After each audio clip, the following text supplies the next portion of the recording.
All right. Hello, YouTube, TikTok, and everybody else who's listening. How we doing out there?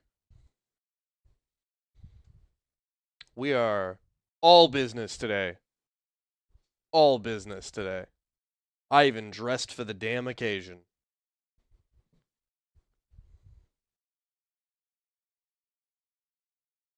Hello. Audio seems to be working great. Everything seems to be on the up and up. Let's go ahead and do a couple of housekeeping items real quick just to get some stuff sorted out. Here we go. Oh, that's not what I meant to grab. There we go. And here we are. Let's see.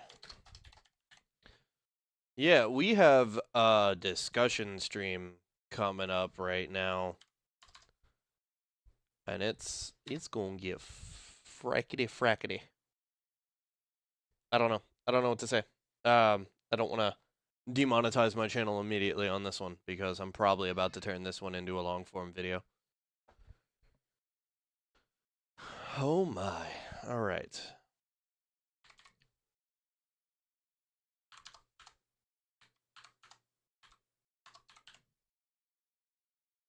All right, we got that knocked down. What else do I need to touch up? I think for the most part, that's it. All right.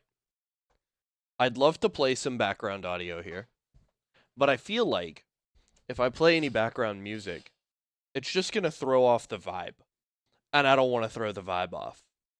But I do want to have a serious discussion about the balance of this video, because it makes actually no sense right now. Or the balance of the game.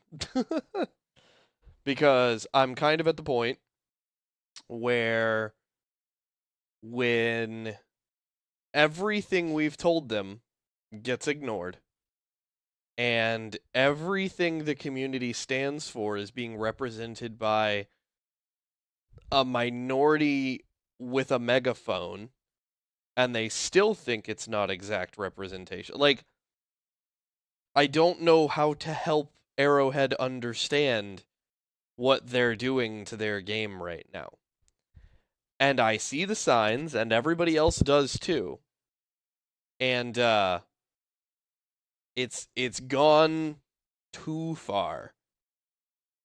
And as the description in the video says, the crashes, the bugs, the glitches, all the issues that are going on with the game right now, yeah, those are problematic in a way, but the reality of it is those are just a small issue when compared to everything in the core gameplay.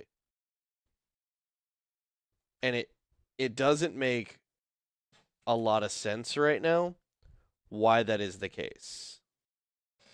Because we've been telling them for quite some time now what's wrong, what to fix, how to fix it.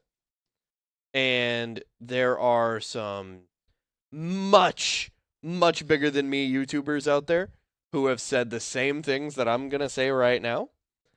And maybe their solutions are different. Maybe their options on things have been a little bit different and how they want to push that. But yeah. I want to throw my hat in the ring on kind of commenting about what's going on with game balance. And I think a great place to start with that is this right here. Let me go ahead and put it on the screen for everybody. This is a video by one Odo. And again, as I said, YouTubers much bigger than me are all saying some very similar things. But I kind of want to do a watch-along commentary on this and just explain from my perspective as a tier 10 player, like a D10 player, who uses 0 HUD elements the entire time. Like, Occasionally, I have to swap on, but that's literally just because it's either do it or intentionally fail a mission, right? And live streaming the way that I play requires me actually complete the mission like a little bit. Because otherwise, it's just a bunch of people watching me figure out where the boundaries of the map are, and that's not enjoyable for anybody.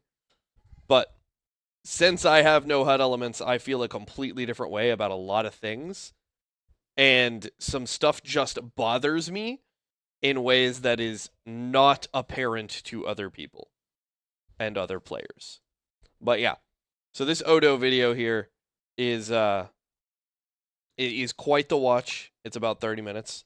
So that's going to be the majority of the opening part of this whole stream here.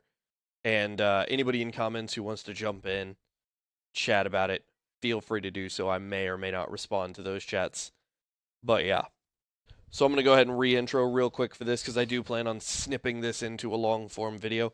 But I wanted to stream that process right along with us.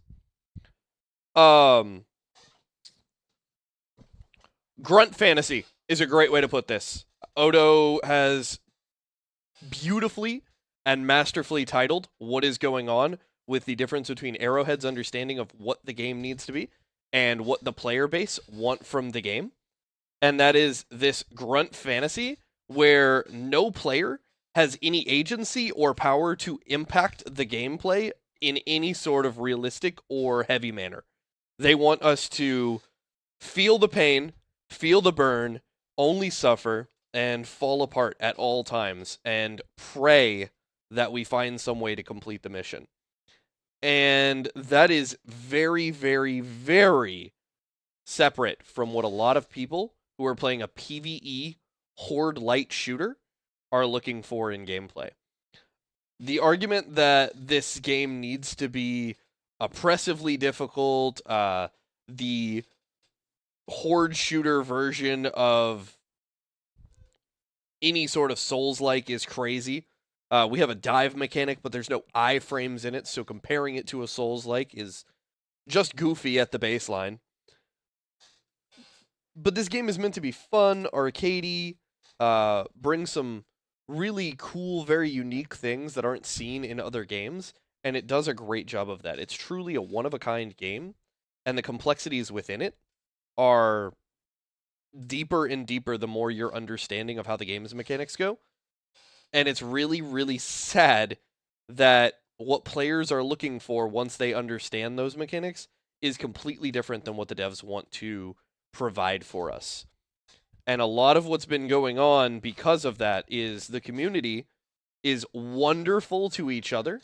We look out for each other. We stand together on everything. You know, we hold vigils when players literally pass in real life. We cosplay these characters in reality. We role play these characters during game.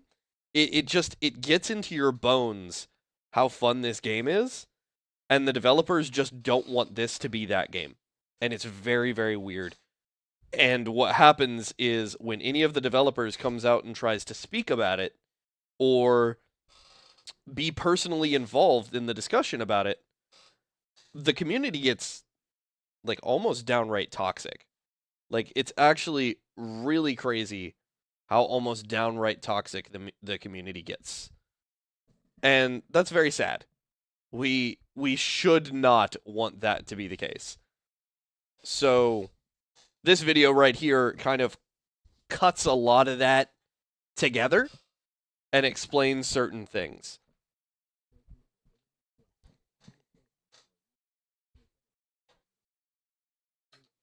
So that's the premise right there. The balance choices of the game are ruining the fun and fantasy of the game, which if you want to call a game what it is, that is what it is. That is the core of the game, is the fun and fantasy of it. If you're not looking for an experience, I don't know why you're playing a video game. You could go watch a movie if you don't want to interact with something. And they're making choices to play with our interaction with the system, and they are not the choices we would make, and we've been screaming from the rooftops since day one. and he's going to go over quite a few of these, and I'm going to pause a lot.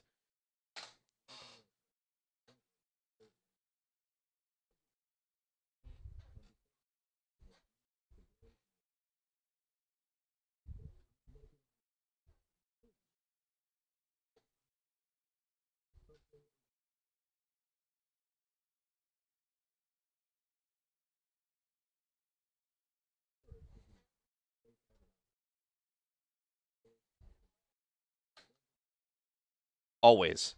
But they ignore it half the time. Or they choose to view their version of feedback through their tinted lenses and skew everything we're saying to meet their agenda. It's very, very weird.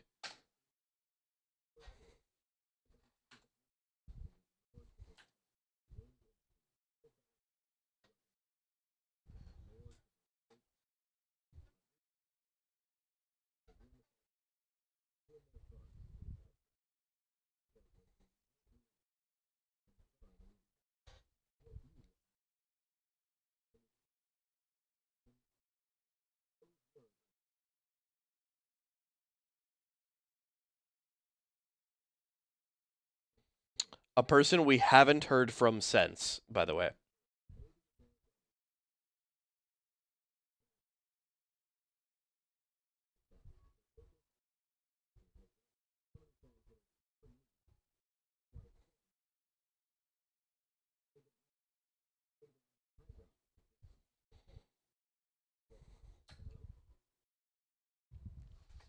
The removal of the high ground, like, landing points and the destruction of Hellpod steering is one of the first, like, major what the hell is going on here's that the game ever experienced.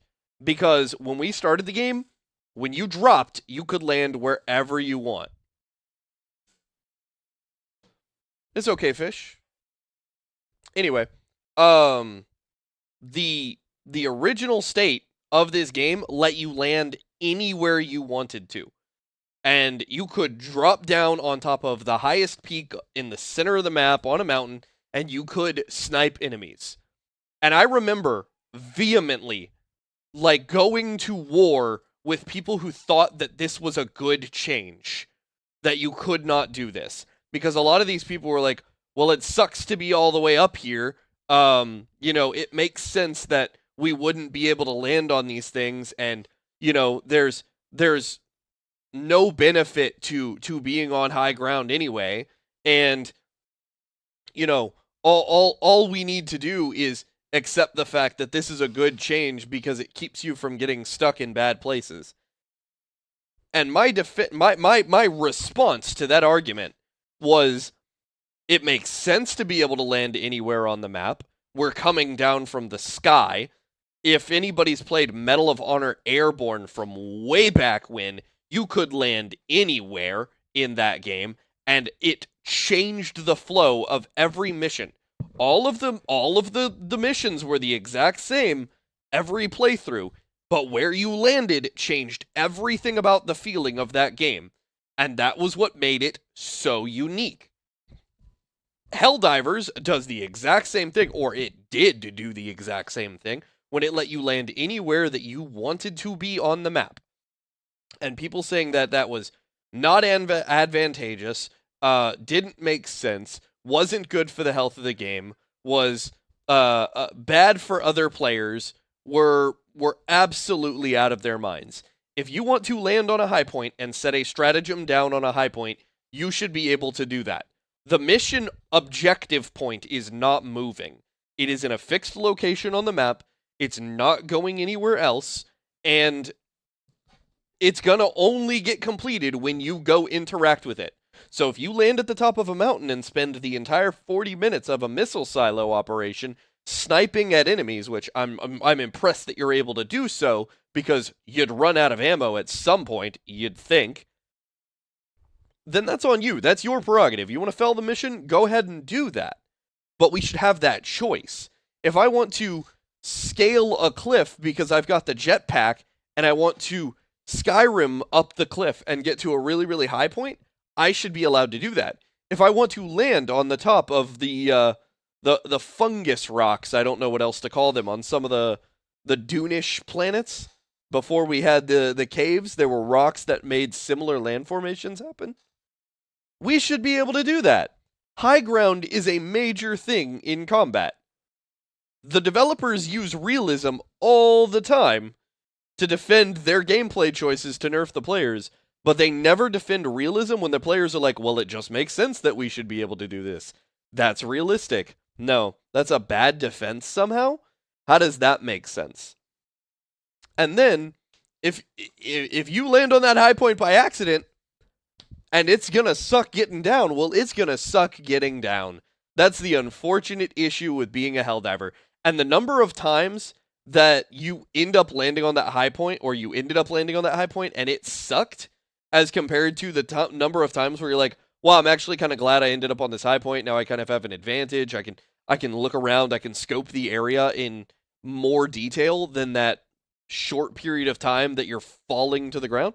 That was nice. It was actually very refreshing to be able to do that. It slowed the pace of the game just enough for you to get in there and figure out what you wanted to do. And they took that away for realistically no reason.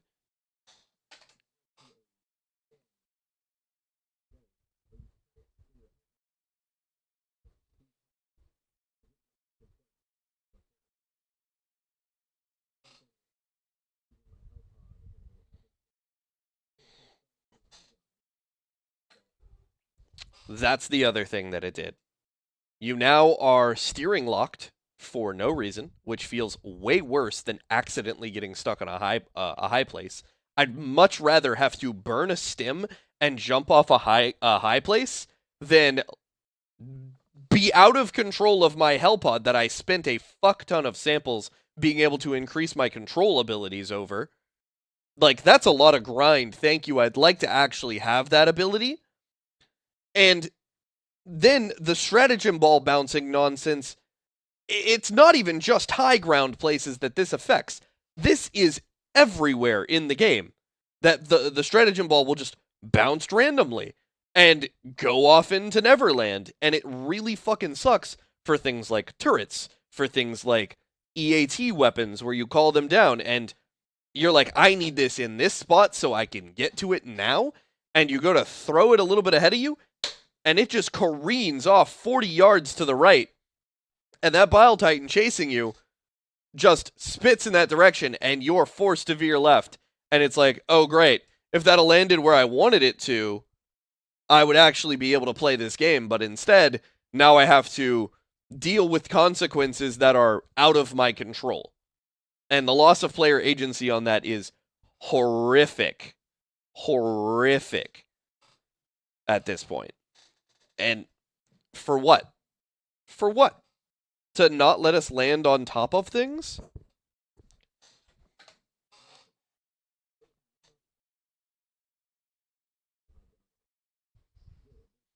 Feels good. It makes sense. I can get on top of things. I can get to high places. I shouldn't need a jetpack to do that. This shit.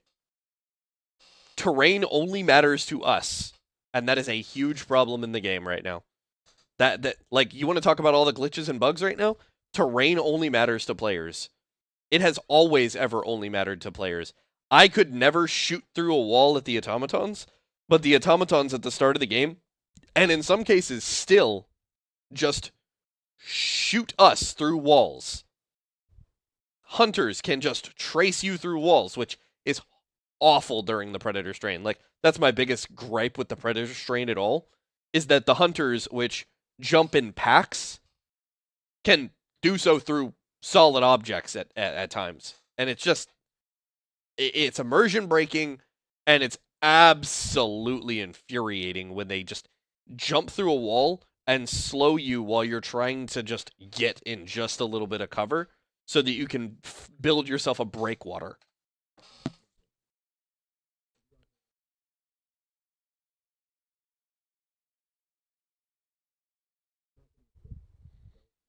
The changes to melee weapons were uncalled for as fuck.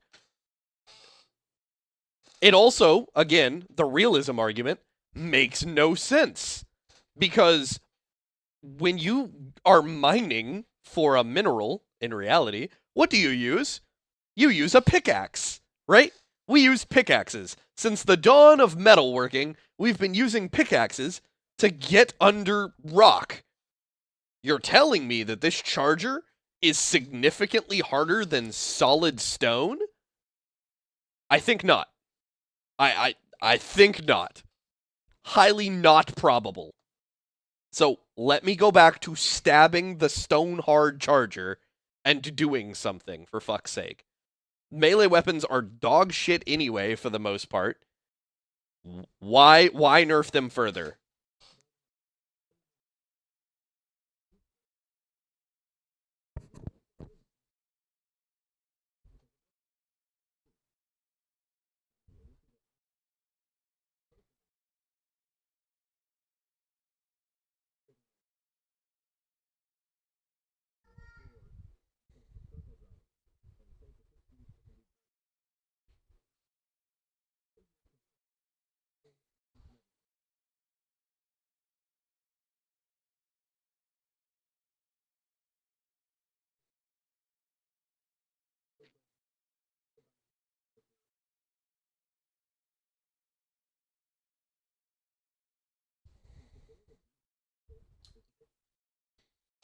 I mean, I can't say that the goal would be anything other than to be hypocritical at this point, right? Because any game that says that they don't want a meta fundamentally does not understand how video games operate, or games in general. Games are made to be optimized. Like, one of the oldest games in existence is chess. It's been around for a very long time. It's very accessible. It has a boundless skill floor and a superb skill ceiling that requires supercomputer brains in order to be good at. Games exist to be optimized. They exist for fun, but they also exist to be optimized. And if you disagree with that, that's fine if games are just fun for you. And it just it flabbergasts me when somebody says they don't want a meta, because it doesn't matter what you try to do, something will always come up that exceeds everything else. Something will always appear that outperforms everything else. See the Coyote. There is no other assault rifle in the game right now that even remotely competes with the Coyote. And there's a litany of reasons for that that aren't important right this second, but it's a meta option because it is better than everything else. The solution at that point should not be, let's not let this weapon become meta. It's, let's come up with a reason to use everything else, or let's make everything else reasonably competitive with that in the things that already exist. I don't understand how that's difficult to adhere to. And again, if you're looking to completely delete metas, you have to recognize what kind of game you're making, and then either not ever include the things that would clearly outperform everything else to that, or when you do include those things, you limit them to a level of severity that makes them functional, but niche functional within that environment. And the reason I'm saying this at all is because this is a horde light shooter, and explosive weapons are part of this game. If you ever think that you're going to avoid a meta in a horde shooter when you include explosives, you're out of your mind. The only way to do that is to limit the number of uses for those explosives so radically that they're functionally not useful. You only get them occasionally. And that's just anti-fun. So we're not going to do that. And that's how you keep a meta from occurring. But you're still going to have the strongest options. You're still going to have best in slot, best in class, best in insert whatever mechanic or system is in here. nothing you can do about it. So trying to deny it is delusional.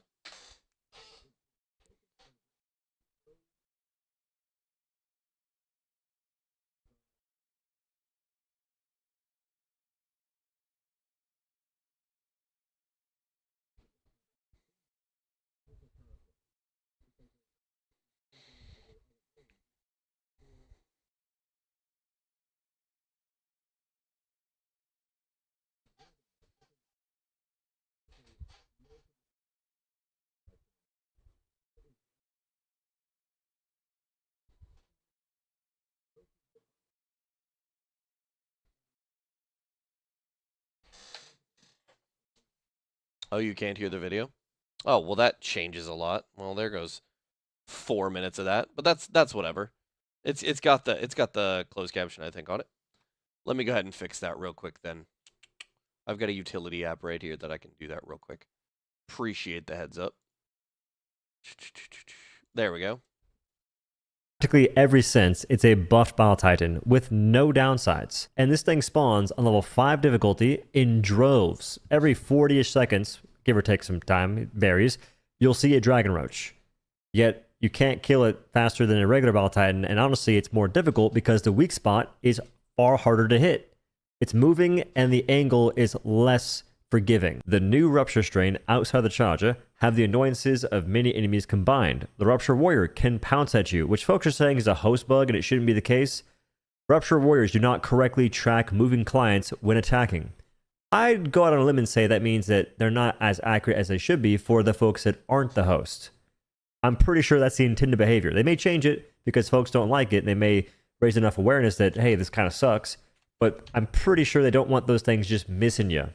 It wouldn't make a whole lot of sense in their grunt fantasy worldview. Rupture Warriors now track moving clients accurately, leveling the difficulty level.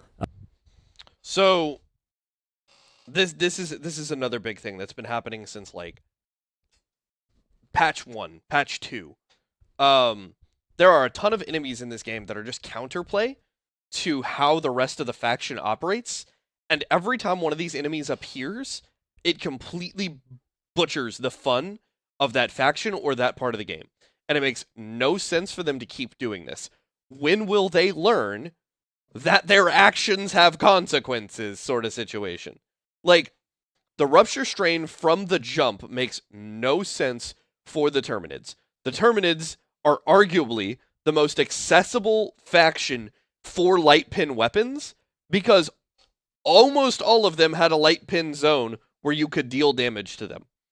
Then they drop this faction, and it's just a big fuck you to anybody who enjoys that playstyle or enjoys those weapons, which was already, even before the strain, was fewer and fewer players by the day, because as people would unlock more medium pin options, it would become very clear how much better those options were. And then they wanted to go and make this change of Rupture Warriors now track moving clients accurately. This change was the most insane decision I've ever seen. The entire subreddit, Twitter, Facebook, everything was exclusively anti this faction and the BS that it was, and bringing up the host bug that was going on where these things were laser focused on the host and would pounce at you and do damage even if they missed you. And it was asinine of them to think that the correct solution is to spread that frustration to an entire squad at the same time. It's a game, guys. It's supposed to be fun, not perma-frustrating. And if it's gonna be frustrating, it needs to be frustrating because I made a mistake. Because it was my fault that I made the wrong move at the wrong time. And not because an unfair thing happened and I had no way to do anything about it and no recourse to the situation. An undodgeable attack is only acceptable when it is followed by a brief pause, 100% brief pause of all incoming damage for a player to heal or reposition for the next attack. This game does not allow you to do that ever, because the undodgeable attack was being delivered by one of 30 enemies on your screen.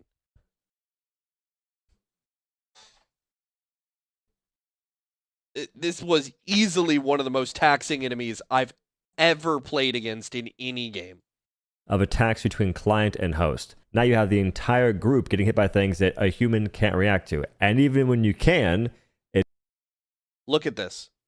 Look at this blood spatter. This enemy died, and the damage still went through. This enemy was perfectly time-killed on the come-up, and still got the attack through.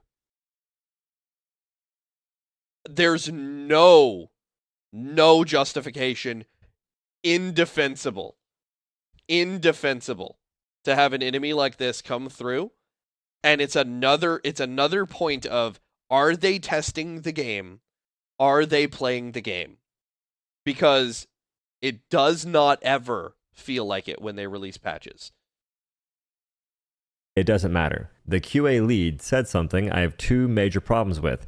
It's unfortunate that the fix means more people are getting hit by an arguably unfair attack.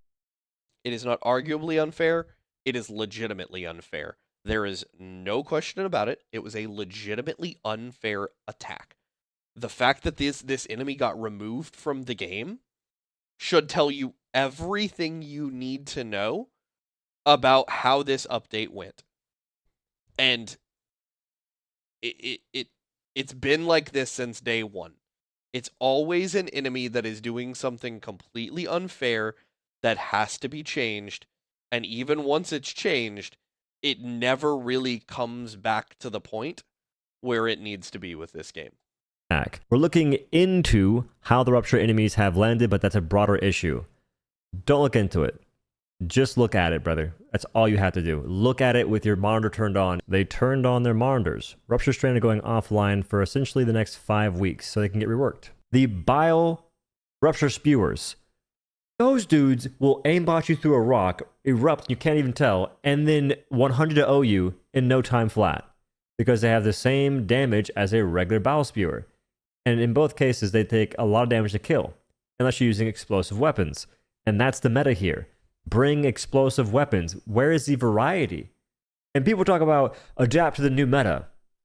There is no new meta. Explosive weapons like Grenade Launcher have been meta against the bugs since forever because Alpha Commander spam, Hive Guard spam, and not to mention Bile Spewers, Nursing Spewers.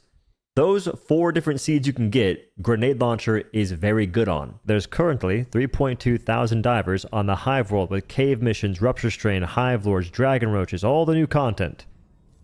And there's more than that on one sector for Illuminate, which, by the way, is easily the most hated faction in the game by far. You have the Automatons with War Striders. Those things are absolutely horrendous considering for the past year, folks have told you that bunker turrets are not engaging. They ragdoll you. There's not much counterplay. All you can't kill me. This has been a year that this has been part of the game. This particular thing. On many levels, this is the most disrespectful inclusion in this game and mainstay in this game to the player's time ever. And it makes no sense at all. Bunker turrets and anything that operates in the same way as bunker turrets is a non-starter for this game as a player. If you're putting that on an enemy, you're doing it because it feels like you hate me. And if that's true, then we have a whole different set of things to talk about with community developer interaction. Because, yes, this community can be very toxic to some of these developers, but these inclusions and leaving this in here and trying to find some way to justify it feels either disingenuous, disrespectful, or insane. This enemy type has 0 real weaknesses. This enemy type is absolutely frustrating at all times. Being ragdolled out of the blue multiple times, which keeps you from being able to do the one thing that allows you to live, which is stim, it's just not fun. Anytime you get removed from your ability to control your character, it becomes significantly less fun. And this has been a year going. A year. Bro's You shot 3 times. You make the Hulks have bunker turret arms, and players say that also makes no sense. Please just burn it with fire. Get out of here. You reduce the bunker turret's accuracy, and then drop Leviathans that have 4 bunker turrets that can ragdoll you and aimbot you from Narnia, one-tapping you in heavy explosive resist armor, which can still happen, by the way. Then you release War Striders. These have 2 bunker turrets firing a barrage of 4 shots each, and the interval between attacks is not long at all, and they can one-shot you. These are essentially the Hulks because in many cases they replace Hulk seeds. You have War Strider seeds, Hulk seeds, and sometimes a mix of both. Yet they're tankier, deadlier, and far more oppressive.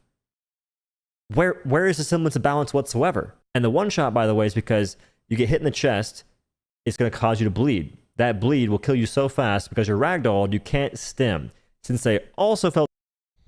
Yeah, I also don't understand the difference, the change to bleed. They literally only changed bleed to make a war bond necessary or, like, intriguing.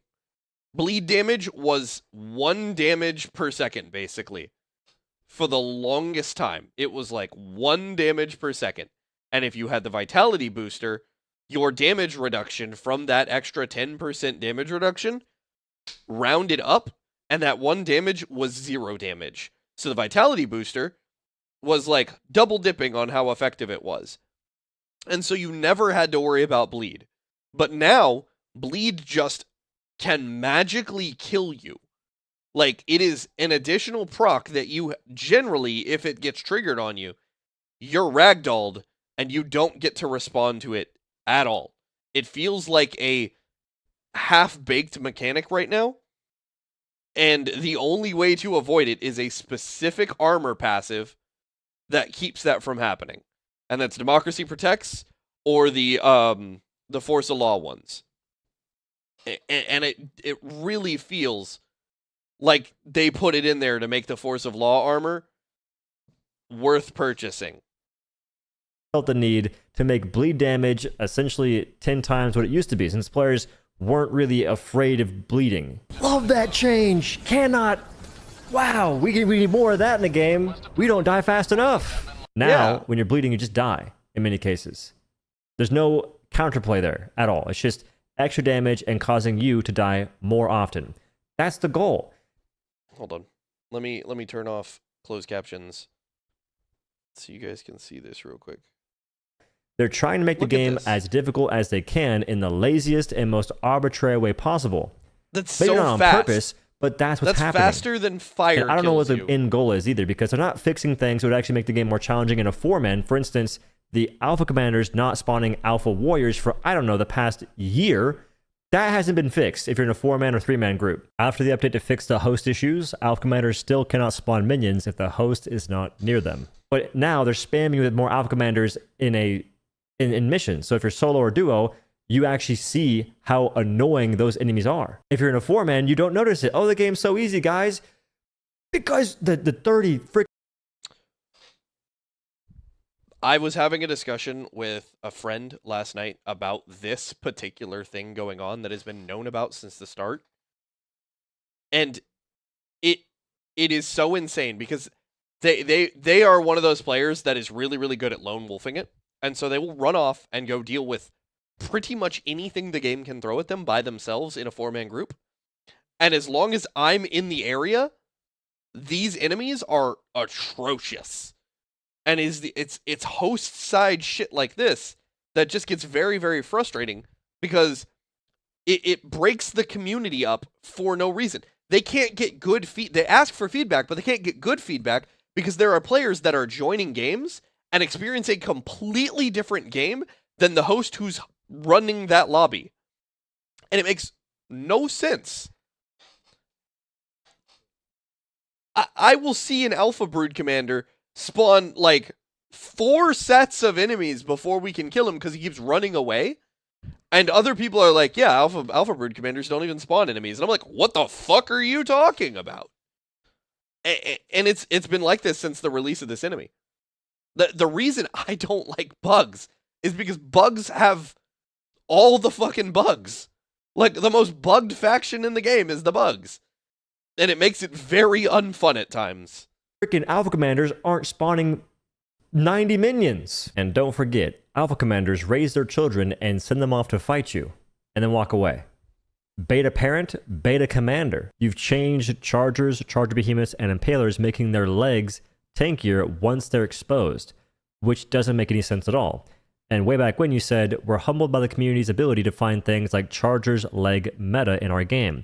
However, spending your heavily anti-tank weapons on legs instead of the obvious weak points seems counter to expectation. Breaking leg armor and taking forever to kill once it's exposed is also very counter to expectation. We are not changing anything regarding the Charger's legs, which was true at the time, except now they take almost twice the damage to be killed once their legs exposed, which makes a lot of guns that are not great at going for the face, which... This was the meta when the game started. You would have to take your strongest weapon and blow the armor off the leg, because the skull on these things was nigh impenetrable. It was just a waste of your time to shoot at.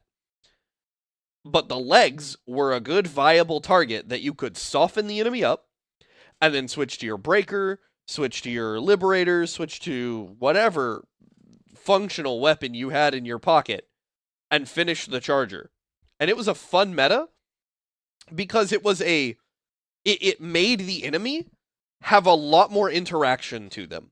Enemies that you have to interact with on multiple levels are so much more interesting than enemies that you just point and click to death. Because that's all that's happened now is Bile Titans and Chargers are point and click them enemies. If you get really, really good at pointing and clicking, you don't even notice the enemy type for 90% of the game. And if you have a decent squad of 4, even at Super Helldive, you barely notice this enemy, because 2 of them probably brought some sort of precision anti-tank weapon. And a good anti-tank player can just delete these enemies off the face of the earth. Going back to leg meta, I'm not saying that's a good solution, but it was a really, really fun way to interact with this enemy, and it made for a lot of epic moments. Which is tankier, feel less enjoyable. What is the point in giving us less options? And this is mostly because you didn't want Flamethrower being good against Chargers. But who cares? Why not? Why should our support weapons suck? Is the question. This was another change that also made no sense, and they need to still go back and look at, because it actually works on the bot front, but the answer to armor, tanks, and things like that for the longest time, and we would use fire to deal with heavy armor on the real life battlefield.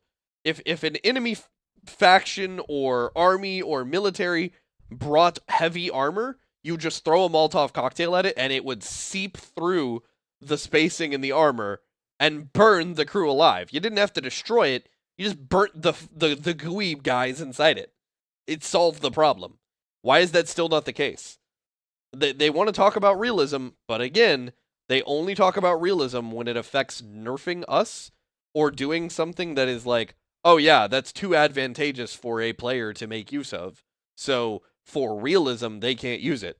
But when for realism comes up from our arguments, they're like, yeah, but that doesn't make sense. And it's funny how Flamethrower is better against the automatons than it is versus the bugs. Yeah, see? Even though it's probably not intended Works whatsoever. really well Some on folks tanks. may point out the old clip shows a base charger and the new gameplay shows a charger behemoth. But fun fact, they're the exact same thing until June 13th, 2024. That's whenever they said charger behemoths are now joining the battle in higher difficulties. It can now also take more damage than before. 1, 2, 3, 4. This enables us to spawn fewer chargers but still 5, retain the difficulty. 6. That is not how you make difficulty enjoyable. Instead, you had it all down 6 right. chargers, You spawn a right? bunch of... This is like stupid fun. people used to complain about this, but this was dumbass fun because they would all start running into each other. The game would just be like raw chaos at times.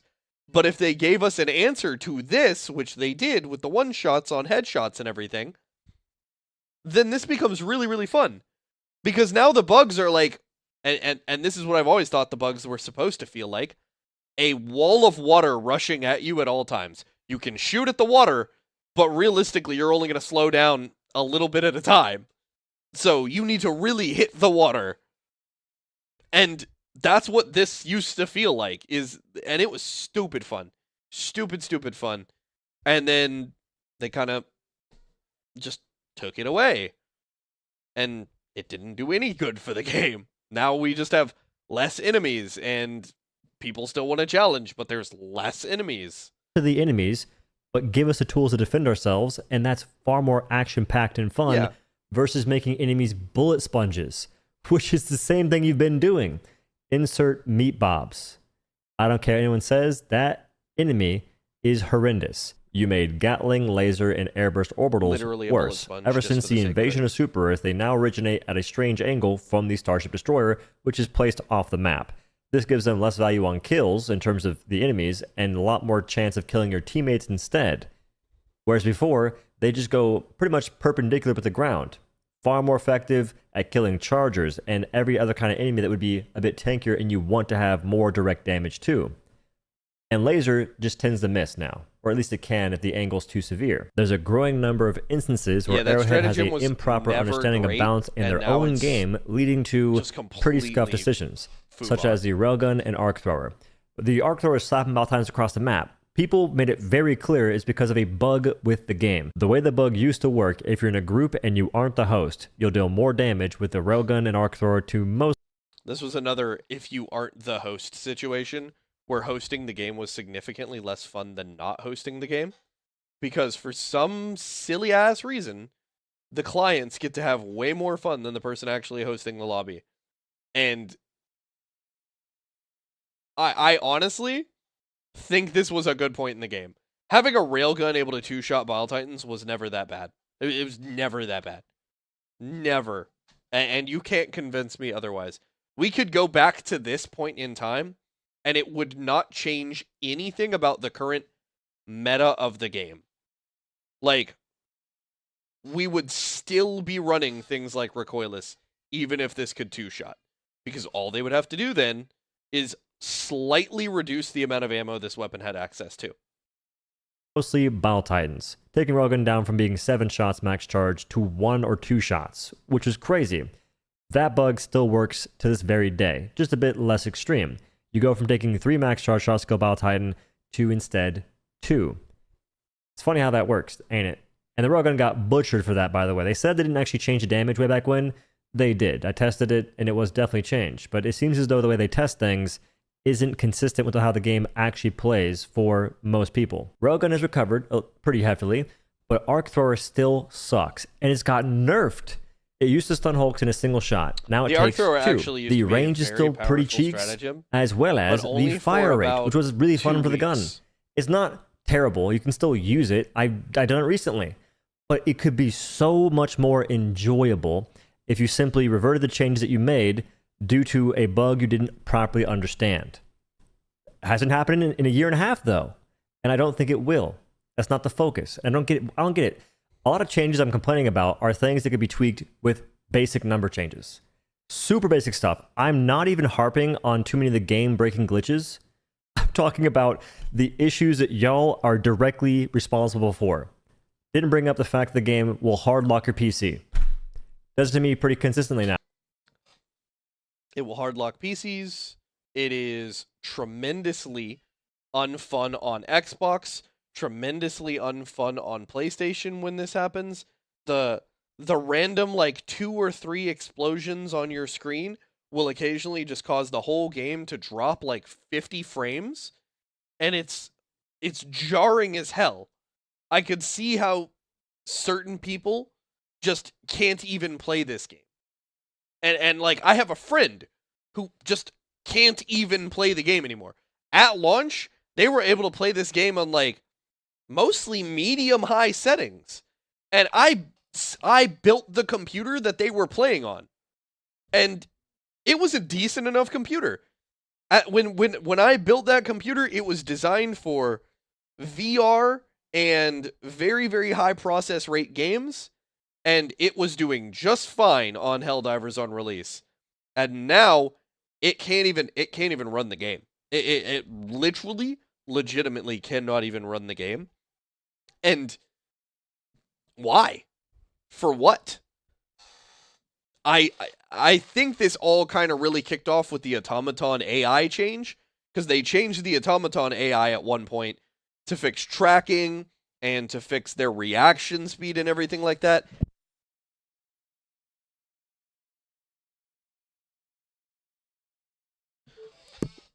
Muted the mic.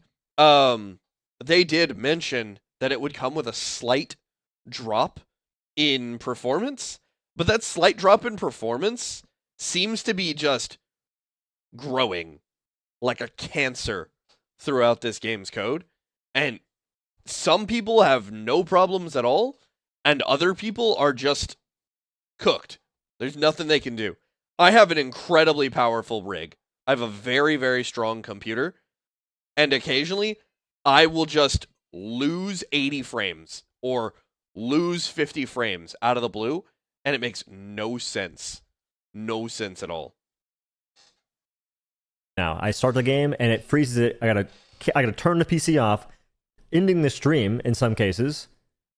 That's ridiculous. You're changing mission constellations and enemy seeds in ways that aren't particularly fair. Before, Raise the Flag and Purge Hatcheries almost always gave you a Hunter seed, and those are great. You get more kills, higher number, fantastic time. Now, those almost always give you either Nursing Spewers, Bowel Spewers, or Alpha Commander and Hive Guard spam. That, I can only assume, is because you want folks to fail the mission more often. Now I can't really get Hunter seeds the way I used to on almost any mission type, even on the Retrieve Data mission or Upload Data via Local Delay. That also is giving me Hive Guard and Alpha Commander spam. Players found a way to escape these annoying enemies, and y'all said, come on guys, you don't like a challenge, and instead change the seeds and are forcing them down our throats. On the Gloom strain enemies, you see more Alpha Commanders and Hive Guards in some cases than the Gloom enemies. Same thing goes for Rupture strain. These seeds make it so light penetration weapons are essentially useless. Even the folks you can kill with those guns aren't going to be great, and that's partly because you give those guns 65% damage based on the way that durable damage works. It's almost hilarious how little information we get based on what we're fighting, even though the game has a tip saying mission difficulty is determined in part by the types of enemy units in the area. Make sure you bring the appropriate weaponry. Well, let me... This argument of the game would be, or the game difficulty is based on what types of enemy you're going against, would be totally acceptable if there was a way to tell at all what type of enemy you're going against. Like, you have some idea based on experience, and you might have some idea based on the strain that you're going against, but because of the changes they've made to how the constellations work, and constellations basically determine what types of enemies spawn and their ratios, not knowing at all changes the difficulty for one or two players in the mission drastically. If somebody brings the wrong loadout because they don't know what enemy they're going to be against, they're fucked. Like, they are completely screwed. If you don't realize you're going into a Hive Guard strain and you bring Liberator, Redeemer, let's see, frag grenades, or shit, nah. Let's take it a step further. The damn pineapple grenade that just released with the Dust Devils.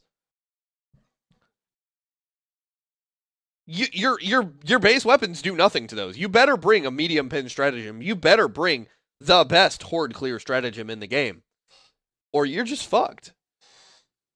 And it makes no sense because players should be given this information. Every other game does it. Every other game does it. Let me guess. It's a team-based game. Bring different loadouts. For sure. We'll have Carl bring a loadout that might suck entirely against the things we're facing because we have no idea what it's actually going to be. And if that happens, he'll just waste 30 to 40 minutes in that mission. Sounds awesome! And Carl when that's not the case, it takes more shots than it should to kill enemies based on other factors that just make the weak spots you have set in place not that great.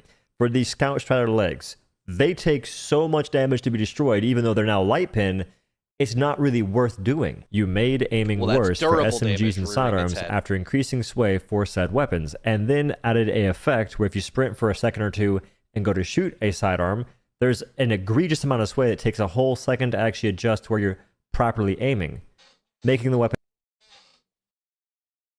We complained about bloom, spread, whatever you want to call it, because it made it seem like the weapons would just fire in random places that you weren't aiming, and that was very unfun because weapons should shoot where you're pointing them unless affected by outside factors.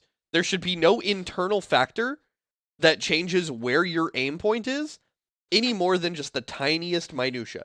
Like if they want to make it like, if again, the realism argument of weapons grouping at certain range is innately slightly spread because of the heat of the weapon and the size of the bore and how the rifling is set up and everything like that. Okay, fine. That's fine. Tiny little bit of change should not affect wild degrees like the Epoch did on launch. And we told them get rid of that. And so they did. They did get rid of that. They did listen to us and they got rid of that. But what did they replace it with? They replaced it with sway, which is a thing that you cannot control. You have to be predictive about, but because you can't predict where your character is going to move, you just miss the target for no reason. Why? Makes no sense. Weapons just far less enjoyable to use. To this day, it still makes more sense to revert the sway nerf on sidearms and SMGs and instead buff the sway for assault rifles. Make them a bit more accurate if that's the goal, is to make them be a bit different. That way, folks actually have a better feeling playing the game versus just making it worse to use weapons for no gain. Sway is increased heavily when your stamina is lower or right after sprinting. Why? The benefit of one-handed weapons is so that you can actually run and shoot back at the targets. Like, that's the main benefit to it.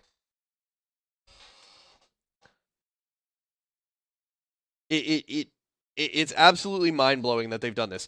If I pull out my pistol and I shoot... Okay, I'm from Texas, okay? I'm from Texas. I know my way around a few firearms, all right?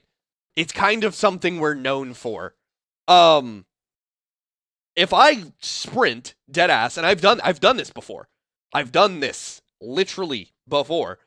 If you sprint, it takes more time to stop and shoulder a rifle and get it accurate than it is to pull a pistol and set those sights up. And the reason for that is because with a rifle, you have this big, long object, and the only real thing that you can do once you get it shouldered is use this front arm to stabilize and get it on target. When you pull out a pistol, there's nothing to it. You line up the sights, and you can aim exactly where you want it to be. No sway, no problem. And I'll tell you, the reason I can 100% speak to this is because when I was younger, I used to hunt rabbits. And it was just something that I would do. I would hunt rabbits, I'd clean them up, we'd cook them. It was good. It was the thing that you would do while you were hunting, while we would go out on a hunting lease, is like you wanted to, you went out and you'd hunt rabbits, and that was it. And then for the second week, like, it was deer. Like, we'd go out, we'd get the rabbits, we'd gather a little food because we wanted to live off the land, and then for the second week, we'd be deer hunting. And so I realized my 22 was horrible to try to use to aim down a sight after running at the rabbit. So I'd switch to a little 22 long rifle revolver that I had, and bro, instantly better. Instantly better.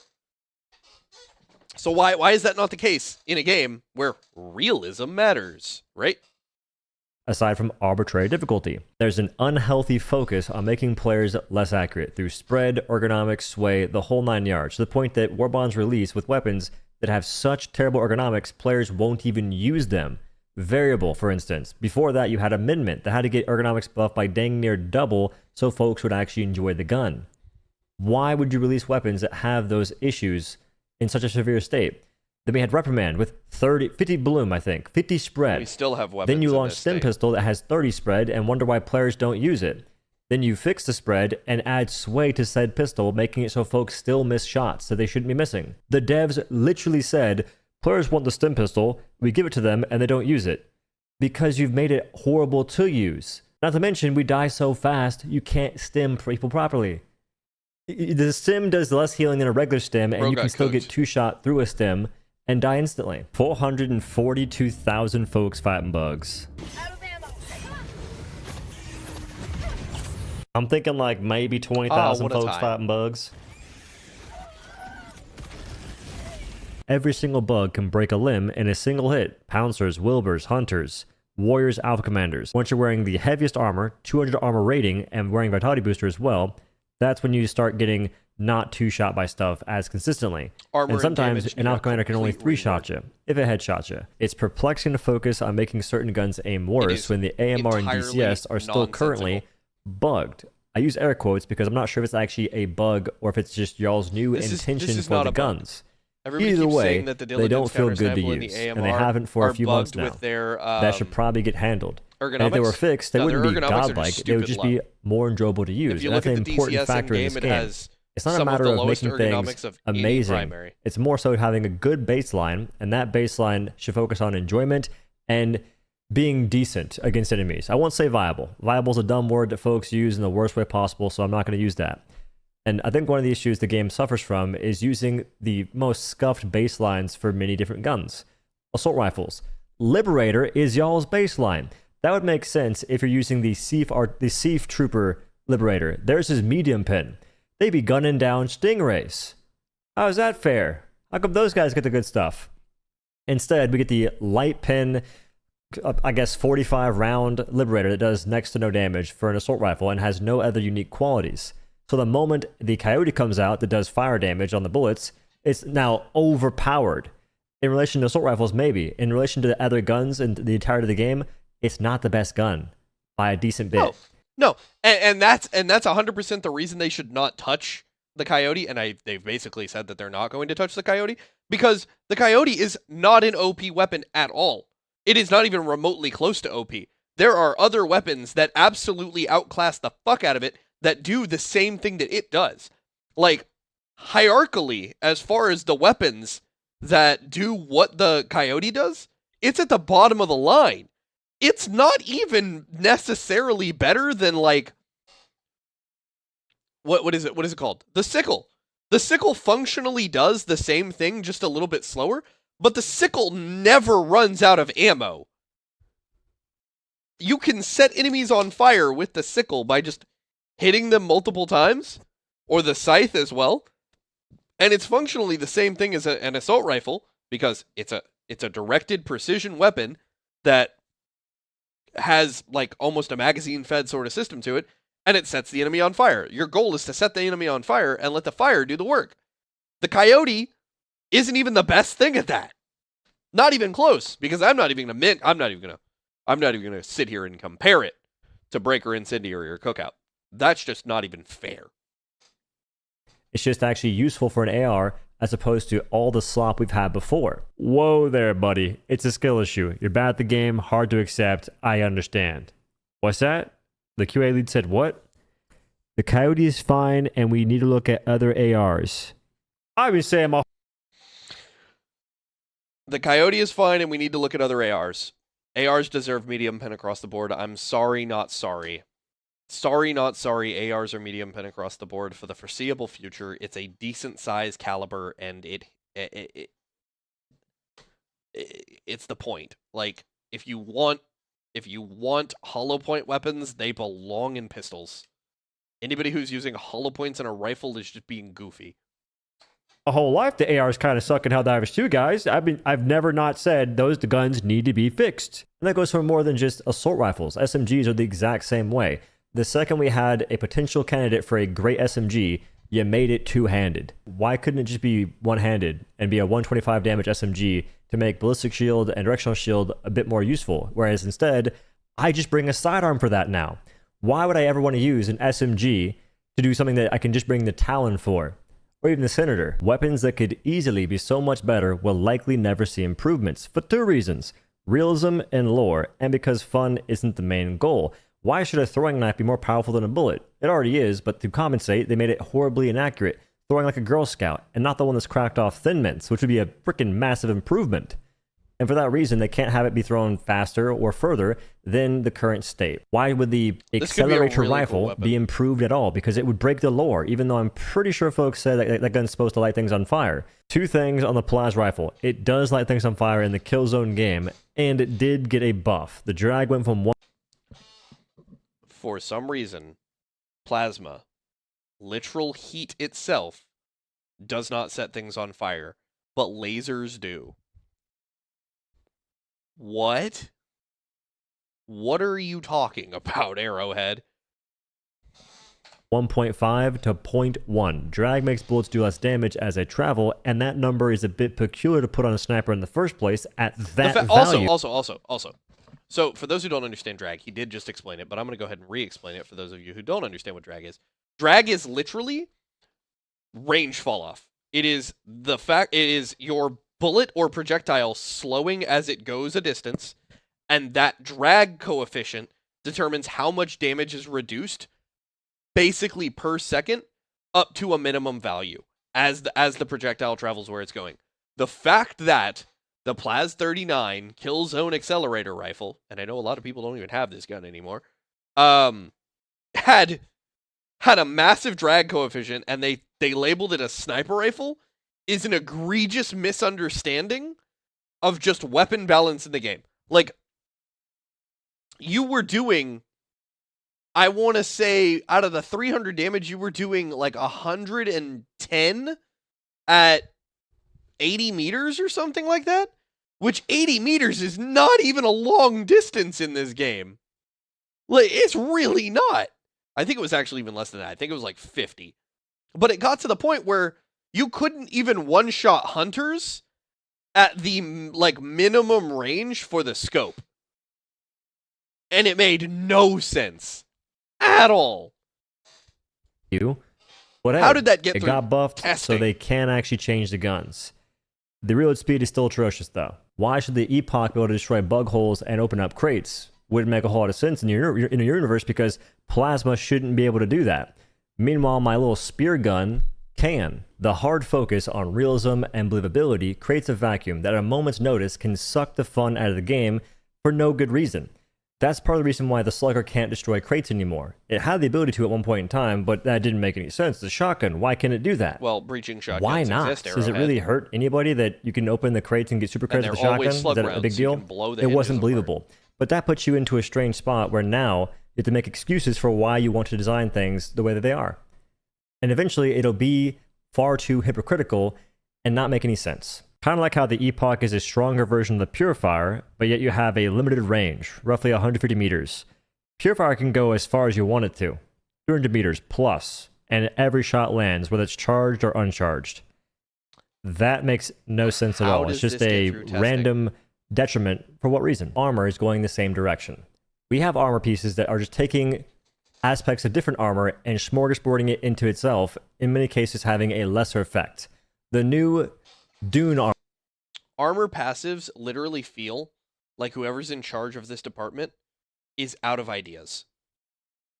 That's what armor feels like in this game right now, is whoever's in charge of armor passives right now is out of ideas. They don't know what else to do with the game.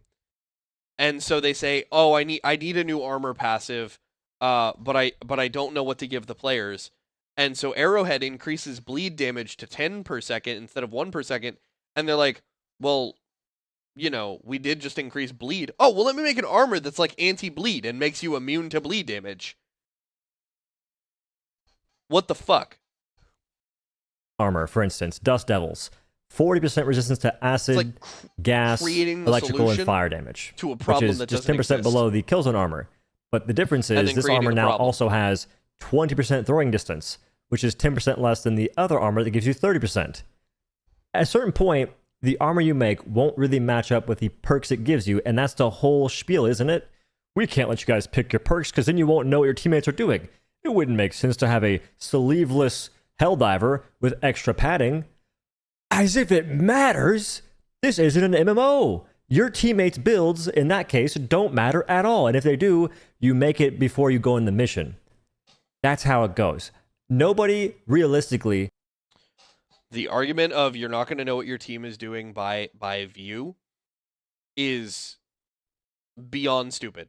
I play with no HUD on difficulty 10. It doesn't fucking matter. If I see another Helldiver, my expectation of that Helldiver is not, oh, that Helldiver's wearing Democracy Protects. I feel totally safe dropping a 500 kg on their head because there's a 50% chance they might survive. No one is thinking that. No one is thinking that. Especially not me, whose only interaction with other players is the visual stimuli that I get directly from them. That's it. That's all I get. And so, the idea that our armor needs to be clear and distinguishable so that you know what that player is doing as another player only makes sense when it comes to silhouetting. And silhouetting is a gameplay aspect that really only applies to things like hero shooters and MOBAs. That's it. Your understanding of what a player character is able to do should only be based on silhouetting if you're in one of those two game types. And those two genres are the only ones that matter. And the reason for that is very, very good, because those games are based around what can another character do for you or to you. And Helldivers doesn't have a class system. They seem to be afraid to include something like that. Which I'm not saying is necessarily a thing that we need, but if Helldivers had a class system, or builds were very, very focused on a player being able to do a specific thing, or fill a specific niche, or fill a specific role, then it would make so much more sense for this argument. But that argument falls out of validity when you recognize that there's no class system. Everybody builds to be able to handle a little bit of everything and maybe specialize in one specific thing that they just struggle with as a player, which is a playstyle thing. That's why playstyles happen. And and nobody's doing the, hey, I'm going to 100% be the anti-tank guy. No one's doing that. So it doesn't matter if they're wearing the fortified passive. All that tells me is they like the fortified passive. Is doing a thing where they load into a mission and they look at their teammates' loadouts and go, oh my gosh, they're wearing this armor. I can mess with that. The only exception is arc armor. And even then, not really. Maybe your teammate has medic armor and stim pistol, and you'll really calculate that you have 2 extra seconds, or whatever it is, of stim duration, and that'll drastically change your playstyle. If they land the shot, and even then, no one's really doing that either. People act as if their teammate's armor is a big deal. The main reason they do this is they're glaze divers. They have Sweden syndrome, and for some reason they're okay with all the monkey paw balancing and the nonsensical realism excuses for why things have to be so scuffed. There's no real explanation behind why we can't have armor that we can simply put the perks we want on and then change it accordingly. That way you have far more customization of your character, and the bonuses for armor aren't that crazy at the moment. Speaking of which, why is it that many of the new bonuses are being made, and then shortly after the devs change things in the game that give us a enforced reason to use the armor? Oh guys, bleed damage does so much more now. I might want to wear that new armor that has bleed damage immunity. They took away a ton of spare ammunition, but don't worry, you can get siege ready, giving you a little bit back. And faster reloads for anything that's not a support weapon. Actually, it's only your primary weapon. I'm probably the only one who cares, but why can't I preview the operation when hovering over the operation itself? Instead, I see a ship icon that tells me nothing. Before, it would show you what missions were in the operation, I'm fairly certain. Now I gotta click it, zoom in real quick. If I don't like it, zoom out and press on. I also am fairly certain that y'all have a higher chance of putting missions in the darkness versus the light. Why can't we have 6 operations total, and most, like half of them are in the light, half of them at nighttime? And then you have more chance of getting missions you actually want to do, versus me having to Alt F4, which does 2 things, It can either preserve the operation you're already in or the mission you're in, or it can just fully reset your other operation choices. That and all of this and quick play does not wait major order. There is no waiting to the major order, like and I WEIGHT. There's no waiting. GHT? Yeah. Yeah. Can't spell without seeing it. There's no waiting to major order planets. Like right now, we're on or last I checked, we're on the bot front, and we're dealing with Mintora. Why is the quick play waiting anything other than Mintora?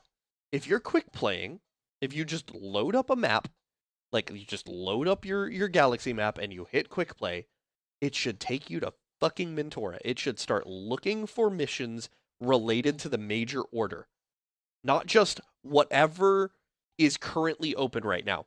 If you're a quick play, like you click quick play sort of player, then what it should be doing is saying, hey, you agree that you just want to jump into a game. Yeah, that's all I want to do. I just want to jump into any open game. Okay, we're going to take you to the major order where the rest of the fucking player base is, and we're going to make you do something for the game. Because you're giving up your autonomy here, so you might as well go ahead and be helpful. But no, it doesn't do that, and I tested it. I did 100 quick play sessions, and out of those 100, only 3 times did it land on a major order planet, and most of the time, it ended up on a bug planet that was mostly non-populated. It was very, very weird, and I don't understand why that's a thing or operating in that way. I don't know how many people just get off of work and immediately just jump on and hit quick play because they want to play the game. Like, I don't know how many of the dad divers are like, I just got off of my 10-hour work day. Let me go ahead and just hit quick play and get into something. And they end up in Bugsville doing fuck all nothing. Modifiers are still being used in a very boring way. Bug spores, you can't see anything. Oh, congrats. This is awesome. Guys, I'm being challenged. No, you're not. Your time's being wasted. It's not fun at all. You had the operational modifiers that sometimes are okay. It's not a huge deal. But you made it to where the Illuminate had 7-minute extraction times at one point. What are we talking about? The most boring faction in the game, and you make the extraction time longer. Eagle rearm time increased by 30% and less ammo on pickups. On the missions that have caves, in which you can't really call in stuff that well to begin with, and you don't really get to use any call-ins in the caves themselves. Why? An example of good modifiers are gunships, shriekers, and if you ever made it for the stingrays, that's another one too, because you can kill those. That's something you can actually be aware of, build for, you're chilling. It'd be amazing if you could actually choose your own modifiers. Just saying. And for operational modifiers, I like Hive Lords. That was a lot of complaining, but I do have some actionable solutions. First and foremost, learn from your mistakes. Don't just repeat them over and over again in reference to the bunker turret fiasco that still happens today and is still in full effect on Warstriders. Give enemies meaningful weak spots. You're still not learning from that, even though automatons are growing to be the most adored faction. Folks still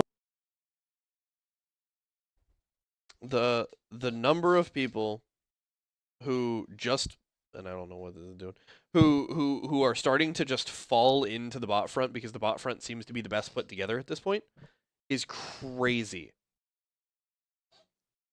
And I'm shocked by it because at the start of the game, nobody wanted to fucking touch the bots. Even when when the squids first dropped, nobody wanted to fucking touch the bots. And now we're at the point where the bots are just the best designed enemy faction in the game because outside of the Warstriders, everything makes sense. And you can bring whatever you want to the bots and find a way to make it useful. The bots have the most load... Until Warstriders hit, and this is why everybody fucking hates the Warstriders, is because until Warstriders hit, the bots had the most build variety of all the factions. Period. Love the bugs, sure, but in terms of having a good time playing the game, I feel as though people are leaning towards automatons. The bugs just have a special place in their heart because of Starship Troopers, but not so much the gameplay being riveting in many cases. There's 2 reasons why players are enjoying automatons more. They have meaningful breakpoints and weak points. This opens the door for so much more impactful variety of your loadouts. That just means the game can be enjoyed in far more ways. The exception, of course, is War Striders, but aside from that, it's a pretty well-balanced faction. It would be in your best interest to stop focusing so much on difficulty and instead make the game more enjoyable, and especially stop trying to make it so you can't solo the highest difficulty. Because to do that properly, it requires levels of arbitrary difficulty that make your game unfun to play. Because in the current state, you can still solo the max difficulty. I've done it for every faction, even with the Hive Lords, Dragon Roaches, Rupture Strain, all at the same time. It's just not very fun. And that's the issue. When you make it to where people can't solo, you're likely going to affect everything else about the game to the point where it's no longer as fun to play. And for what? To say your game is more challenging? Oh, our players have a hard time beating max difficulty. You can do that, but in a more meaningful way. It does not take any skill or actual effort to just crank a slider and make the game unfun to play. Yep. And thus, more difficult. Focus on making the game for the millions of folks that bought it to have a good time playing it, and not your current target audience of yes men that have nothing but positive words to say about everything you do. Nobody any good. Because are they really helping you? Look at where you always end up, which is needing to backtrack on the things you've been doing. You should not need a 60-day plan every 180 days. You should not need a 60-day plan every 180 days.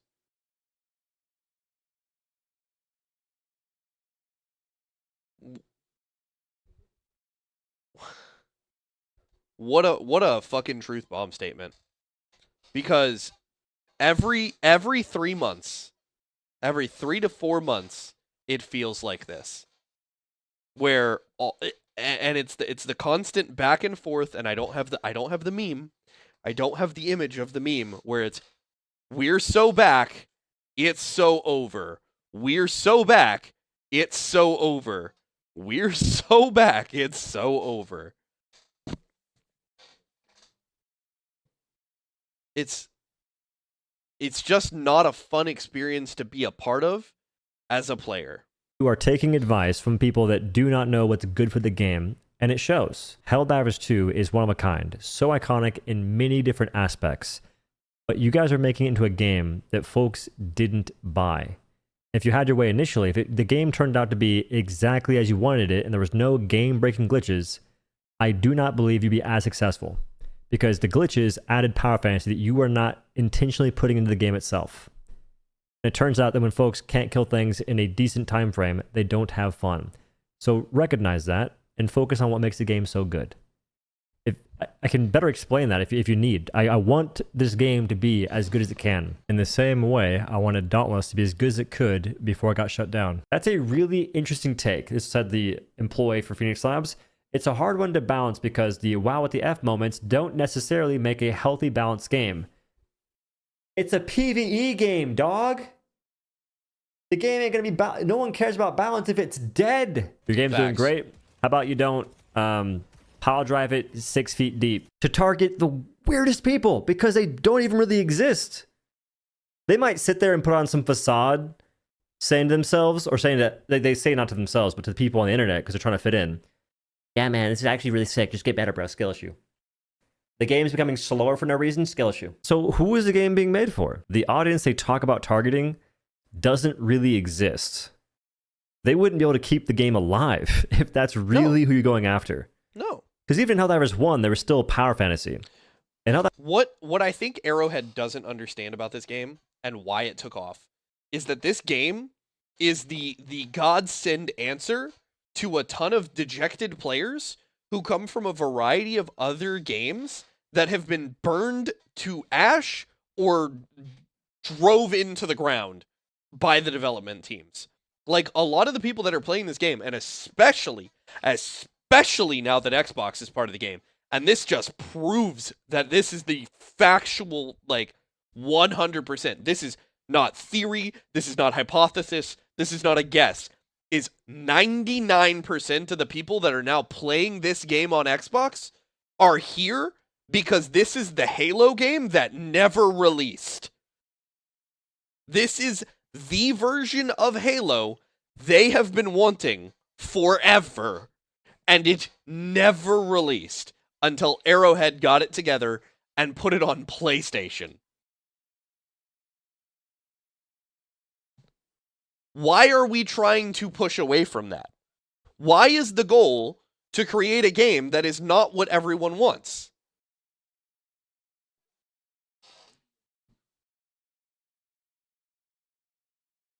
Like, people have been asking for this game since ODST, well, realistically since Reach. And finally, we get the game, and the developers behind the game are like, yeah, we kind of accidentally created that, but it's not what we wanted. What we wanted was Arma with giant bugs that chase you to your doom. And it's like, that's not what I wanted. I didn't pay for that. Helldivers 2, there is kind of, but it's just, you're just making these changes to reduce the pace of the gameplay to a point that's no longer really intense in a meaningful fashion. Change it back to our vision. It just becomes boring. And I believe the player base who sit there and excuse every little thing are a major problem, if not the cause, for why Helldivers 2 does not feel as fun as it should. I get you expect more, get less, but the game's pretty good at the moment. The game being better than it was doesn't make it necessarily, like, amazing. That's what folks don't get. Like, I'm basing the game off of what it could be, and, like, what I guess it should be. Other folks are basing it off of, is it better than it was? Okay, cool. It's good, guys. We can stop improving it now. Meanwhile, the game wants feedback. So what's more impactful? The person who says the game's fine as is, or the person who says the game's good, but it could be better? It's rather unfortunate. No matter how bright I draw the picture, there'll still be Krilla crashouts that can't comprehend it. I use examples, I did everything. I've maintained this same stance for a year and a half. But hey, I'm a rage baiter, I got a skill issue, insert random nonsense. I do want to close with a review I wrote a long time ago that I'm now going to be using again, essentially. One of the biggest fumbles in gaming history. I can't tell if it's incompetence, ego, or intentional self-sabotage to save on server fees. The writing was on the wall ever since patch 0.100, where they tried to adjust any AI thinking players wouldn't notice while also increasing headshot damage players take. Fun isn't a word Arrowhead is familiar with, and instead they're dead set on making the game catered to a core audience of Muppets and yes men. They want players without critical thought or an understanding of the game because those are the only people who can attempt to appreciate the dumpster fire of a game that Arrowhead has created out of Helldivers 2. It wasn't a honeymoon phase or anything like that. It was the intentional changes made by Arrowhead, which to this day make no sense. I did get a lot of enjoyable gameplay out of the game, but there's no excuse for the caricature of a game that Helldivers 2 parades itself around as now. The community is an army of glazy gladiators actually, with Stockholm Syndrome, ready and willing to glaze the game at a moment's notice regardless of what's happening. The majority don't comprehend basic mechanics or simple math. They think that facts are opinions, and these are the folks the devs take advice from. The game isn't enjoyable anymore. It's not too difficult. It's just not rewarding or engaging. It's simply a waste of my time when I'm spending upwards of an hour trying to find something I could enjoy. Missions are like 40 minutes sometimes. All the devs know is arbitrary difficulty, and I don't see that really changing. It's a horde shooter that plays like a tactical shooter with hordes of enemies. Just another game to add to a growing list of what could have been if folks who had a semblance of a clue were running the show. This was made, I believe, more than a year and a half ago. When Johan Pilestedt was the CEO of the of Arrowhead, we had a bunch of problems like this. He stepped in, took over as creative director, and fixed a ton of problems during the 60-day plan. They didn't even complete all of the promises from the 60-day plan either. Some of the things in the 60-day plan are an outright lie. Like, it is what it is. We're past that point, right? Like, that was forever ago now. But they started creating a new game not too long ago, and I am 100% convinced that Johan Pilestedt, the man who basically came in and salvaged the bullshit by listening to the players, and the game immediately skyrocketed, like, again, to one of those we're so back phases. I don't think he's part of the game anymore. I don't think he's got anything to do with it. I'd imagine he's probably just burnt out with the game after spending 7 straight years working on it. But, you know, game design is an art. Art is always a labor of love. And so you either love what you do or you don't. And if he's out of love with it, then so be it. But that also means that the one person who understood us the most is no longer involved. And it's like, it'd be like pulling LeBron out of the NBA and being like, well, you know, we did it because we don't really like LeBron. It's like, okay, so I guess you also don't like money, you don't like basketball, you don't like your fans. This review. That's why it says previous review. But hey, I don't know what I'm talking about. Yeah. I wish that were true. Anywho, thanks for watching and have a good day. Yep. So that was Grunt Fantasy is Ruining Helldivers 2. It's a video by Odo. If you're catching this late and you didn't get to see a good portion of that, you can find that on YouTube. I highly recommend you take a look at it. At least drop a like, because the more if you agree. If you don't agree, I'm happy to hear why he's wrong and why I'm wrong. I'm happy to hear it. Because if you got a good defensible argument, I want to hear it. I really want to hear it. But if you're insane, like, I'm gonna call you out. Go support that video. Arrowhead needs to see that video because of all the crazy shit they've said. Recently, one of them, it was Shams, the CEO, said that streamers and YouTubers are a minority with a megaphone that doesn't represent the majority of the player base. And that the massive majority of the players just silently play the game. No. The massive majority of the players don't want to sit here and put an outlet of all of their frustrations, because the mass majority of players aren't so passionate about the game that they're going to sit here and have these conversations. They're just going to move to something else. Silent players are disengaged players. So when an entire community rallies around certain voices, they've basically all but said, this voice represents me. Democracy. And ignoring those representative voices is the most undemocratic shit, to stick to the theme of the game. It is so undemocratic to say that, well, the representatives don't, speak for their people. Why would they have an audience? If they weren't saying something a lot of people were thinking, they wouldn't have an audience. And another thing that's crazy is when smaller YouTubers like myself create videos that are about things like going wrong with the game, those are the things that pop off. Join the Helldivers. Yeah, Zack Attack. And I'm going to start responding to chat now because the video is over. So, lay it on me. But yeah, the clan communities have gotten slower and much quieter. People are definitely moving on. I don't even know what they're moving on to other than, like, Silk Song and, I mean, Jump Space is about to come out, or, well, actually already is today. If that game pops off the way that it could, Helldivers is cooking itself right now. There's no clans per se in Helldivers, but there's people who have put together large communities, like Discord communities and things of that sort. And those people have good groups for looking for group and everything like that. Yeah, BL4 just released. And while, like, I won't sit here and ever support Borderlands because Randy Pitchford is a fucking loser, and I don't want him to have any of my money ever, it's crazy.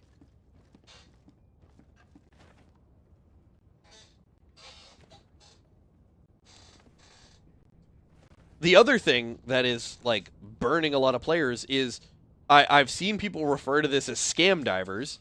That one YouTuber who I think his name was T-Dog or 2Dog or something like that, completely misunderstood how the game worked with the war bond system and everything. He, like, immediately got in. He was like, oh yeah, I want to play the Halo Warbond, bought the Halo Warbond, and then didn't understand that you have to play the game and get medals to buy stuff. He was like, well, this is a scam. That's not the scam divers I'm talking about. Yeah, the COD streamer. Yeah, the scam I'm talking about is people jumped in, they bought this Warbond, and then immediately the developers dropped a bunch of content on the game that this Warbond functionally crippled them for. Randy Pitchford is the he's either the CEO?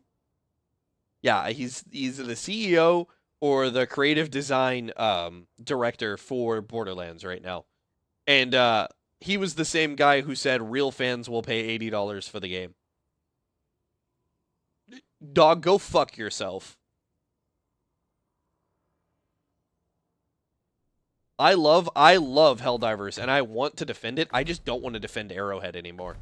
I want to defend this as, like, one of the best games that's ever been made, but I don't want to defend Arrowhead anymore because it's gotten to the point where 90% of good choices for Arrowhead right now would be revert changes that they've made.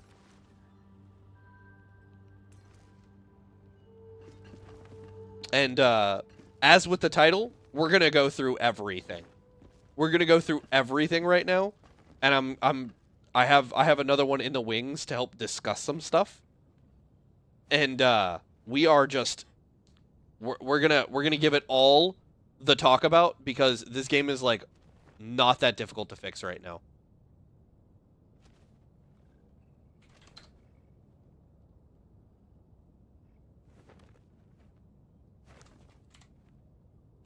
Hold on, I'm going to message then.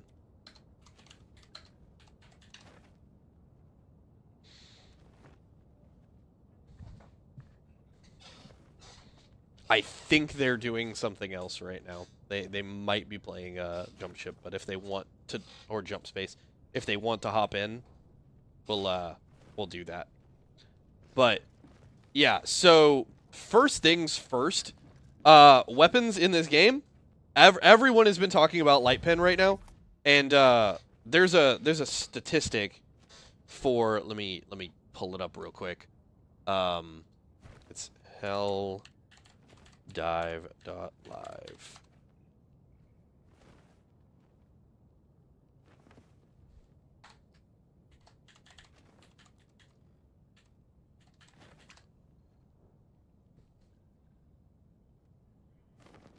And I'm going to just go ahead and grab, there we go.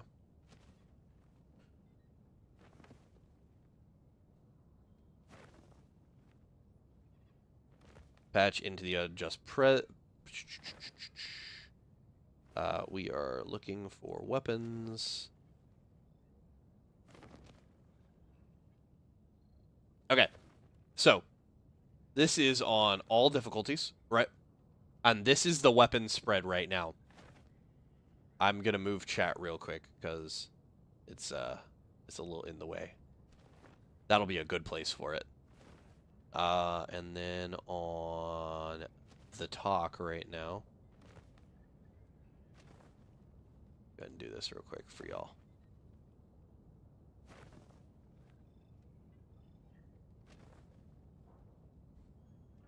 I'm shrinking this down so that you can all see how freaking crazy this is. What's up, Fish? I'm talking to chat again.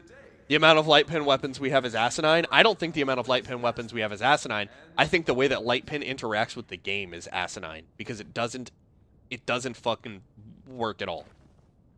The Coyote is far and away the #1 weapon being used right now as far as primaries. Far and away the #1 weapon being used right now as a primary. 35% pick rate for anything in any game is insane.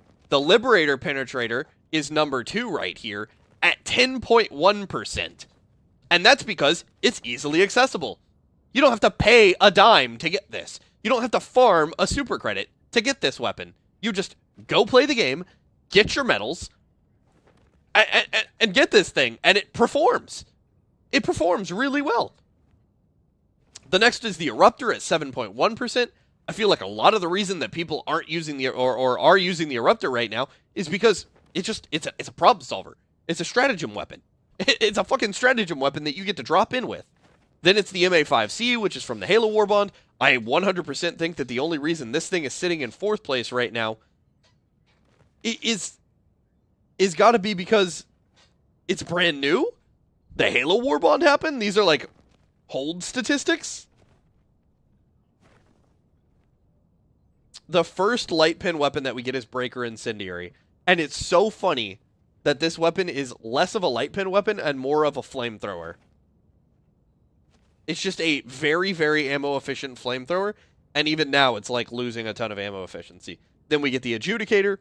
Big surprise. It's a medium pin weapon. Crossbow. It's explosive. Who's surprised?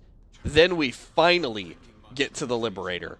The baseline Liberator. And the only reason this is here, and this one's gonna not be a surprise if you know where I'm going with this. The only reason this is here is because this is the goddamn starter weapon, and I'm on difficulty all.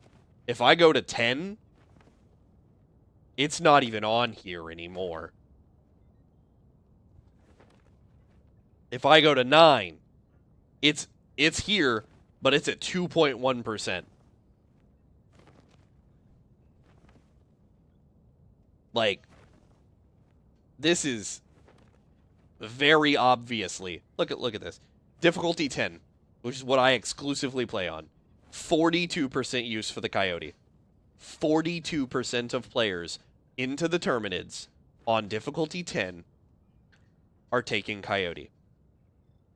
It's new, so it's got some honeymooning, but 42% is not, hey, I just kind of like this. It's, wow, this is exactly what I need this to feel like. And it's a medium pin weapon. And there is not a single weapon in here that is light pin until we get to the Breaker Incendiary. And then finally the Breaker. And if we go all the way down at the bottom, I'll bet the bottom 5 weapons. Sickle, Pummeler, Defender, Knight. The Deadeye is way down here, but these are Terminids. That kinda checks out. But yeah. The Sickle used to be like the best weapon. The best weapon into this faction when it released. Yeah, 42% is like cold water in the desert where we're dying of thirst. I was playing earlier and the people I was playing with were swearing Coyote was the best. The crazy thing is, this isn't even, again, as the video said, this is not even the best weapon as far as primaries go. Coyote is not better than Eruptor. It is not better than Crossbow. It is not better than Scorcher. It is not better than Adjudicator. It simply is like, and I mean, I guess it is a little better than Adjudicator. What's up, Starry? It is only barely better. It is only barely better. I'm not gonna play at the moment, Starry. I'm basically long form video ranting. Thank you for the roses, Rose. Thank you, thank you. But yeah, this is Terminids. This is Automatons, Coyote, Eruptor, Lib Pin, Scorcher, Liberator. Liberator is actually up here because these are the Automatons. And you can take a light pin weapon into them. Oh, Coyote is far and away the best assault rifle. Not even a question, Anthony. Far and away the best assault rifle. Into the Illuminate, 27%. Like, this is insane. This is insane right now. And people want to defend a light pin. And people want to say medium pin isn't necessary. And the developers want to use light pin as the standard. Here's your goddamn standard. This is your bar. The Coyote is the new bar. If it can compete with Coyote, it's allowed in the game. If it can't compete with Coyote, it needs a rework. Period.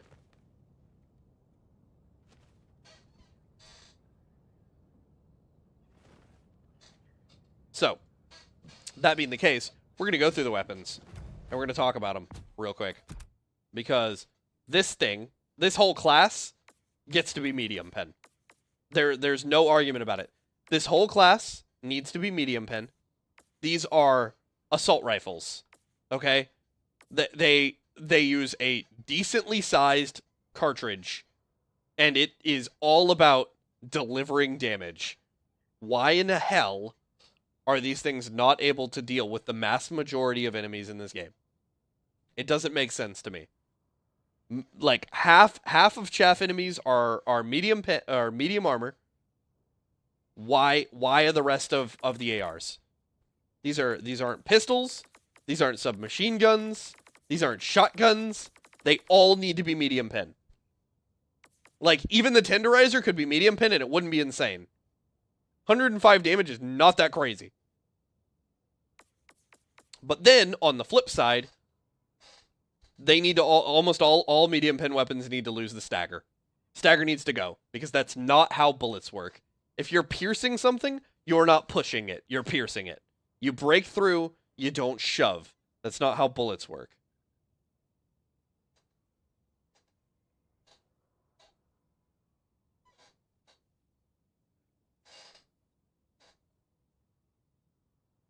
You low-key thought they were already medium pen? Yeah, no, that's unfortunate.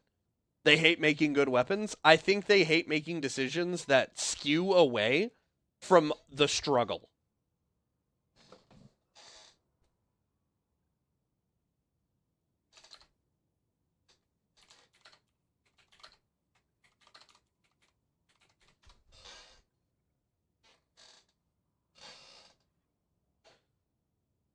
So, basic Liberator, this can be the functional balance point right here, but they need to do something about durable damage, and they need to make this a medium pen weapon. If they want to leave this a light pen weapon, durable damage needs to skyrocket. So, for these kinds of weapons, for people who don't understand how durable damage works, the weapon next to the Coyote is the pacifier. It's not a real gun. Let me pull up the wiki. Here we go, y'all. Shotguns are pretty damn good. Shotguns are pretty damn good. So, let's explain this so we can fix everything. This is the AR-23 Liberator, all right? If we look at the stats, and I'm gonna back this off a little bit so that's a little more visible. All right. So, it is 5.5 by 50 millimeter full metal jackets. This is not the Liberator Penetrator. This is the regular Liberator.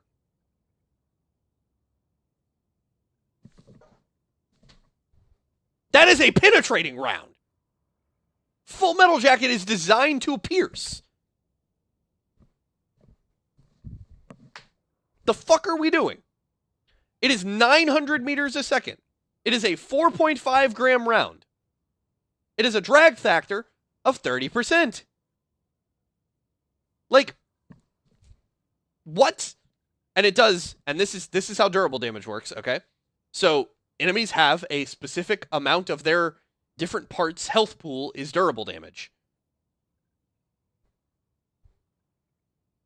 80 ballistic, 15 ballistic versus durable. The amount of damage reduction that you are getting versus durable parts with this weapon is insane. It is insane. This is an assault rifle. This should rip flesh apart. And you know what it doesn't do?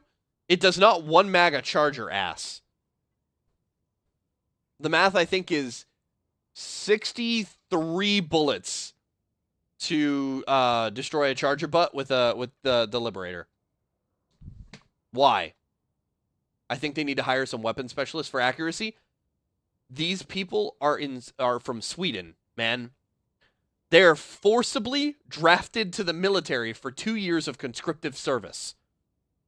It is a requirement for their country, legally, that everyone who lives there go through basic military training and performs some role in the military for civil service reasons. All of these people have fielded firearms at the minimum in training. They are basically weapon specialists compared to almost every other shooter game designer. They have more weapons experience than anybody working on COD, basically, anybody working on Battlefield, basically, and definitely anybody who's working on PUBG. or Fortnite. Because those people are scared of guns. I'm going to tell you right now. The people working on Fortnite and PUBG and Battlefield and COD, they're scared of guns.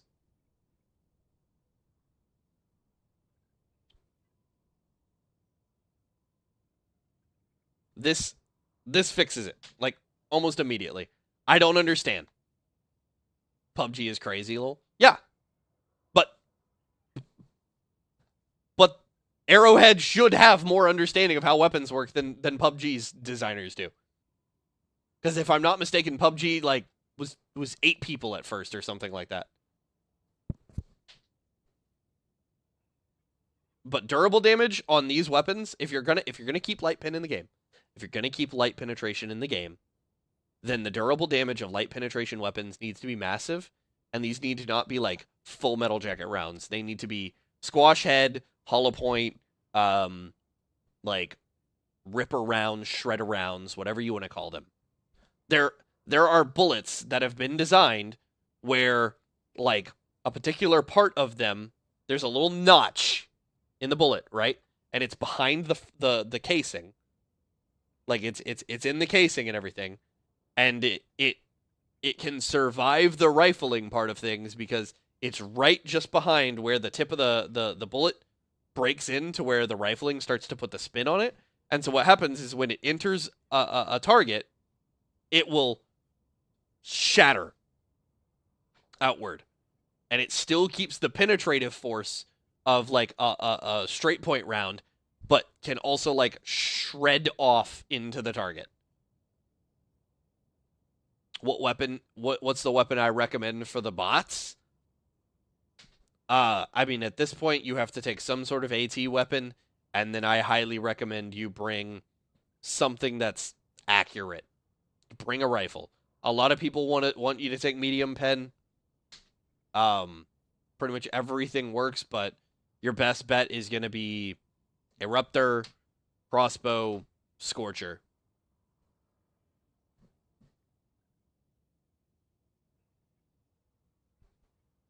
Yeah, this has got to go.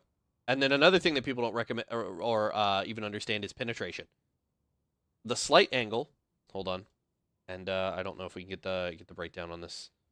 Maybe we can get the breakdown on this. Maybe they can show about slight angle here. I don't know that they're gonna have. Maybe we'll see. Hold on. Weapon damage, damage fall off, enemy durability. Blah, blah, blah, blah, blah, blah. Hold on, I'm gonna see if I can find it. It's probably onto there. Sorry, I'm new to this Xbox player here. No, not a problem at all. Not a problem at all. I'm hoping you learn something and you feel a good way about this. You see ballistics. Nope, I don't think it's going to show it. Okay, well, anyway, so penetration is also based on the angle that you attack the target. And I feel like a lot of this stuff needs to be said out loud so that people can understand and actually, like, communicate here. Direct is, like, straight on,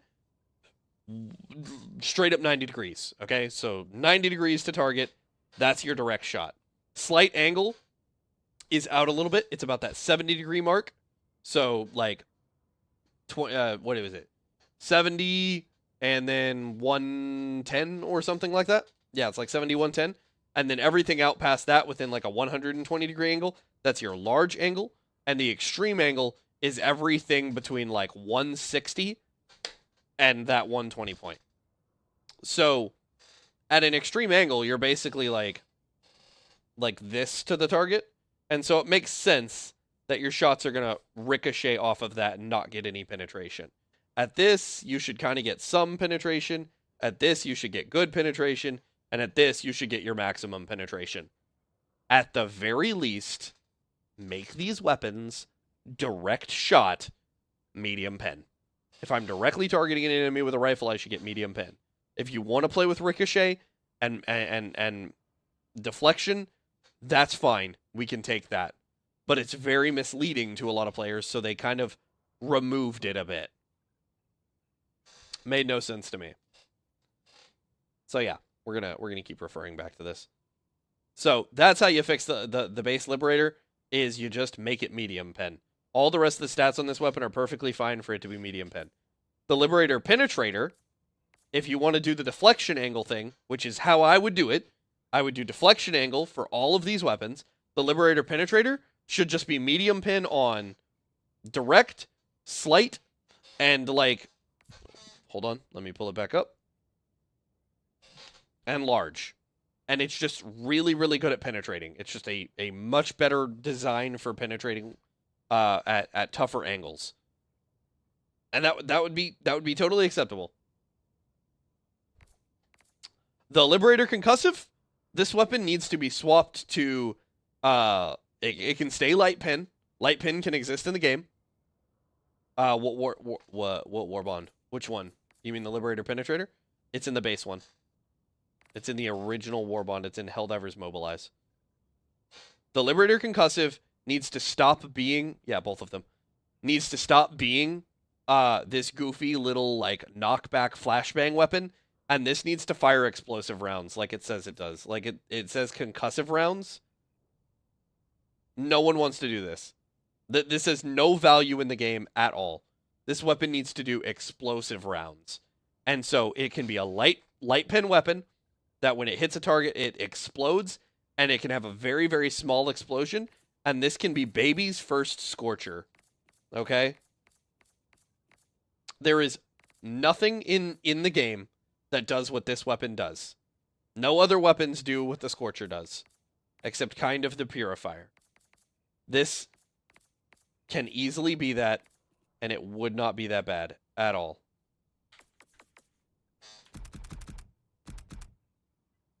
Hold on.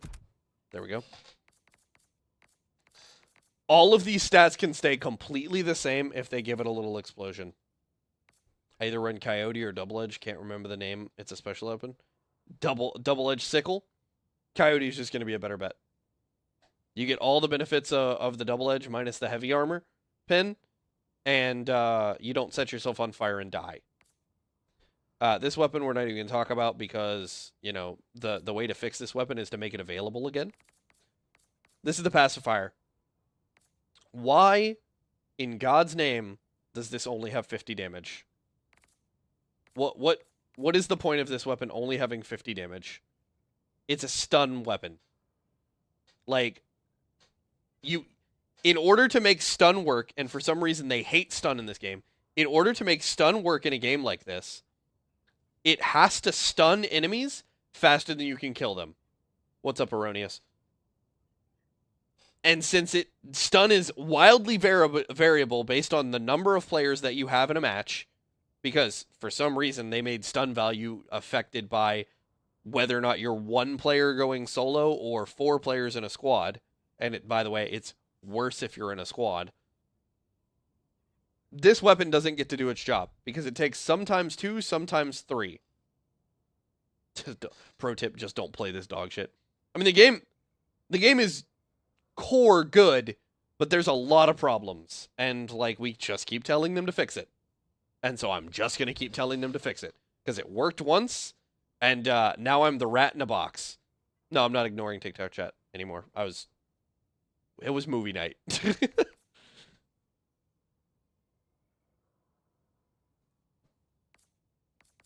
But this thing just needs the damage to go up and the stun to be fixed. And damage only needs to go up by 10. This can literally just do the same damage as the Liberator Penetrator and just have stun. And this thing needs to just be really, really good at penetrating. Bro, the game is so fun. We don't want to roll all enemies, but make guns make sense. That's all I'm saying. Bro, if you think that the pacifier is good, you're coping. I'm sorry. Yeah. Like, here we go. I'll fix you real quick. We'll go back because I thought I had it still.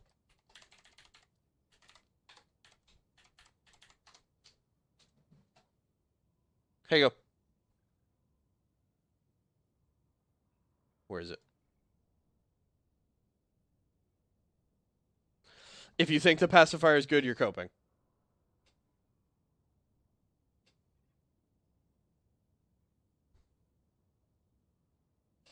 I don't know, the fun in horde shooters for me is the fact that we're overpowered. You're exactly right. We should feel at least a little bit overpowered. Thank you for the tickets, Moon. I appreciate that. Thank you very much. Good to see you again. What's a good donation for that? What do you mean? Helldivers doesn't do it too great for me. Dark Tide does. So they actually hired the tech director from Dark Tide. And we still have these issues. And they're still talking about tech debt. No, we shouldn't feel overpowered. We should feel slightly overpowered.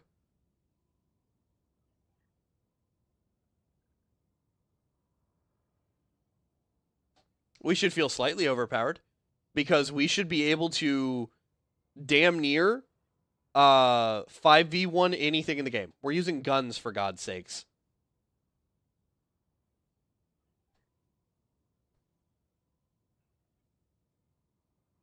If we aren't overpowered, why the fuck are we fighting huge hordes of shit? Exactly. It's a horde shooter. Let me see. What's a good donation? I don't know.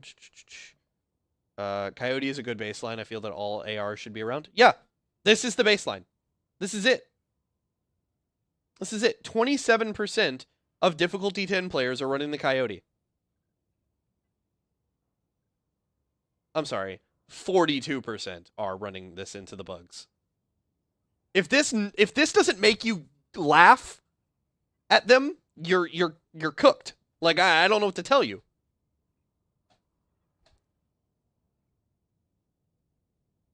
%. Insane. Stonks.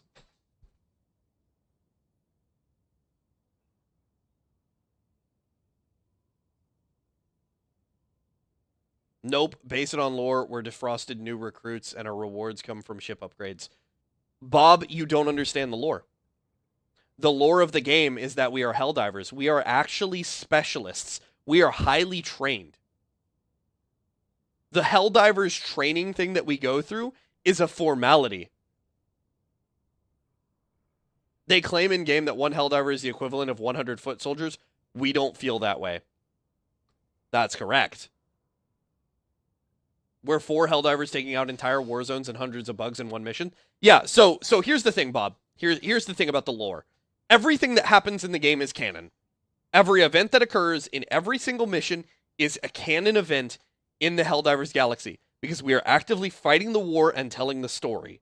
Okay? Every single death, kill, fall, scrape, bullet fired is canon. Okay? There are players that are running this game, like me. I have no HUD on. I am running at the hardest difficulty, and I am still slaughtering enemies. And I'm averaging, at most, 5 deaths with no information. I'm blindfolded to my stats. If I put them on, I never die. Canon Helldiver. Like, we're supposed to be 100 foot soldiers. We're supposed to be highly trained. They pulled the Helldivers core from SEAF. Everybody who is a Helldiver was trained in the SEAF first, and then got pulled up to Helldivers. Helldivers are the fucking Ranger Regiment. They are the U.S. Army Rangers. They get dropped behind enemy lines to attack hard targets in, like, the most ridiculous situations. And then they're supported by a super destroyer. Like, saying we're meant to be weak is ridiculous. And saying that we're weak in lore is ridiculous. Saying we're cannon fodder in lore is ridiculous. So it's canon that I killed a Hulk with a Super Earth flag stratagem? Absolutely it is. And salute to you, Diver. That a way to spread managed democracy correctly. So let us feel that way. It's canon that we've gooned on top of Hulks and Chargers? Unfortunately, it is.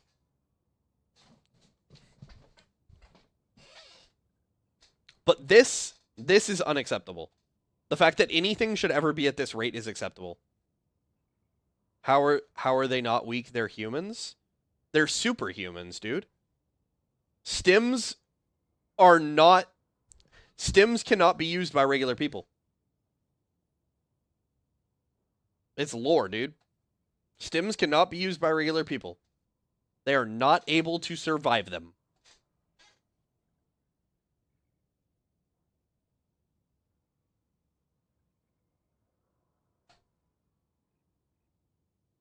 When the Sieve Troopers first dropped on the defensive Super Earth, you were able to accidentally kill them with the stem pistol.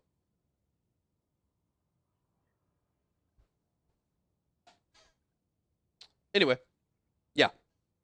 So the pacifier, not a good weapon. Bad weapon. Need mini fix. All fix I said, plus probably a little bit extra. The coyote, we do not touch this thing. We do not touch this thing at all. There is no need to fix this weapon. It is the baseline. It is the standard. It is everything we should be going off of. This weapon is not overpowered in any way. It is not even the strongest primary weapon. It is just a very good feeling assault rifle in a horde shooter game for once. And most of the work being done by this weapon is done by this tag right here, Incendiary.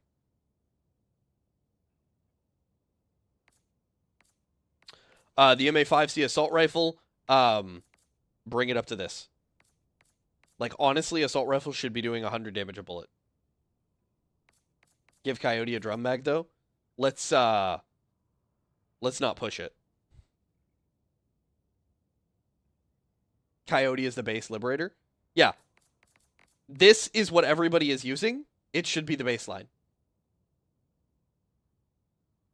Yeah, Coyote is the new base liberator. Yeah, exactly. Exactly. Using this as the standard is a dog shit idea. MA5C, again, like I said, it just needs to be brought up to the standard. The Liberator Carbine. The Liberator class of weapons is constantly a question of why didn't we just get to do customization? But now that we have customization, this weapon seems kind of goofy. Now, everyone calls this the Smallwort because it's like a smaller version of the Stalwart, but it isn't even quite a smaller version of the Stalwart. And the fix to this weapon is, again, just make it medium pen. Just make it medium pen. It will do just fine. This thing does not even need durable damage. Why does Liberator Penetrator get a drum mag but not the Coyote? Because the Liberator Penetrator doesn't do an additional 100 damage over 2 seconds.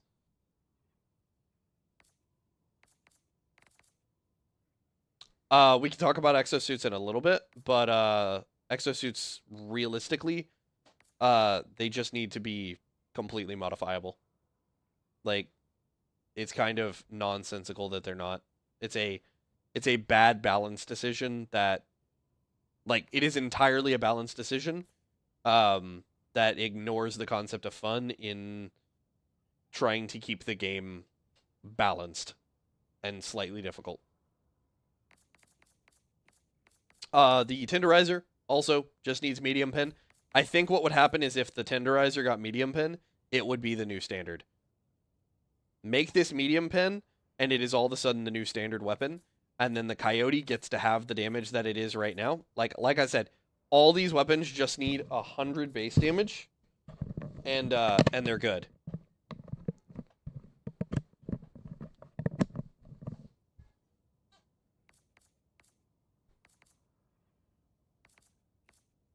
The Adjudicator, I think, honestly, this one's kind of fine where it is. This is maybe the most balanced of all the assault rifles. It's a little bit weaker than Coyote in, like, overall output, but that's because this is an element attached to it. This could be solved by just giving you more spare mags of it.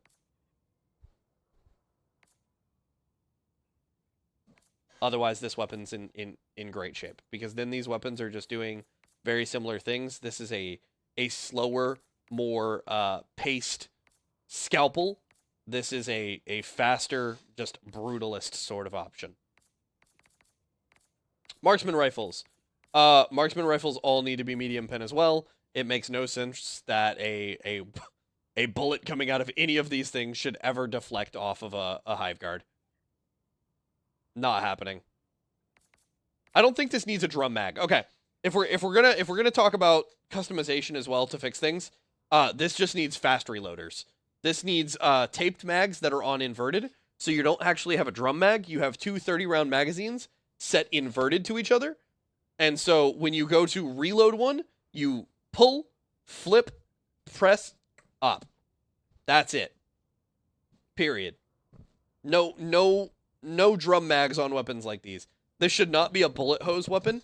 This should be, these two right here need to be the we're almost a marksman rifle assault rifles. Same thing with the pacifier. I use the armor that does reload and ammo increase. Yeah, because you kind of have to if you're going to use an assault rifle or anything with a magazine. They removed a bunch of magazines from all of the weapons that were good, and then we're like, hey, we'll release Siege Ready, and then you can have your ammo back. It's like, can I just have my ammo back and not need to rely on an armor to do that? No, fuck you. All of these need to be medium penetration. They need to fix the drag on these weapons. Let me see. So, ergonomics on the regular Diligence is a 59. Ergonomics on the Diligence Counter Sniper, You're Not Ready, is a 30. Why is the ergonomics for the Diligence Counter Sniper half of what it is for the base Diligence? Why? This weapon feels like crap to move. Like, a lot of people are convinced this weapon is bugged, but it just feels like crap when compared to the base Diligence. These weapons all need to be medium armor pen. And I don't know. I feel like honestly, these all kind of just need some sort of high damage buff. Like, I should be one-shotting everything with these. These should probably be doing 80% durable, so that the 200 damage here is, what is that? Does that put it at 160? No, I think it puts it at, I think it puts it at 160. But all of these should one-shot a hunter. And only, like, one of these one-shots a hunter. There's no excuse that these weapons should not one-shot a body shot on a hunter. Hunters have 175 HP. And so all of these should be one-shotting that. Even this thing. That's a big bullet. That chamber for the bolt action is bigger than your hand. That bullet is bigger than your hand. A 5.56 is like this big. All of these are minimum, like, I'm 5'6", guys. I'm not a big guy. A 5.56 is like this.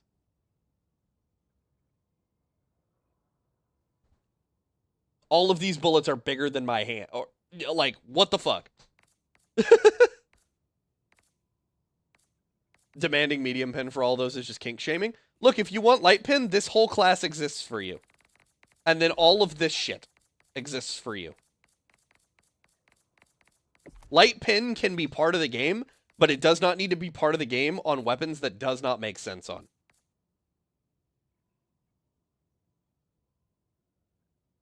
The shotgun from the Halo set is fucking dirty. It's really good. But it's not amazing. It's not doing things other shotguns aren't just doing better. Small ammo equals light pen. Dirty meaning it's DPS. It's got good DPS, but you also have to be able to damage the target. And the other thing that you have to consider, Matt Wilson, is when you're doing light pin to a light armored enemy, you're reducing the damage by 35% immediately. It's great for Predator Strain. I love the Halo weapons. I wish they had more ammo. Ammo's gonna be like a down the road fix thing. Top 3 best primary secondary combo. So we're at the point where I don't think your secondary really exists very much unless you're using like grenade pistol or ultimatum. In which case, whatever you're bringing in the secondary slot is just, I like the way this feels. Because those two weapons are, like, outlier the best weapons in the game. As far as secondaries go. I Helldive at 10, and to be honest, I use Coyote. Yeah, I kind of forget about Senator. Yeah, Senator is actually, like, pretty great, too.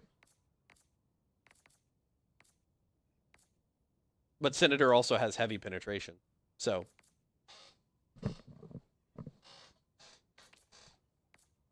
Talon's all right. Somebody want to explain to me how the Talon is a medium pen weapon? This is medium pen? This is medium pen. Why? Why is this medium pen?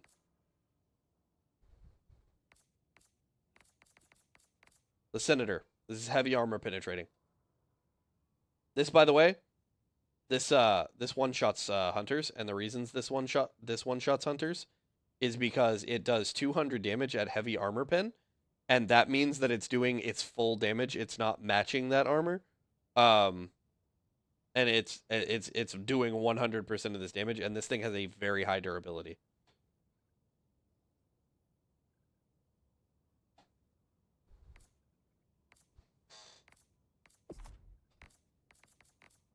Okay, so all these need to be medium pen. It's not even a debate. It's not even a question. And these all need to be doing the same damage as the Deadeye functionally. And then we can talk about, like, doing some changes to how the weapon feels, ergonomically speaking, what kind of stagger force these weapons are carrying. And, like, we can even make the argument that maybe even Deadeye should be heavy armor pin at direct, and then medium armor pin at all the other angles. And I think that would be totally acceptable, because this is basically supposed to be like, what is it, 4570 government, and all the rest of these are supposed to be at minimum like 762, or what is it called, 30-06. Like, arguably these are 30-06 weapons. This is a 4570 government, and these two are like 762 rounds. Or maybe, honestly, I'm convinced the Diligence Counter Sniper is probably like either a 380 or a 308 or like a 338 Lapua.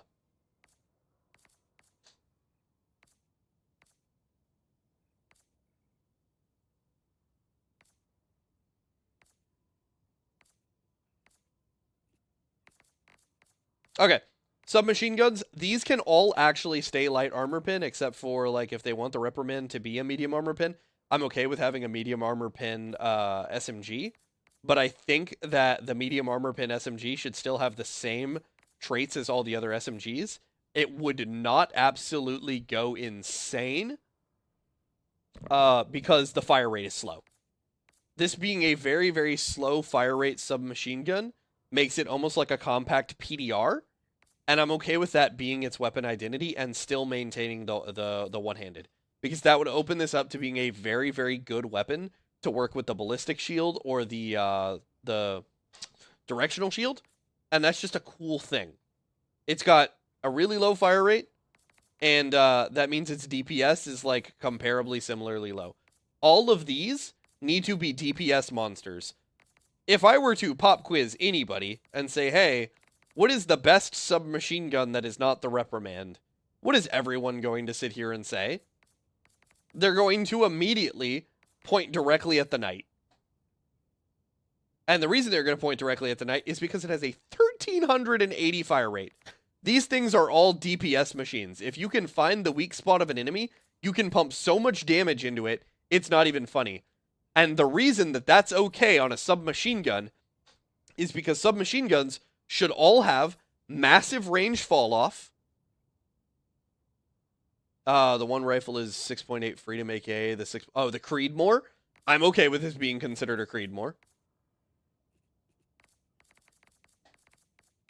But anyway, all submachine guns should have very difficult times at long range and should be incredible at close range. And the reason that that's fine for them to be light pin and incredible at close range is because once you get close enough to actually make a function out of these weapons, it's a danger spot.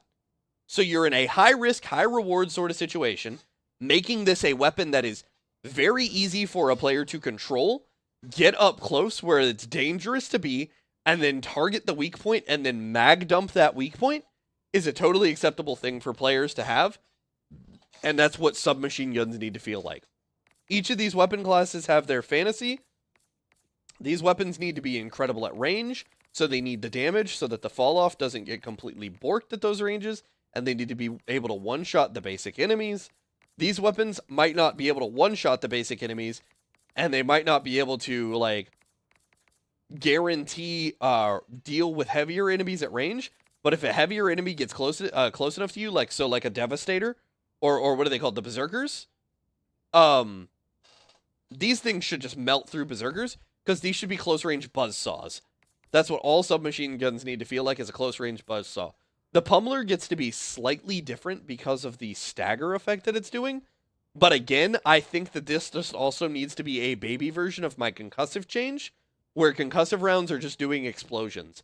You would have to change nothing else about this, just make the pop do explosive damage, and make it, like, absolutely shred durable. That fixes all the submachine guns almost immediately. Shotguns. These can also all be light pen, okay? Buckshot does not need to be medium pen. All the people that are pissed off about the M90A not being medium pen are out of their goddamn minds. It does not need to be a medium pen weapon. For Christ's sake, it has 605 base damage. That's a crap ton of damage. And that's split amongst 11 projectiles. And, what is it? Each of them are doing, like, 70 damage apiece?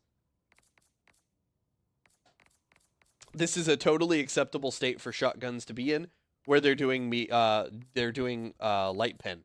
If you want to have a shotgun do flechette rounds and be medium pen, I'm down for that, but it needs to not do a lot of durable damage, okay?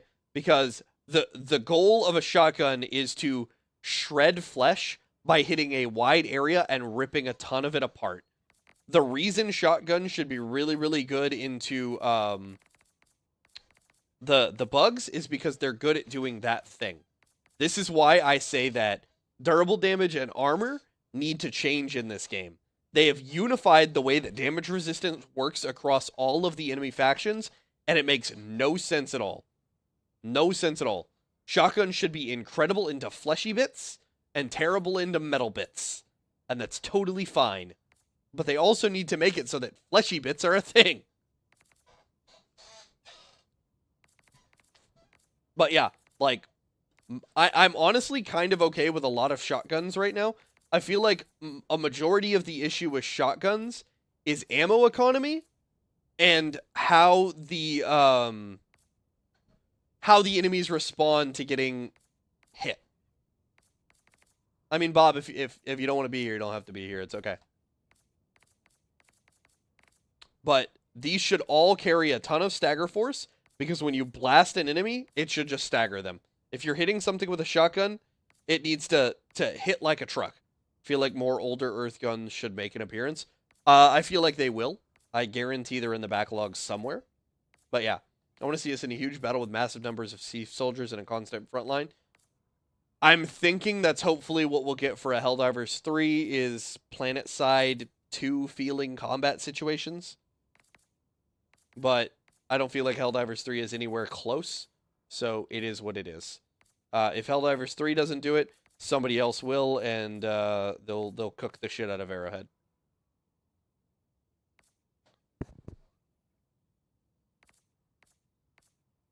We're going to talk about armor. This is Fish, everybody. This is one of the moderators. He's a great guy. He's also about to start getting into streaming, so support him if you can. But yeah, the Slugger has it's gonna need its stagger force back. It's gonna need another like 200 damage, because there's no excuse for this thing to not do like 480 damage hit like a truck. And this thing needs to operate basically like a rifle.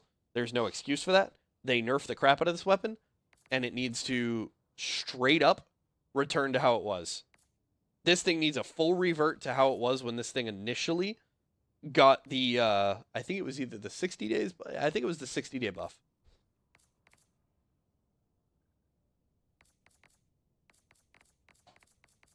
But yeah, that's how you fix shotguns. It's pretty straightforward. All of their attachments are really, really good.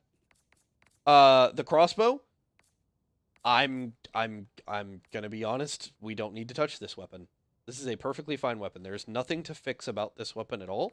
If anything, the fact that it's one-handed is a bit excessive.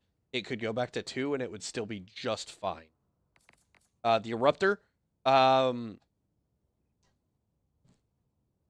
I don't think this thing needs heavy armor pen. I don't think this thing needs heavy armor pen at all. It does not make a lot of sense to me that this thing is heavy armor pen, just because of what it's supposed to be. The grenade launcher rounds are not heavy armor pen. I don't know why this is heavy armor pen. And to, like, jump a little bit, this firing jet assisted shells, if that's enough to qualify you as heavy armor pen, the Dominator should be heavy armor pen. Why do they show Helldivers driving tanks and I don't have one? The Bastion will get here at some point. Eruptor should not be anti-tank. It can be... Look, tank class enemies have medium armor pen weak spots. The same thing as medium armor pen enemies have light pen weak spots, and heavy armor enemies have light pen weak spots. Like, this thing does not need heavy armor pen. And I'm gonna be 100. Like, honestly, this thing is better than the AMR, and that's crazy. The Plasma Punisher, so uniformly affixed to all of these weapons that makes them all feel good is Plasma should set things on fire. The laser weapons set things on fire. Why do the Plasma weapons not set things on fire? Me and my revolver versus everyone argue with a wall. Yeah, there you go. I don't have any loadout suggestions out of the blue. It would depend on what you're doing. This weapon in the game that it came from in Killzone sets enemies on fire. They wanted to be accurate to the weapons for the crossovers. There you go. You can mod the game, Black Pursuit. That Black 2012 Pursuit. Yeah, okay, I think I know what you're referencing. Haha. Plas Punisher should set enemies on fire. Honestly, this thing needs a bit more damage. Four-shotting medium enemies with this does not feel good at all. The accelerator rifle is not part of a war bond. It's part of a collab. So it will come back hopefully when the Killzone collaboration returns to the game. Is modding okay? I heard modding was risky. I didn't want to get banned. You can mod the game. It's totally fine. You can mod the game. Some of my earlier streams are modded gameplay. I stopped modding because they started releasing a lot of updates back to back to back that started breaking mods, and it was a lot to keep up with everything else that was going on. Constantly sorting through my mods and making sure the game was stable. On top of the game having its own stability issues was just not very fun. So you can mod the game if you want to, but be aware, you take the risk on yourself. Yeah. But the Plasma Punisher, let's go ahead and give it its ammo back because it did not need the ammo reduction of 2 shots from the mag, and it also did not need the reduction in spare mags. It needs to set enemies on fire, and it needs another about 70 to 80 damage. The Blitzer, I honestly think this thing is perfectly fine. Maybe a little bit of a fire rate buff, maybe a 10 fire rate buff, would make this feel just fine. The Scythe, continuous laser weapons need to scale their damage up in the same way that this thing does, but in a much safer way. And like, just let this thing get up to medium pin. I'm fine with this thing starting as light pin. It should be able to get its way to medium pin, and then you should have to feather the medium pin for the rest of its existence. The Sickle, maybe not get medium pin, but up the damage a little bit. Let's up the damage a little bit. The laser weapons like this need to do low base damage and just be very, very good at continuous always up damage. The ideal fit for these kinds of weapons is I am continuously dealing damage at all times because I'm working on ammo economy. That damage can be low as long as the these are damage per minute weapons, not damage per second weapons. Bullets should always be damage per second and do a lot of burst because it's a high level of kinetics. These should be damage per minute weapons that allow you to constantly be outputting something, and there's a space for that. I completely dislike the double-edged sickle. I don't have any good opinions on how this weapon operates. I think that the damage that it deals is entirely too much. It forces you to build a certain way. And the return on investment on it is significantly lower than I would like it to be.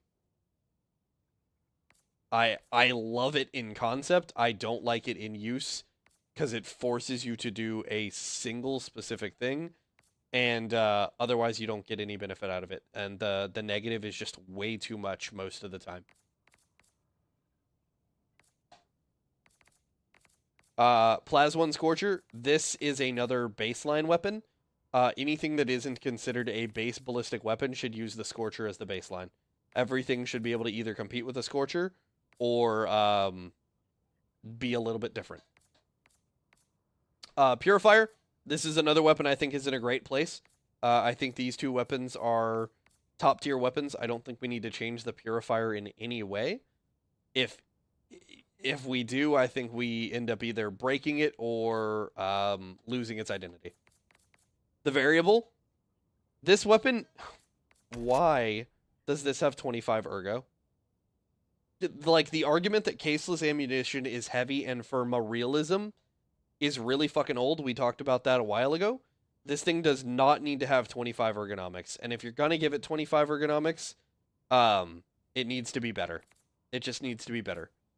There's no excuse for 25 ergo on a weapon that's only doing 85 damage per shot, even if the full is doing 3,146 damage, because that 3,146 damage is light armor pen, so you're losing 35% of it immediately, attacking any enemy that you'd want to use the full on.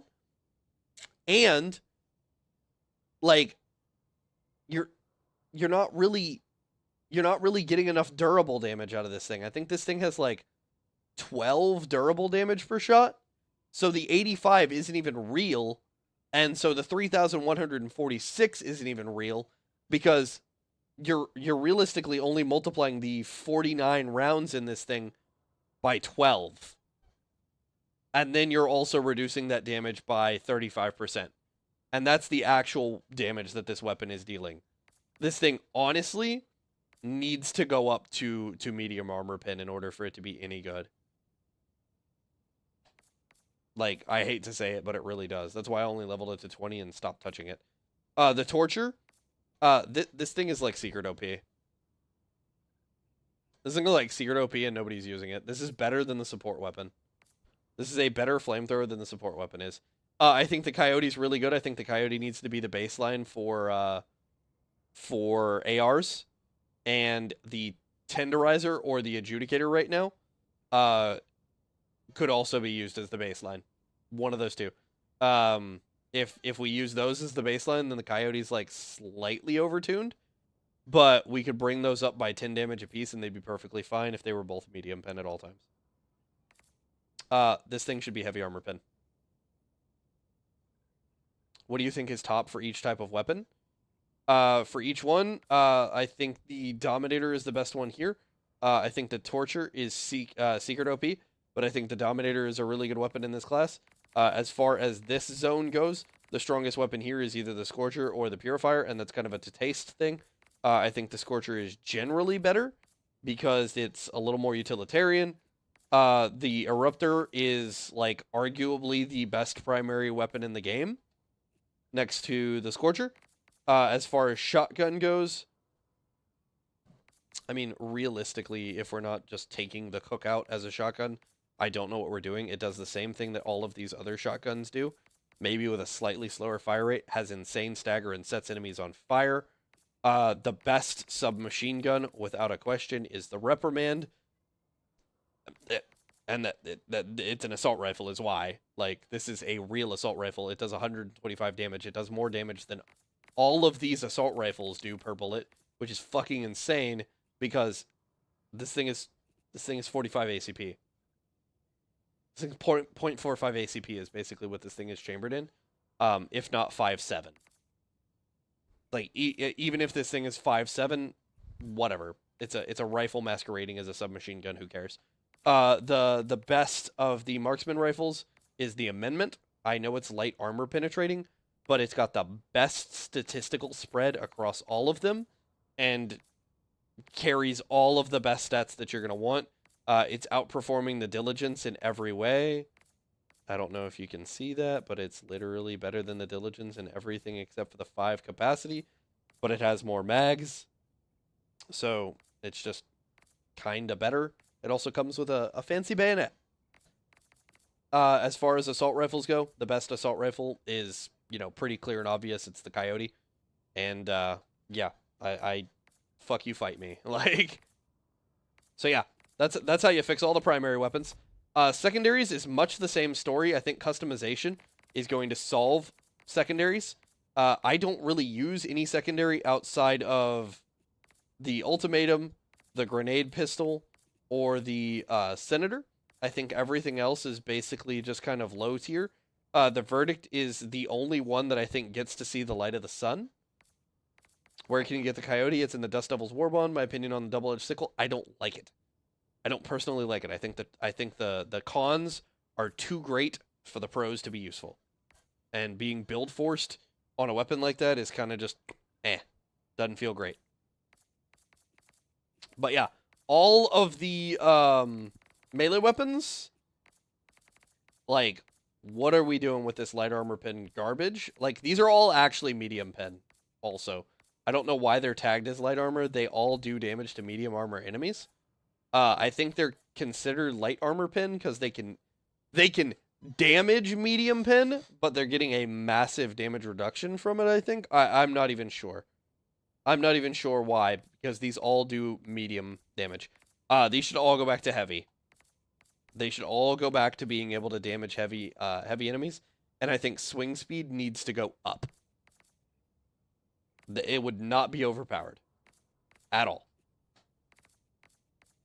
The Warrant, honestly, this weapon's in a good place. I don't have any problems with it. I think it's very stable. I think it's very reasonable. I just think that it's being overshadowed by, Senator, Grenade Pistol, and Ultimatum. But as far as, a true blue pistol, I think the Verdict and the Warrant are both, right where you kind of want to be. Warrant is kind of suffering because I really think this should be 90 damage per bullet. But it's fine that it's not, because this is supposed to be the Desert Eagle. This is supposed to be the not the 5.7. Well, yeah, kind of like a 5.7. Something of that nature. But it's got the gyro jet bullets. So I'm okay with it being medium pin. Where you get Verdict is in Polar Patriots. It's a pretty decent warbond for just weapons. Talon the best? I don't love Talon. Peacemaker, I'm okay with this being a light pin weapon. I'm okay with a majority of the stats on this thing. I just think that I don't know. This needs customization in order to shine. This should be the most workhorse weapon in the game for players, and it should have an insane amount of customization and possibly ammo customization would maybe fix it. Most of the Halo weapons are just not that great. The shotgun's pretty good, but all the other Halo weapons I don't think are very good. Redeemer. This thing just needs a little bit of a damage buff. The fact that it's so far from the Peacemaker makes no sense. They could make the handling on this be a little bit worse, and it would be just fine. The Senator is in a great spot. I don't think we need to do anything to touch the Senator. The Verdict is in a great spot. I think this is the standard that we should weigh all other pistols on. The SOCOM pistol. This thing needs a sound profile of 10, not 30. The Peacemaker has a sound profile of 30. Melee weapons have a sound profile of 30. The SOCOM pistol needs a sound profile of 10, and it would be perfectly fine. It has a suppressor in it. The suppressor should work. Alright, stim pistol. We need an upgrade on this thing. This thing just needs to do tracking. Everybody keeps saying it. It makes no sense for it not to. This thing needs to do tracking, and I think, honestly, if this applied the gas effect to enemies that you hit, because they are not set up to, like, function under the effects of stims, that would be kind of cool. Like, people would maybe take this to, like, just quick switch and gas an enemy, or hit an ally. No, you cannot stim yourself. You can aim this thing. So the closest you can get to stimming yourself is getting really, really good at aiming this thing straight up into the air and then catching the dart.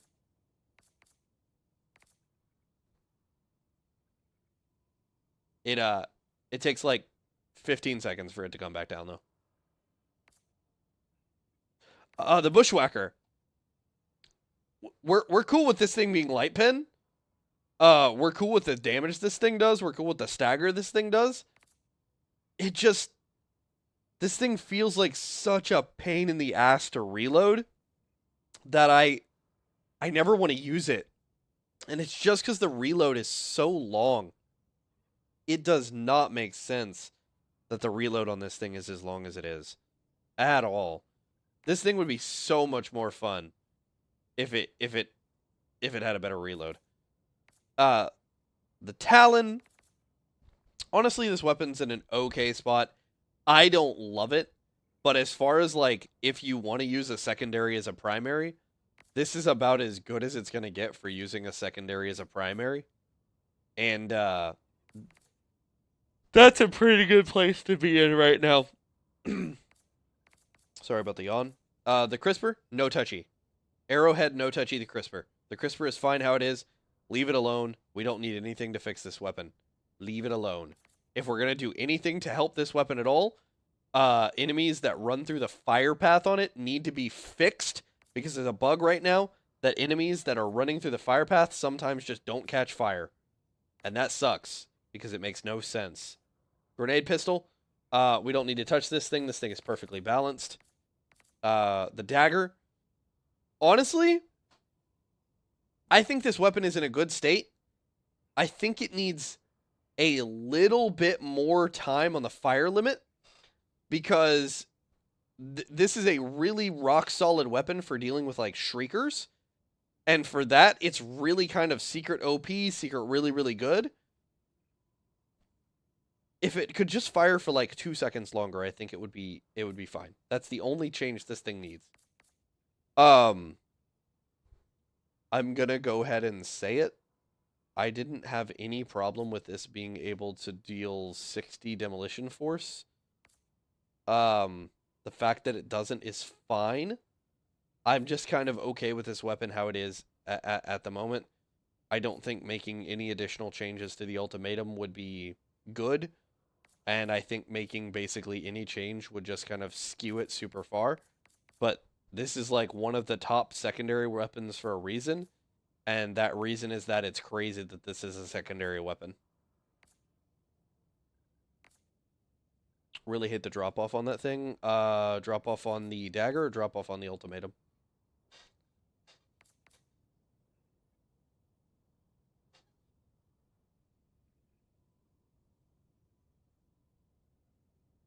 It's okay, Fish. You'll be back.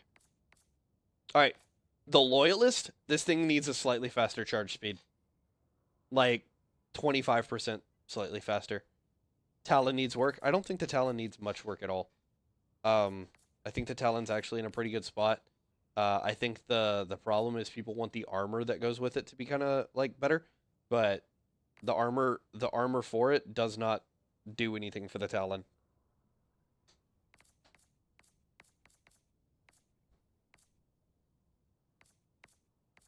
But the Loyalist, I honestly, this weapon is, like, pretty rock solid for the most part, but just needs a faster charge speed. This should be the de facto charge up weapon coming out of this. That's the only thing that makes it different, and I don't ever want to charge it because it takes super long to charge up. I actually agree with 81% of your ideas, lol. Yeah, I mean, I've had a long time to think about it. You have a good night, though, Saint. Alright. On to throwables. This is where it gets kind of goofy.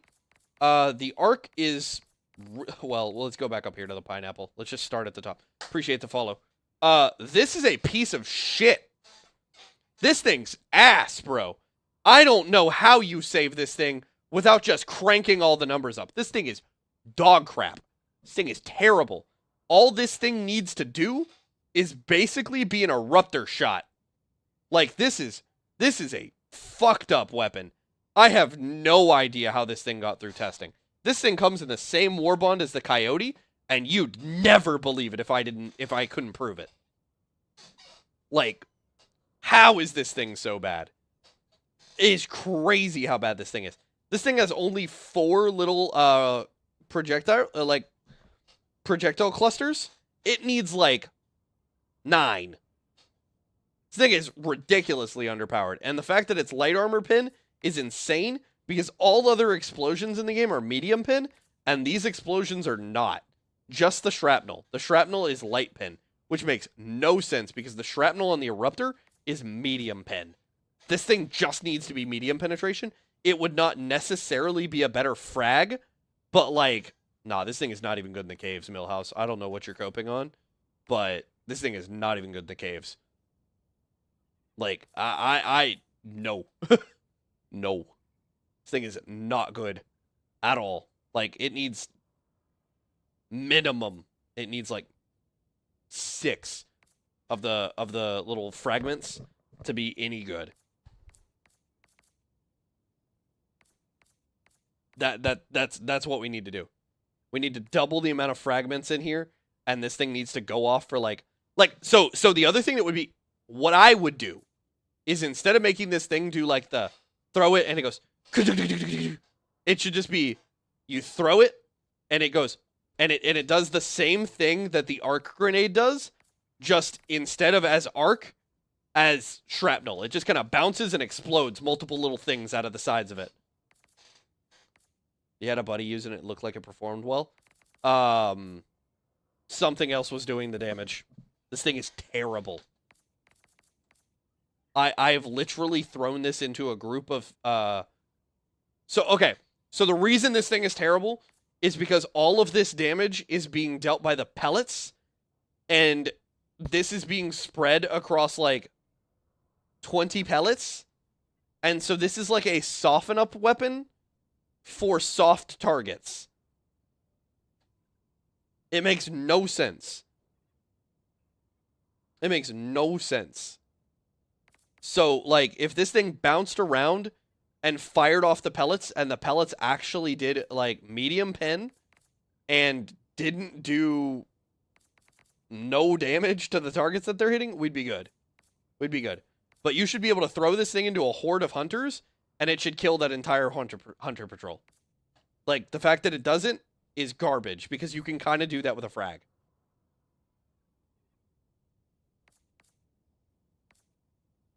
Yes. This thing should be like 4 little eruptor shots together. I think the frag grenade is like actually pretty decent as a baseline for grenades. A lot of people sleep on this. I don't really need to make another change on this at all. Maybe just a little bit more damage. I'd love to see just a little bit more damage. It's for those random squads of 20 troopers you just find chilling. Yes, but the problem... Okay, Belgrieve, the problem is the way that this thing spreads out is not consistent, predictable, or useful at all.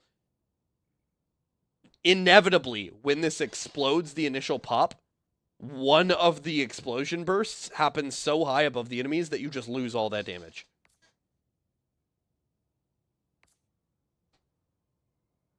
This thing is poopy. Needs more damage. Needs medium pen. Sorry, it's an explosive. The angles are shit and unarmored pen. Exactly. The dynamite. Okay. Why does this thing not have 50 demo force? This is effectively 6 sticks of dynamite. Okay?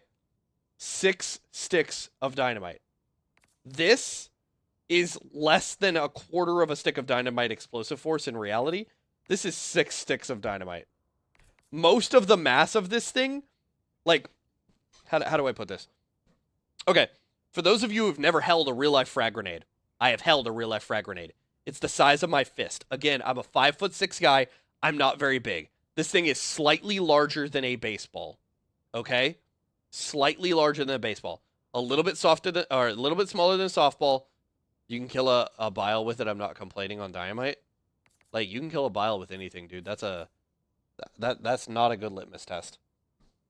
I kill bile titans with frag grenades. Like, this thing needs to be used for something else. But the amount of explosives packed into this is like a bullet's worth of like a little bit more than a bullet's worth of explosives. It's like a shotgun shell worth of explosives, and then the rest is just the pellets for the fragmentation. That's the point of this. This is sticks of dynamite. This is like 800 shotgun shells packed together. Like, what the fuck? Like, this thing should be able to detonate everything short of, like, a super hard target. I should be able to, like, get this close to a fabricator and kill that fabricator. These things should kill bile holes. These things should be basically mini nukes, and we should only get, like, 2 of them instead of the number that we have. And the damage on this should be, I mean, I'm going to say it, this should be heavy armor penetrating, and the explosion radius on this should be massive. Excuse me. That's how we fix this. Because it's a timed explosive. It's a guaranteed timed explosive. Like, we can move the base timing up to 8 seconds. What's up, Sol? How we doing?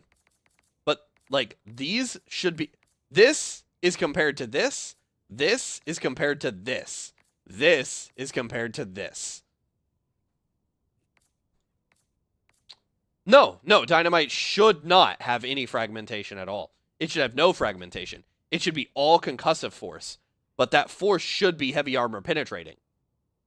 Because explosions don't give a shit about what... So, okay.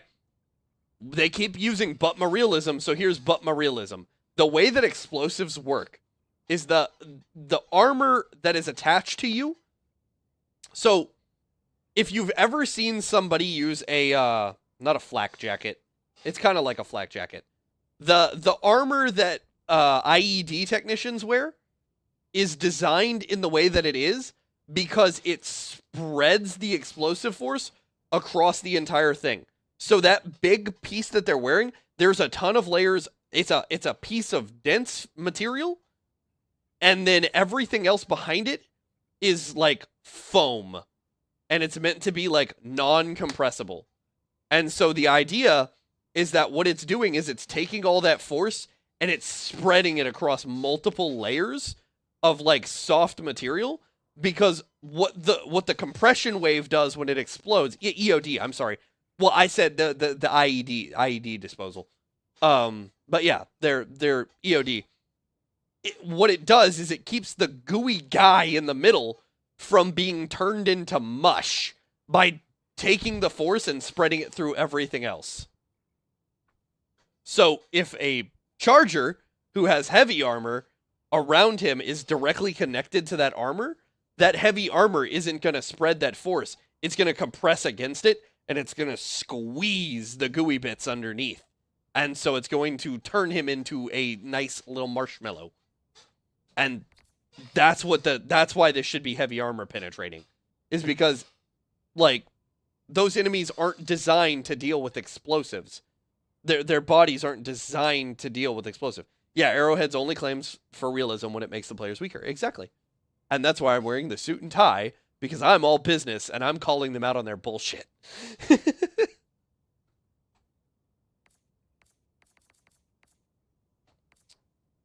Like, why is this heavy armor pen and this is not?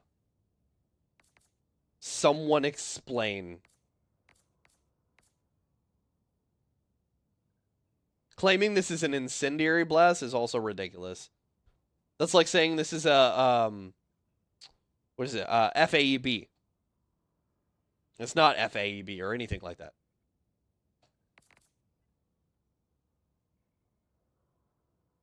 We watched Odo's video at the start of the stream. That's like why I'm doing all of this, is because Odo's video is feedback, and I'm just going to add more fuel to the fire. The high explosive grenade, I think this is the most balanced grenade in the entire stack next to the frag grenade. I actually really, really like this grenade. This thing is super slept on. You can do pretty much anything you need to with this grenade, south of killing like Bile Titan holes and doing like major demo force stuff. That's why this needs to be able to do that, because it would be the one grenade that could do that. The G10 Incendiary, honestly, I've never played this game. I want to buy, but I want to, but what armor would you say I start with? I mean, some say heavy is pretty good. Armor is a playstyle thing. You're just going to have to feel that out for you. I can't make a recommendation or make that decision for you, because if I tell you one thing is really, really good and you just don't vibe with the playstyle, it's not going to work for you. If I tell you light armor is the best in the game and you just hate the fact that you can get like 2-shot by everything, that's going to be your playstyle, man. You're going to move up in armor class. It is what it is. All right. So I feel like the two incendiary explosive throwables are actually really good. Throwables are honestly in a pretty good spot. We're not going to spend too much time here. These are pretty good. They do exactly what you'd expect them to. I don't really see a need to change those. It depends on... Yeah, Axel's completely correct, Braden. It depends on what environment you're in and what enemy type you get. Yeah, why is it... Yes, this is a standard throwable, and this is a special throwable. How does that make sense? But yeah, the two incendiary grenades are just fine. Most people aren't going to bring them because gas exists. And I think that's more of an issue of fire versus gas is a thing. And gas just has like a little... it has enough damage and a crowd control effect. And these are just adding extra damage. And I don't know. I just kind of feel like they just don't last long enough. The fire lasts for, what is it, 15 seconds? I feel like it needs to be... No, it's not even 15. It's 12 seconds. I feel like it needs to be like 20. I feel like 20 seconds would be a good sweet spot for fire on these. It's really good long-term area denial in your pocket. I think that'd be totally fine. The arc grenade. Fire hits hard, gas lasts longer. Yes, but gas also has a CC effect. I don't think that's fair to the fire, saying they do a little bit more damage, because the CC effect is like, it's damage plus CC, so you'd want to take the damage plus, since it's also damaging enemies that are like ridiculously heavier than these are going to deal against. The arc grenade is okay. I feel like this maybe needs like double damage. Gas is so good, no one can say otherwise. Yeah, gas is ridiculously good.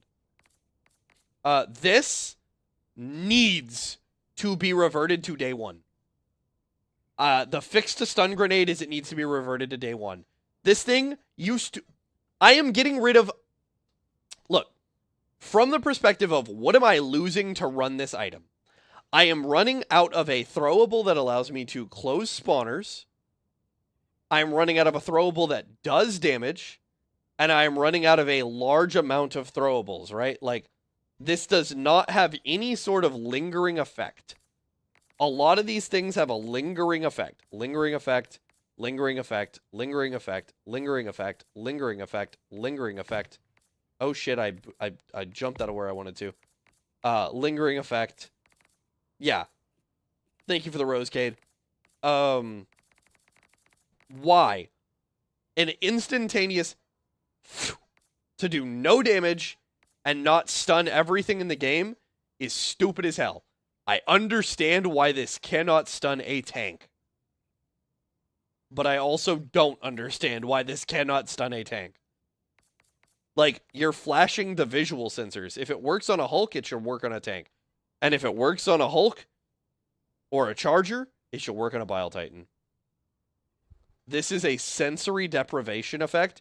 It only works for a very short period of time. It should affect everything in the game. We need to be able to go back to stunning Bile Titans. And this thing should last for like the more eyes an enemy has, the more effective this should be. I'm not going to lie to you. Like Impalers, you should fucking show them God when this explodes in front of them. They have like 20 little eyes underneath their tentacles. This should fuck them up. This needs to go back to stunning everything in the game. Everything. Period. That's the fix to this. It's perfectly fine if it stuns everything in the game.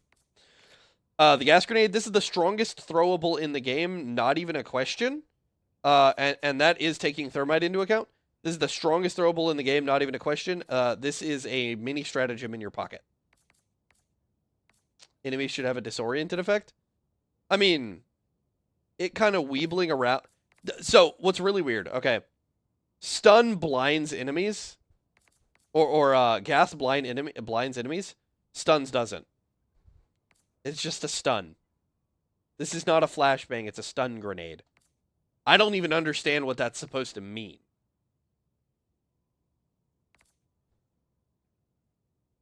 Like, stuns in real life are a concussive force matched with a loud bang. Like,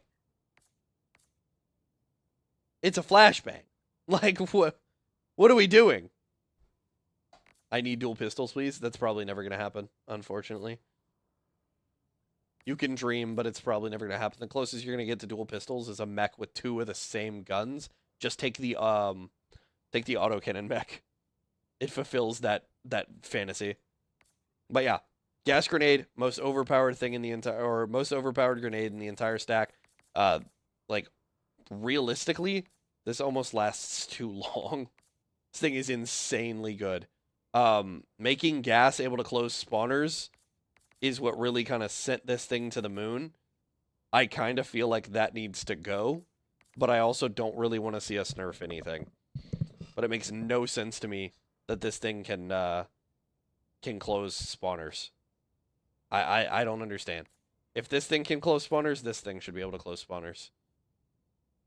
Why is Helldivers such a great game, though? Because it's the only game of its kind, and it's a refugee hole for a bunch of lost souls that keep getting kicked out of games where developers want to burn them to the ground.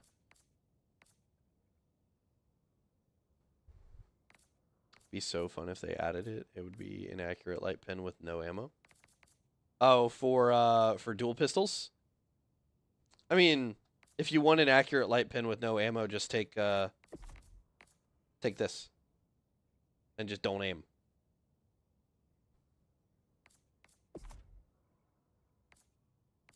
I can kind of maybe understand why this can close spawners, but gas being able to close spawners is goofy. The gas orbital strike being able to close spawners is not because it's gas or an explosion. It's because it's a fucking shell from heaven. It's a bullet this big slamming into something. That's gonna do kinetic damage.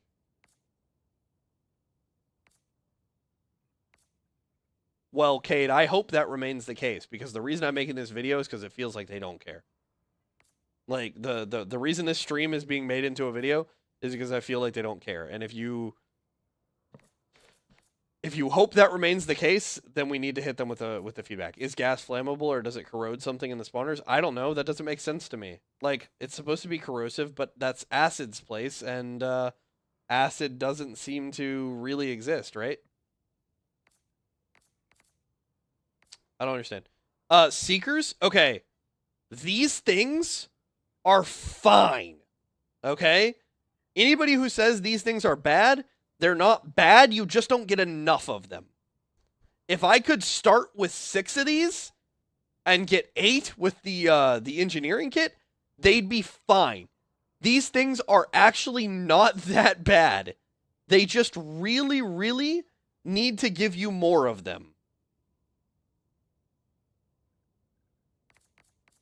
Well, yeah, so I wouldn't have any problem with gas being ignitable. We've been asking about that since the start of the game. You could then make the choice between wanting it to do its CC effect or having it be a little bit better. If gun leveling is taking you a long time, just play blitzes. Just find blitz missions, run those, pull out your op, and do another blitz mission. I created a loadout that used these as my only answer to gunships into the bots, and it was perfectly fine. These were my answer to gunships into the bots. Because I was running Stalwart. And gunships don't have light pen.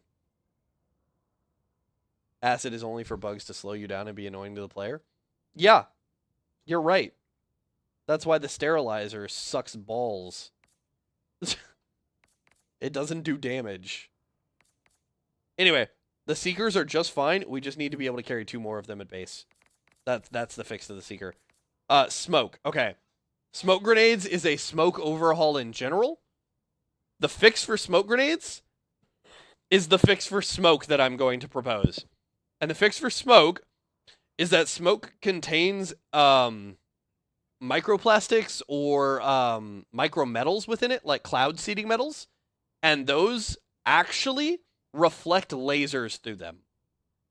That would automatically make smoke something akin to like a soft cover, and like plasma passing through this would be perfectly fine. Bullets passing through this would be perfectly fine. With some high-level divers, I promise you'll level a gun. Yeah, I mean, you can level a gun a little bit faster on level 10s, but you need to be doing blitz missions because they have the highest XP gains, and they're the shortest mission. So it's how you speed level. Chaff, exactly. This needs to be laser chaff, and so when you drop these, all ally laser weapons get like borked by them, but fuck it, because all enemy laser weapons get borked by them, and this would work really, really well into like baseline automatons. And give you a good defensive grenade into that faction. And, like gas is really good into the bugs and the squids because all of the enemies run through the gas and they get confused. Smoke would be really good into the bots because they would all, like, try to shoot through the smoke and the lasers wouldn't penetrate. But if you were in the smoke and you could see the enemies outside of it and you have a kinetic weapon, like a rifle or a pistol or something, then you can shoot out of this and they can't shoot into you. So it's a very small defensive barrier for just a moment. Like, it'd be very cool. Very cool. That'd be a great fix for smoke, and then people would even take eagle smoke and people take orbital smoke for that reason. Because you can use it to, like, cover your tracks, or you can use it as kind of a barrier for laser fire. I don't think it would be OP at all. It'd be cool if my guns could do damage. Guns do damage, just not, you know, great damage. Oh, I mean, sorry. Gas works on bots, but it doesn't work on bots in the same way that it works on bugs. Like, it does, but the effect is less effective because of the enemy type. How do we feel about Portable Hellbomb? Portable Hellbomb is insanely good. So thermites. This is like arguably the second best grenade. You can use them on anything. Grow? What do you mean, Cushstone? What is it you're saying? Anyway, this is one of the most versatile grenades in the game because it'll do literally everything you want it to do. Why was I lied to? Why does smoke not lock line of sight so things don't shoot you? So smoke does block line of sight, but enemies continue to shoot at where you used to be. And the problem with smoke is it doesn't cover a wide enough area for you to actually, like, disappear. And a lot of what's going on in the game is wide open spaces. And so you can really only put the smoke down and then run in a straight line. Because at the moment you run outside of the zone that the smoke is covering, enemies can't see you anymore. Or enemies will immediately see you again and start shooting at you again.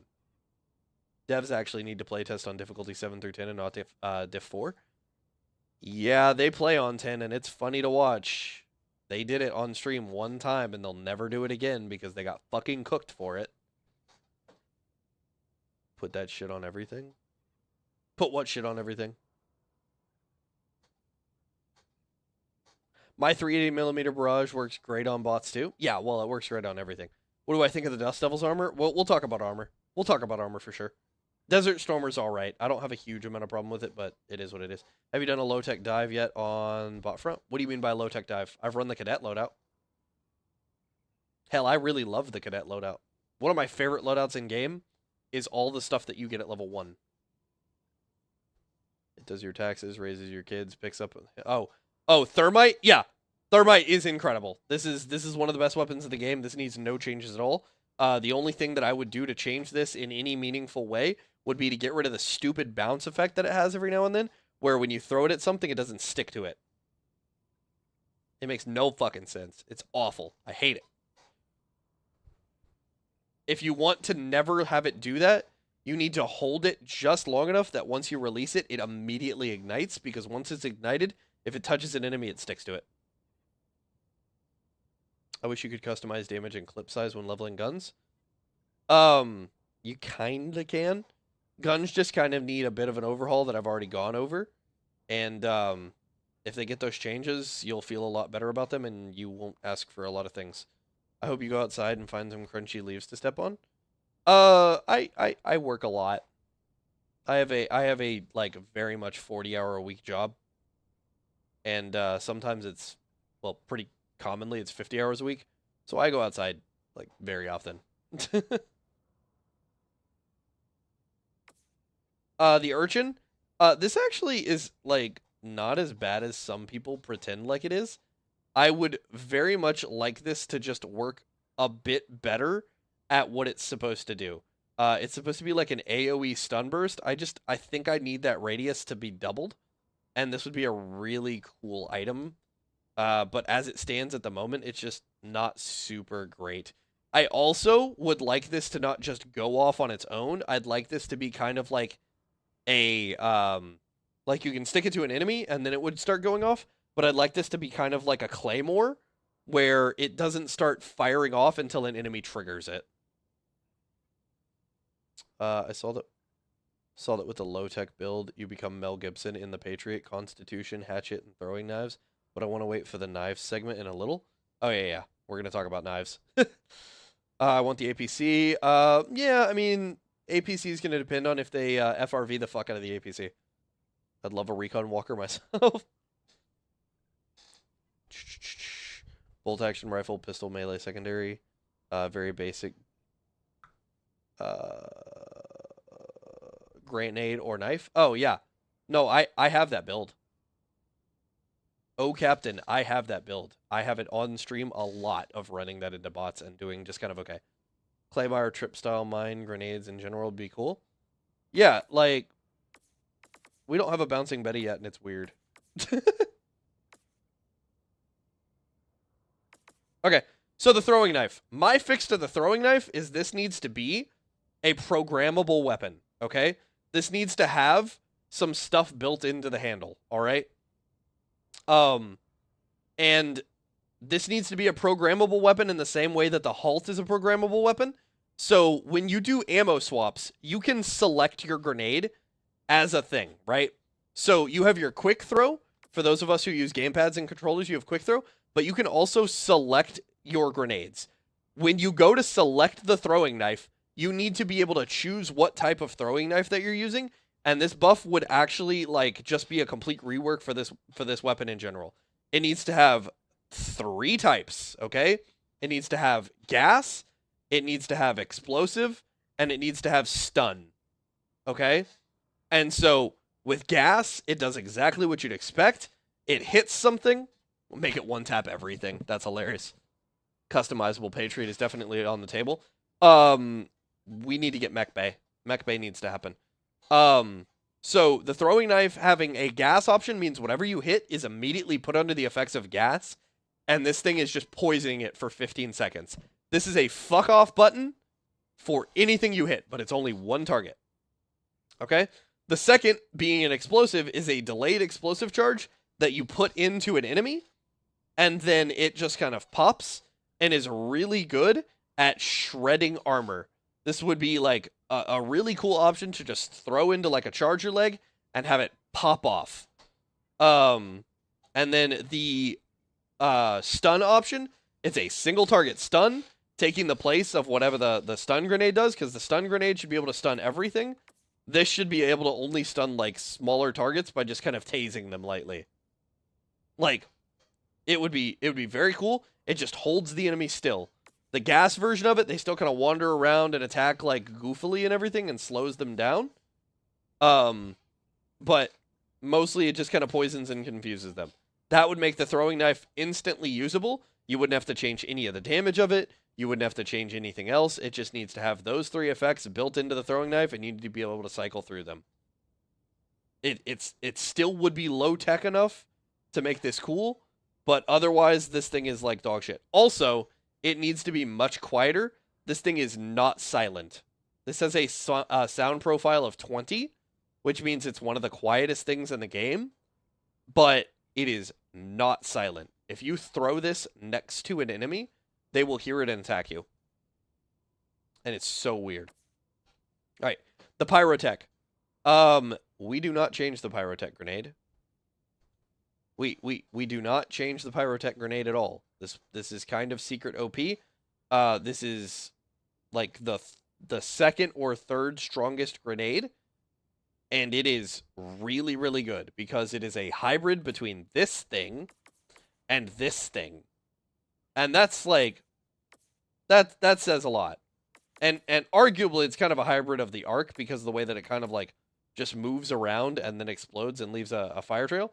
But this thing is actually really quite good, and this is one of the reasons I recommend that people actually get Masters of Ceremony, because this thing is a problem solver. And yeah, as Andy said, you get to carry 6 of them, and they can destroy spawners.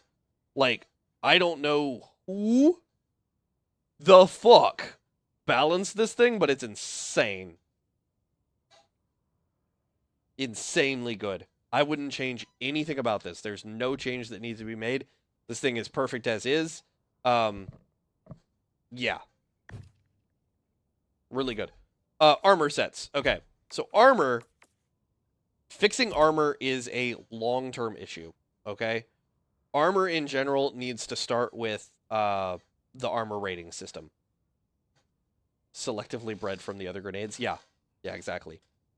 Masters of Ceremony is better than a lot of people give it credit for because it has that grenade in it. All right. So, light armor right now feels good when you're mobile, but only to like a certain degree. I love the speed of light armor. I love how mobile it makes you feel.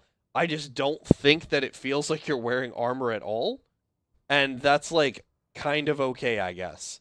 I think light armor instantly feels better once you remove the understanding that when you're in this armor, you're actually taking more damage. Like, I don't think people realize you take more damage in light armor. You're not taking the baseline. You would think that this would be whatever damage enemies deal. No, enemies get a multiplier on you in light armor, and that is to everything. That includes your head. Headshot multiplier needs to be straight up removed from the game. Period. Should not be happening.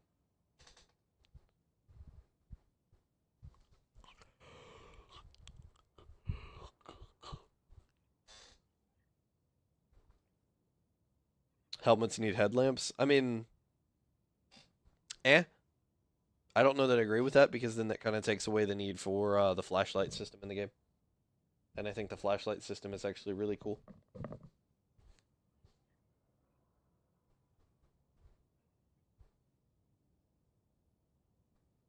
It's funny how grenades barely get touched, but everything else gets thrown in the garbage. Well, you know, again, it's a horde shooter, and most grenades are explosives, and so just they're naturally going to be good at horde shooter. The flashlight system, the way that it works with the auto on off and everything while you're aiming with a firearm, I think it's perfectly fine. I want a Juggernaut stratagem. I mean, the argument to the Juggernaut stratagem is they gave us mechs, right? The game needs transmog. Oh, I'm gonna do you one better. All right, so we need a working radio in the fast recon vehicle. Yeah, I think there's mods for it if you want to do it. No, screw it. Give us a no armor option, just naked build. With a dodge roll and iframes. I want wrist-mounted weapons as a secondary just for the cool factor. I would not hate a wrist-mounted melee and do the Assassin's Creed meme. Scythe doesn't get light attachment. Scythe doesn't get, like, quite a few things. Sickle gets functionally nothing. Should I use heavy armor? It's pretty decent as far as armor goes. It actually feels like you're armored. Okay, so anyway, light armor is a damage multiplier. You take more damage in light armor, and that includes headshots. So headshot damage needs to just go, because headshot damage feels like shit. Nothing is better than being in heavy armor and getting one shot anyway, because something tapped you in the noggin. Because that tap can come from a laser, and it just does not feel good. Does not feel good at all. As far as mobility goes, I think this thing is totally fair. Like most of the light armors are pretty decent. I don't really have an issue with light armor being light armor. It's not really something for me. I don't like to die that fast, but I think if they would almost make light armor feel how medium armor is, but a little bit less, they could like increase the damage the enemies are doing, and then not make this actually be a damage multiplier. Because it kind of doesn't make sense if they're going to keep headshot and make headshot multiplier like way worse on this. Like, Bandit style, against bots on higher difficulty, sure, especially with the fortified passive. Fortified versus bots is king. Yeah, you're either on bots, you're running one of two things. You're either running fortified or you're running democracy protects. And it makes total sense because you're just trying to survive the ragdoll. We don't even use our heads. We're like Mike the Chicken. Okay, so armor passives, because light armor has basically all of the armor passives. It's going to make it really easy to go over all that. Medium armor, well, medium armor definitely is all the passives, so I'm going to definitely go over that with that. But that's where I am on light armor. I feel like light armor is like in a pretty good spot right now. It just needs to not do damage multipliers on headshots so that like consistently across the entire armor, anytime you get hit by something, you just take basically the same amount of damage. Okay, medium armor. Same problem. You're still getting a headshot multiplier. Doesn't make a ton of sense at all. I would like to see basically medium armor just get a little bit tankier. Not much, but just a little bit tankier. I think that the best point for armor right now is the 129 armor rating right now. I feel like if light armor was at the 70 rating, like this, the 75 rating, I think that would feel very good. I think that would be the best place for it. And then I think medium armor should be sitting somewhere at this 129, 130. Even bring this down maybe to which armor class wins out on drip. Probably medium. It's got the fucking ODST armor, and the ODST armor is drippy as fuck. But yeah, this is like my baseline for medium armor right now. There are only a handful of armor passive useful at 8+. Oh, Shone Survivor. That's not an opinion, dog. That's a fact. But there we go. Okay. So helmets don't need stats. Helmets just need to do what they said helmets were going to do in the beginning and give you different, like, options of visual things. That's it. Like, one should be a sample scanner or whatever that kind of, like, highlights samples for you. One should be, like, a equipment specialist that highlights equipment on the ground for you and everything like that. And does that from, like, extreme range, by the way. You know what I mean? Like, really, really solid range. Further than the HUD elements do. Same thing with, like, one that's really good at discovering points of interest and things like that. It could do both. It'd be like perfectly fine if it did both. We need a night vision one.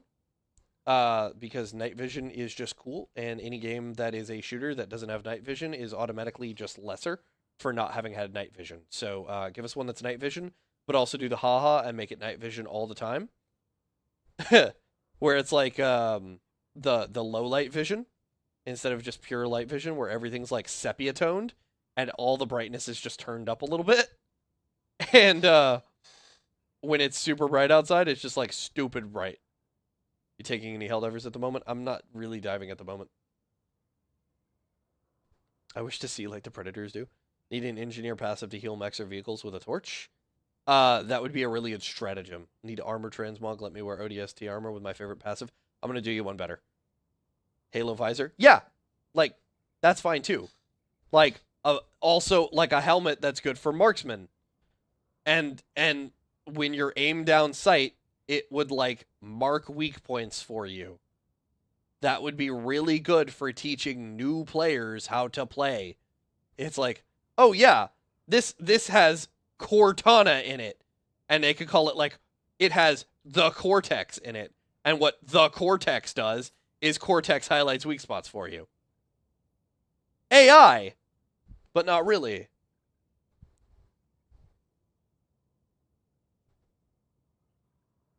Do you know how many explosives we use going fucking blind with night vision? God have mercy on you if you're using orbital laser. But it's night vision and it would be fucking cool. Who cares? Yeah, so like that's what helmets need, is they need effects like that just change the way that you perceive the game around you. I think in the same vein, capes need to determine what elemental resistances you have.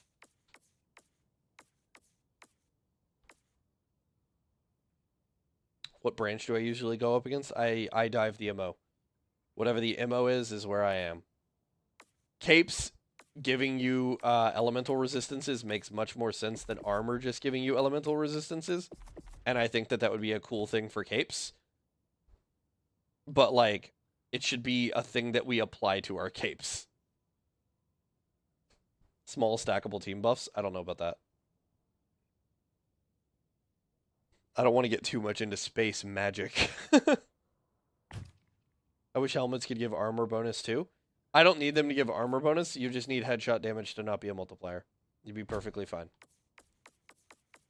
Okay. So, armor passives. Servo assisted. This is okay, but not very good. I like that it increases throwing range. Okay? It makes sense that it increases throwing range because you got robot arm. But here's the other thing servo assisted should do. Servo assisted should also give you a advantage on ergonomics.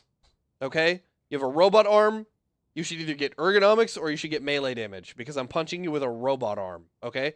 I should be able to hit harder with robot arm than human arm. So why does this not either give a melee damage bonus or a ergonomics bonus? One or the other. Let me have it. The 50% increase to limb health does not make a whole lot of sense. I get that it's like a metallic part or anything or something like that. Let's go ahead and drop the 50% bonus limb health and just like give it that instead. Make this an ergo buff, a throwing buff, and then also a terrain climb speed buff. Like, it's perfectly fine. You know what I mean? Like, or not even maybe terrain climb speed. Just give it, like, mantle speed. You know what I mean? Like, when you go to climb up objects, it's just faster. Nothing wrong with that. Makes total sense. You're servo assisted. You got built-in Roby bits. Should be able to hit them harder. Should be able to throw further. And you should be able to climb a little bit better. And that's just the benefit of having robot bits. And that's it. Democracy Protects is perfect. We need air support like an AC-130. We'll probably get something similar eventually. What's up, TJ? But we have stims? What do you mean? Stims are something we're going to talk about in a little bit, because that's like outside of the pale. But yeah, Democracy Protects is perfect. I don't have anything to say about this armor passive other than it needs to stay exactly how it is. And that's great. Super Destroyer starts would have to have a word. Oh, yeah. Strats would like to have a word with you. Well, so AC-130 being something akin to a passive, or something akin to a stratagem, would be like being able to have the Pelican circle your area for a moment, and you just get to control its gun for 20 seconds. My opinion on melee weapons, they need to go back to being heavy armor pin and get an increase in melee attack speed a little bit. Actually, you know what? Servo assisted? Let's just do that. Let's just do melee attack speed, melee damage, and increased throwing range. We're perfectly fine on that. Okay, engineering kit. Why is recoil reduction on engineering kit? It makes no sense. No sense at all. AC-130 sounds like a DSS buff. We can talk about the DSS in a moment. Why? Why is recoil on engineering kit? It doesn't make any sense at all. The increasing initial inventory and holding capacity of throwables by 2, that's fine. Like, that makes sense on here because they're like the sapper core, right? But an engineering kit thing that makes so much more sense is the throwable capacity going up, and then it should also just increase the amount of carried explosives that you have for your support weapons, or like, what is it called? Like explosive second, like primary weapons and things of that nature. Totally an acceptable thing for it to do. It's just like explosive pockets. The other thing that this should do is I don't have a single problem with armor passives affecting specific stratagems. So being able to have a slightly increased bonus for like mines or a change for mines would be really cool. Where when this one's around minefields, you can actually like disable enemy mines, or you can work your own mines or things of that nature. Like anything tech related, this should get a slight increase too. And that would be totally cool. The medkit is actually really, really good. I would like to see it get a third little thing where you kind of get a better understanding of your vitals, and then like you kind of get a little increase to stamina regen with the medkit. You know what I mean? Because you can kind of get an idea of what your vitality is like. Droppable jug armor. Why when we got exosuits? Exactly. But we'd get more mobility. I don't know that you would get more mobility with the Juggernaut. I feel like you would be less mobile than a mech suit. Because you got to remember, it's just your body carrying around all the Juggernaut stuff instead of the mech suit, which is like a servo-operated thing. For a strat, yeah. I don't know that I'd trade a strat slot to just be like a tankier dude. Okay. Boop, boop, boop, boop, boop, boop, boop. Democracy protects is great. Electrical conduit. We should be completely unaffected by EMS with this. And then also, we need a minor version of the motivational shocks built into this, so that anytime you get staggered or stunned or anything like that, this armor shocks you back into doing what you need to do. Easy fixes. Easy fixes on that. Fortified is rock solid. I don't have any problem with the way that Fortified is. I don't know that the recoil resistance makes a whole lot of sense, but or the recoil reduction makes a lot of sense. I wouldn't mind Fortified armor sets getting a little bit of an impact reduction, but not much. Finally dove yesterday, leveled my diligent up from 1 to 25. Yeah, it's not a bad thing. We're talking Spartan armor at that point. But a jug suit with a hover pack or jetpack, I'm down for that. Nah, we're just going too far. You're asking for an you're asking for an exosuit in a you're asking to play Anthem in Helldivers. Oh my God, Ricky! Every single game I had a crash. That's rough, dog. All right. Don't have a whole lot to say about these, but yeah, getting a little bit of like impact resistance on Fortified would be really good, so that when you get slammed against a wall, as you inevitably do when you survive the explosion, it means you're likely to survive the impact as well. Because most of the time what happens when you have Fortified on is you survive the explosion, but you die to getting your like neck snapped against a brick. Feet first. Okay. This armor set could be really cool. a passive that prevents you from ragdolling. I feel like ragdoll resistance should be built into the weight of the armor. Light armor gets you lets you get ragdolled as we are current. Medium armor lets you get ragdolled 50% less of the time. Like it takes like 50% more explosive force to ragdoll you in medium armor, and it should take 100% more explosive force to ragdoll you in heavy armor.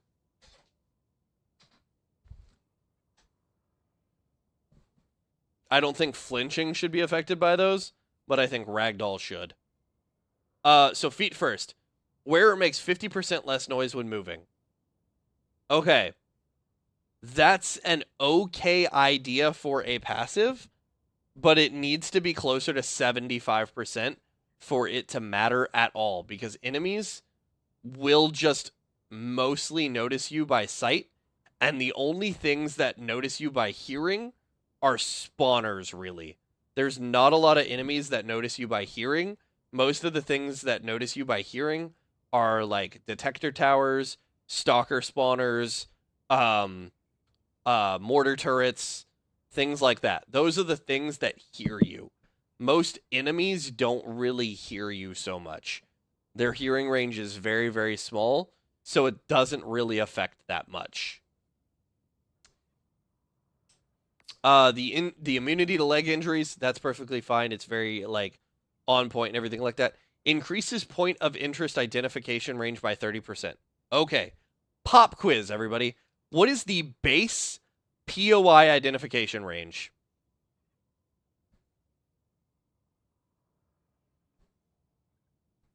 I bet none of you know it. It's disgustingly low. It's 10 meters. 10 meters is the range that you recognize POIs from. It's 10 meters. Do you realize how close you have to be to something for your character to be like, found something? It's 10 meters.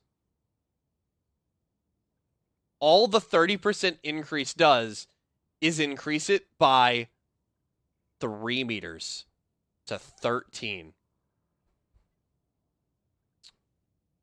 Can you understand how that makes fucking zero difference while you're sprinting through Insanity Land?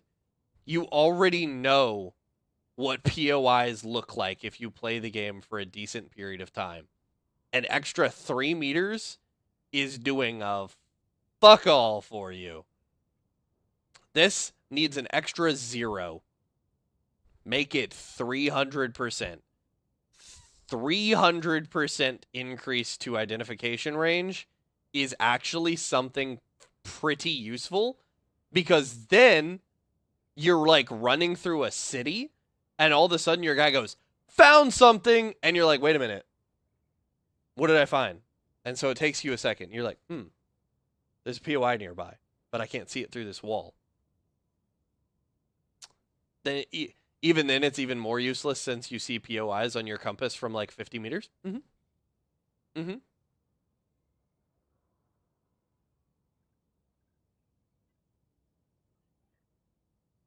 It should just reveal everything in your drop pod radius. Oh, I don't know about that. But 30 meters of POI is really not that bad. And that would be a totally acceptable thing. That would actually like be a compelling thing to take here, because all of a sudden this makes it the de facto best thing to run for people who are just kind of looking for stuff. Also, the POIs on your compass from 50 meters isn't true unless you have everything scanned. But yeah. What armor is that? This is the Helljumper armor. It's the Halo crossover for the ODSTs. What about the booster for UAV? Does it help with POIs? Yes and no. It's mostly for enemies. Make it work with your motion detector range, 3x3 map scores roughly. Yeah. Well, that's what it would be. It would be 3 map squares. Anyway,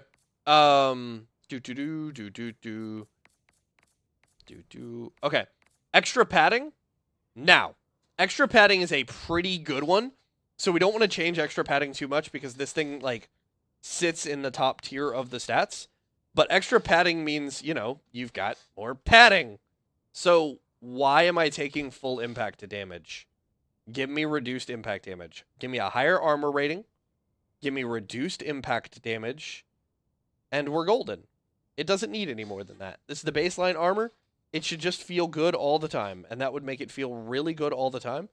And then when you take this into bots the first time and you get ragdolled to hell, you don't feel like you 100% need the fortified passive for the explosion resistance because you just aren't getting absolutely slaughtered by bricks and getting your head slammed against them anymore.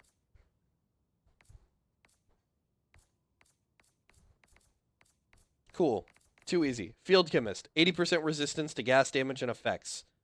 100. Done. Why are you affected by gas at all? 100% resistance to gas damage and effects. And stims need to last for 2 more seconds on this. Why do they not? This needs to be one of the stim boosted ones. Be totally fine to do that. Would not be that bad at all. This should just be that instantaneously. And that's all it really needs. Unflinching is actually a really good armor passive. I don't have any real thing to say about these. I think they're pretty good. I'd like to see a heavy armor version. 100% with a timer. I mean, gas doing what gas does would be perfectly fine. This should be 100. Yeah. So here's the thing. That green is acid after. I'm not sure what you mean by that green is acid after all, Michael. But here's the thing. We apply gas. Nothing else in the game applies gas. We should be 100% capable of nullifying gas's effects since we created it. Enemies aren't going to be so lucky, but we know the exact composition of it and everything. We should have found a way to neutralize it. Green smoke is acid smoke. It's caustic gas. But it doesn't do any caustic effects. Thoughts on heavy armor? We'll get there. It's decent enough. Heavy armor honestly slows you down way more than it needs to. I think we should realistically, so like stamina regen on light armor is 125. Stamina regen on medium armor is 100, and for some reason, heavy armor stamina regen is 50. Why is it not 75?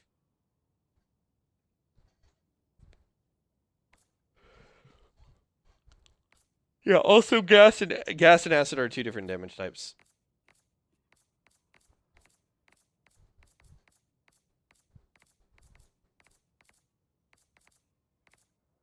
But yeah. So 100% resistance to gas, 2 seconds on stem. We're good to go with that. Because basically what that means is you get to stand in your gas cloud, and then your stims last longer, which means all the enemies that are simultaneously attacking you in your gas cloud and are also getting really up in your face because the gas stratagem for the sterilizer requires you to kind of get pretty close. And being in that area, allowing you to kind of just dance around in the gas, means really good things for you. And even if this was like 95 or 98% resistance to gas in 2 seconds longer on stims, that's also fine. Like, I'm fine with it not being 100% if you get that extra 2 seconds. Okay. Peak physique. Melee weapon damage by 100%. Increase weapons handling with less drag on weapon movement. This should also be terrain covering. It's peak physique.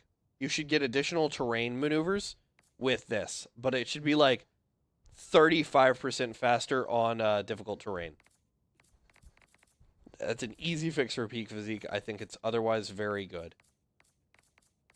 Inflammable. This is ridiculous. This is ridiculous because it's good, but it's also not good. I'd like this to be like you can never get set on fire by pretty much anything. You know what I mean? Like, you should basically be never allowed to be set on fire. I'm okay with fire effects doing damage, but you should never be able to get set on fire. You know what I mean?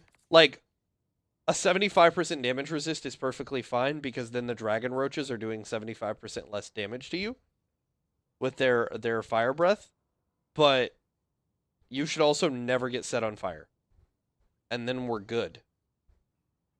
You already do the newest armor. I moved to the ODST armor. The ODST armor was good for leg protection.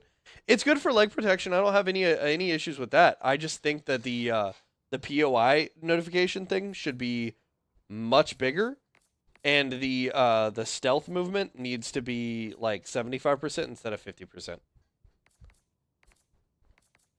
Okay. Scout is actually pretty damn good. The reduces range at which enemies can detect the wearer by 30% is insanely good. Markers placed on the map will generate radar scans every 2 seconds. Also insanely good. I would also like this to do something along the lines of how to put this? It kind of like letting you know where patrols are a little bit earlier.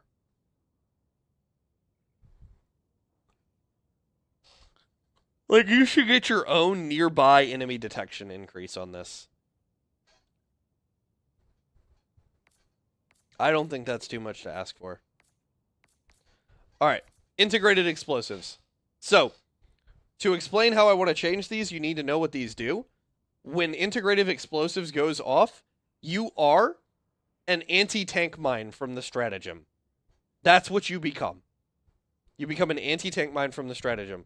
So it's like I think it's a 4-meter radius, it's 2,000 damage, and it happens 1.5 seconds after the wearer dies. I think it needs to happen exactly 1 second after the wearer dies, so that it goes off much faster.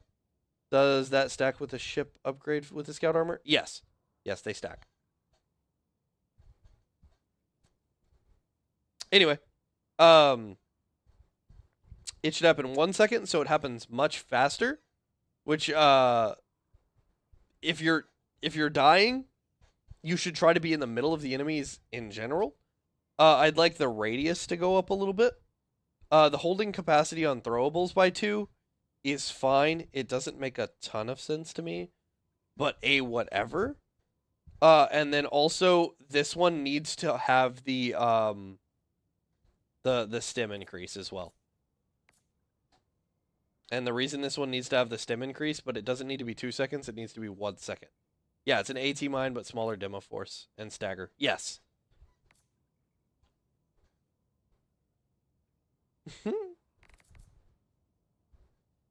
My friendly damage would be insane. I mean, it is what it is. But a 1 second longer stim time lets you kind of allow enemies to get around you much faster. If you're going to be in bugs or squids, it lets them kind of definitely pile up on you so that you, like, explode exactly where you need it to. Also, the other problem I have with this is after you die, it being 1 second is way better. Huh? It does not need to be a hell bomb explosion. Settle down. No, it doesn't. It needs to have 500 more damage and be 2,500 damage. It needs to increase the throwables, which is perfectly fine. And then this needs to happen after 1 second instead of 1.5, so that when you get ragdolled or sent flying away, you stay next to the enemies and you... Huh? Does it scatter your stuff? Yes, it does. Yeah, it throws it everywhere. And then 1 second longer on stem time so that enemies get to, like, pile on you. Frontier Marshal, so Gunslinger. Okay, sidearm reload speed by 40%. Perfectly fine. Sidearm draw holster speed increased by 50%. Perfectly fine. Sidearm recoil reduced by 70%. This needs to not say recoil. Sway needs to be reduced. This needs to say recoil, sway, and ergonomics. And then sidearms reload speed needs to go away. This needs to be rounds reload weapons. It doesn't need to be all sidearms. It needs to be anything that's rounds reload. So that's going to be your rounds reload shotguns. That's going to be the lever action rifle. That's going to be the Senator. That's going to be, well, the Senator. I know this came with the Talon, but the Talon gets the other effects. So that is how I would fix Gunslinger. It needs to be the thing for rounds reload, and it needs to be the thing for making pistols super usable. Alright, reinforced epaulets. I don't have a whole lot of problem with this at all. Hell yeah, and Gunslinger? I think Gunslinger is my favorite fix just in general. Gunslinger and Martyr. That would break the cookout? It wouldn't. How would it break the cookout? You can already slam fire it. You can literally reload and fire, and it animation cancels the reload and increases your reload speed.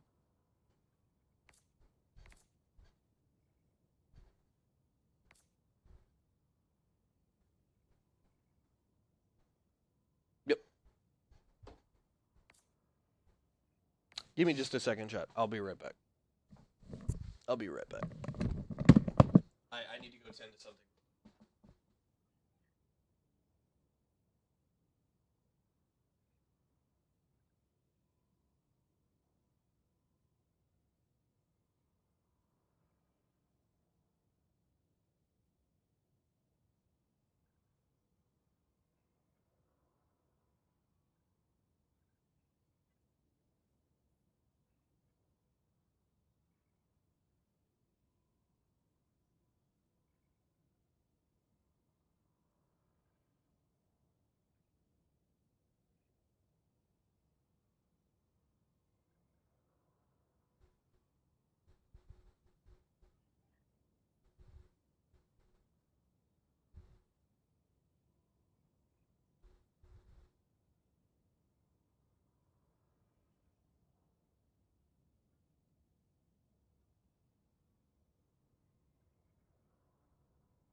Thank you for your patience.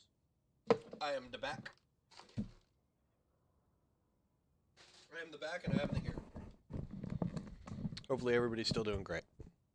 Alright. So, I think honestly this one's actually in a pretty good state, given the coding. That increased round reload would turn the cookout into a machine gun. No, I don't think so at all.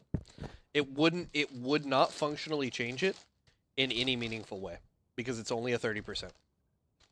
It'd be 1/3 faster than it is right now, and it would look a little cursed in first person, but it already looks a little cursed in first person, so who cares? Right?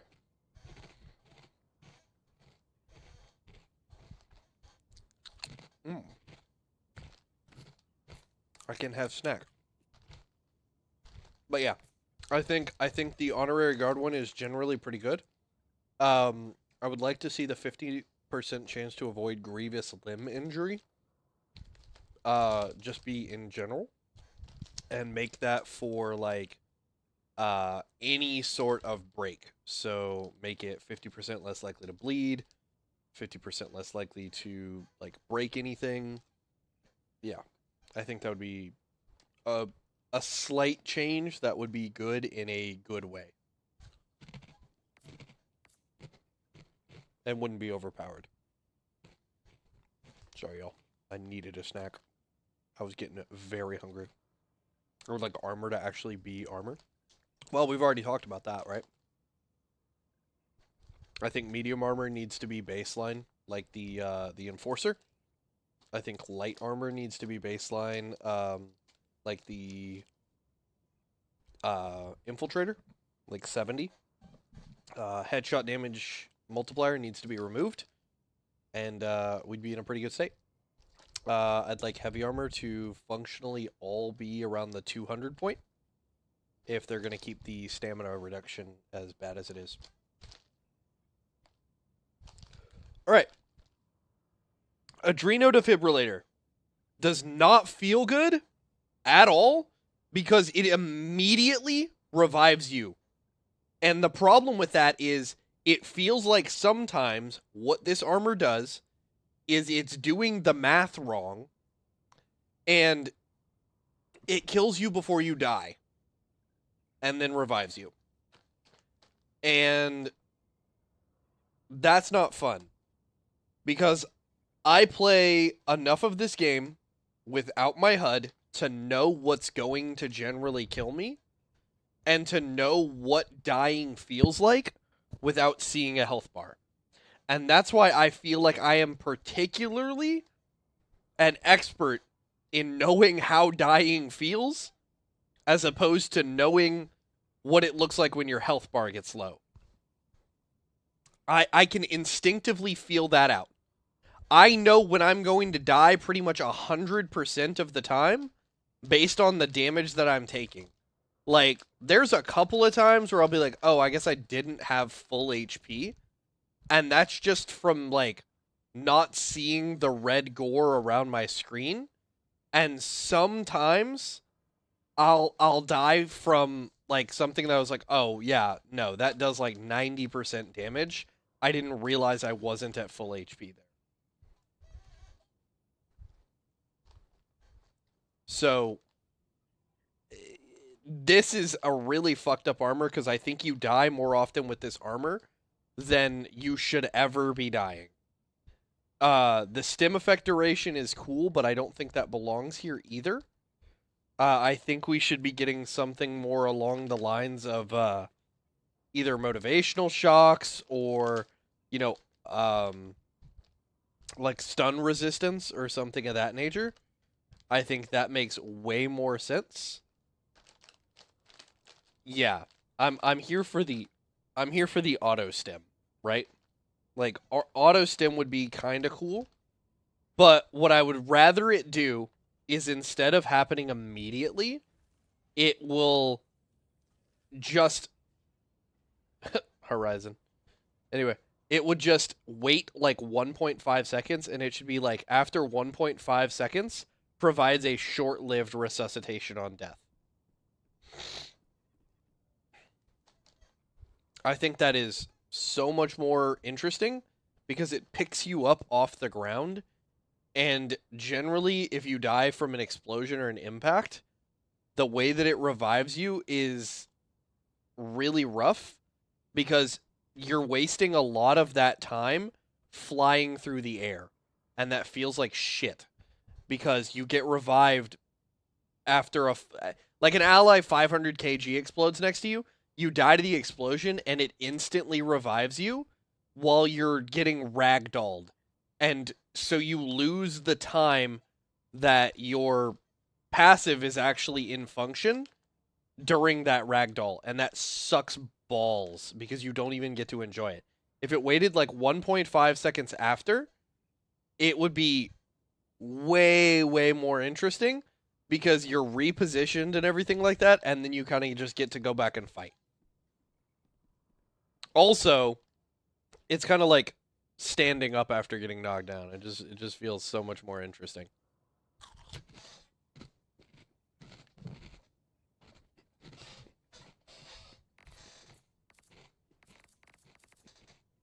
Okay. Ballistic padding. I really don't have a whole lot of problem with this armor. I'd like to see the values kicked up to 35. If the values were kicked up to 35, this would be a very compelling armor set for like being one of the best in the game from just like a raw stats perspective. Because the armor rating on this is comparable to everything else in its class, and then a 35% resistance to chest damage would actually be pretty decent. I'd almost like it to be a little bit closer to like 50. And then the explosive damage resistance, I'd like to see that cranked up just a little bit to like 35.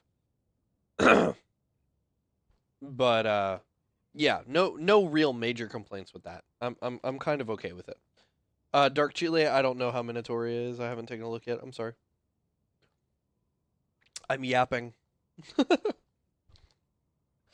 All right. So Desert Stormer. So a lot of people ask me, how do you like the Desert Stormer? It's fine. I don't understand the fact that we didn't go... Well, go look. Maybe in a bit. All right. I don't understand why we're supposed to be basically copying Dune, and we're not getting melee, like, anything out of this. The entire, like, combat thing in Dune is about, hold on. Oop, that's not what I meant to do. Is about, like, the slow blade gets the kill or whatever. I'd like to see this get, like, very, very much increased melee damage. And then, reduce melee speed. I think that would be a cool on and off. And that would be very, very neat.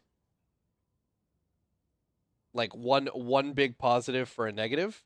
Because if we're going to buff melee speed as is, before we even talk about where this armor is, because I want to buff attack speed across the board for all melee anyway, and then this one returns them to current melee speed, they took the town. The slow blade gets past the shields, exactly. What the fuck were in your stems? I'm happy.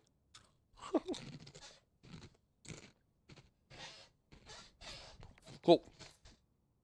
And then there's... Where is that? One other passive to go over. And that is this. Siege Ready. Alright.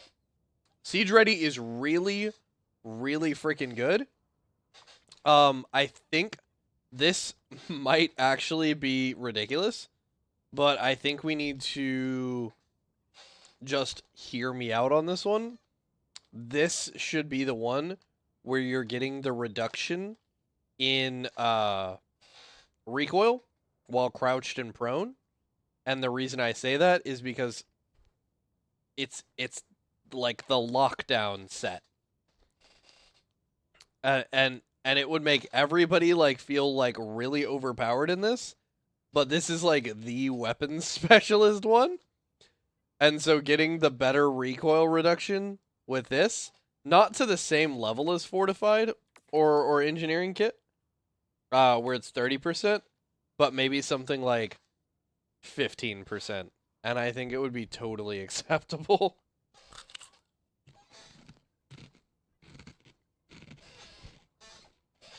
But yeah. So that's where we go on armor passives.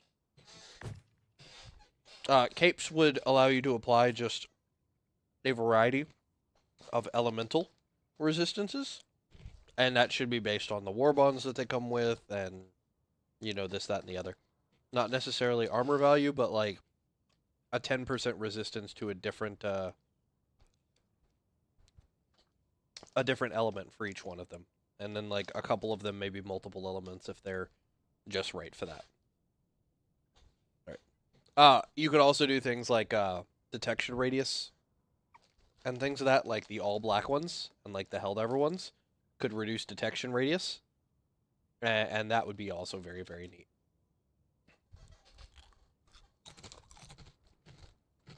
What's up, Hell the Gamer? Cool. Okay. So, boosters. We've talked about boosters before, but the fix for boosters is pretty straightforward. We scrapped the booster system. The booster system is garbage. The whole way that the system works is really, really bad and forces certain people to have to run specific things or, not be able to get their loadout. And it's OP.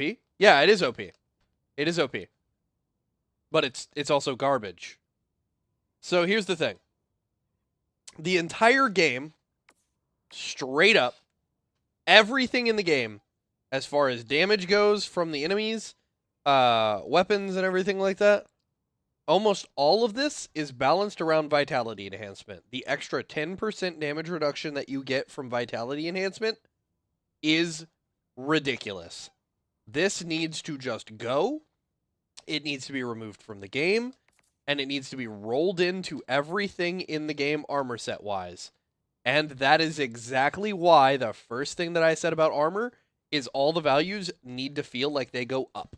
Because the values that I said they need to go up by is about the 10% damage reduction that you'd be getting from vitality enhancement.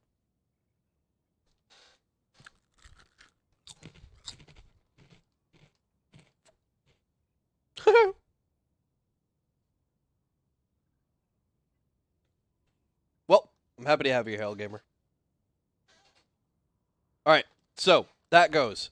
Stamina enhancement. Alright, so what this all needs to become is individual armor modifications. Yeah, vitality is honestly just an obligatory tax. Yes, it is. So, everything other than vitality can kind of just sort of stay, except for a couple of these, like, reinforcement options and everything. Those need to be like a host selected, this is what we're running for the group thing for the mission. This is like a Super Destroyer modifier that you get as the host, and it gives it like, it gives you the benefit of saying, hey, we need this extra thing. And it should almost be based off of ship modules. And we can do that with ship modules. And it would not be that bad. Alright. So. Okay. Okay. Is that fish? It's not fish. Hold on.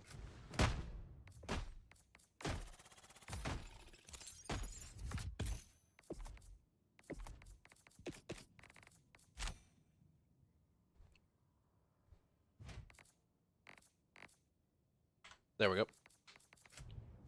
Going back in. Alright. So, recon booster. We can just do this for helmets and things of that nature. Where the hell did they come from? Ah, he just joined in. Yo, does my gaming setup I'm getting on Christmas sound good? Gaming mouse pad. Gaming mouse? I mean, sounding basic. You're not giving me a lot of info to go on there, Hell the Gamer. But all right. So UAV recon booster. This could just fit into like having different. So having these basically be different versions of what we've got on armor passives already. So like the UAV recon booster could just be like UAV module. What's up, Menge? And what you're doing is you're selecting these modules for your armor individually. They're not affecting the entire squad anymore. It is an individual thing that is going for your armor. All right? So UAV recon booster would effectively be an increase to your armor's like built-in technology that allows you to see a little bit further. So it would almost be like a piece of the scout piece or the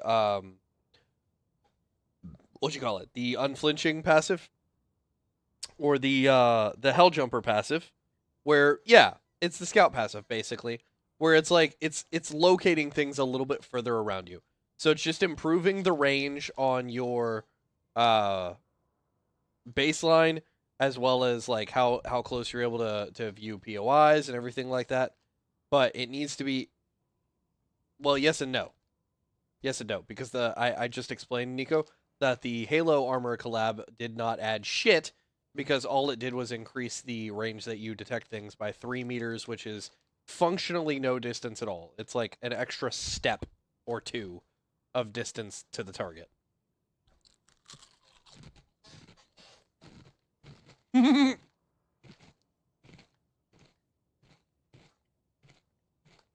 Well, chill on the language.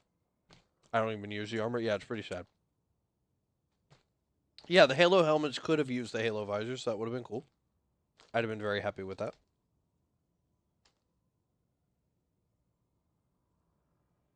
The Republic would hate that.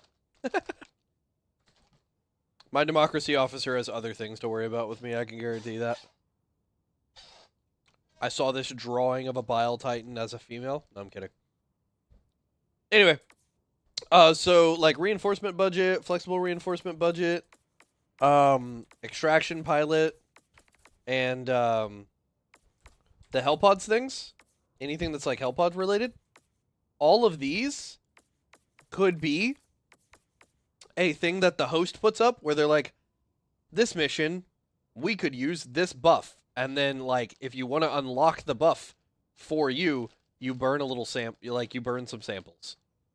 And then that gives us a way to, like, burn samples to get these extra buffs for our missions. And so that's just, like, an automatic mission modifier that we get to add to the game by burning a few samples. So if we want an increased reinforcement budget, we give, like, 2 super samples, 10 rare samples, and 30 common samples. And then we get to have that for the mission that we're going on.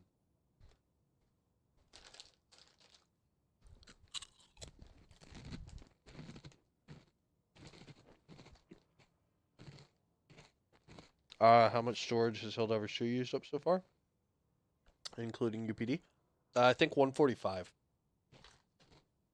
I might either like 145 or 144 gigabytes. It's a big game. Yeah, it's pretty huge for no reason. All right, so that's an automatic change that we can make that fulfills 2 things that players have wanted forever. I only have 170 on my tower. Yeah, you'll be all right. You'll be all right. Storage is not that expensive anymore.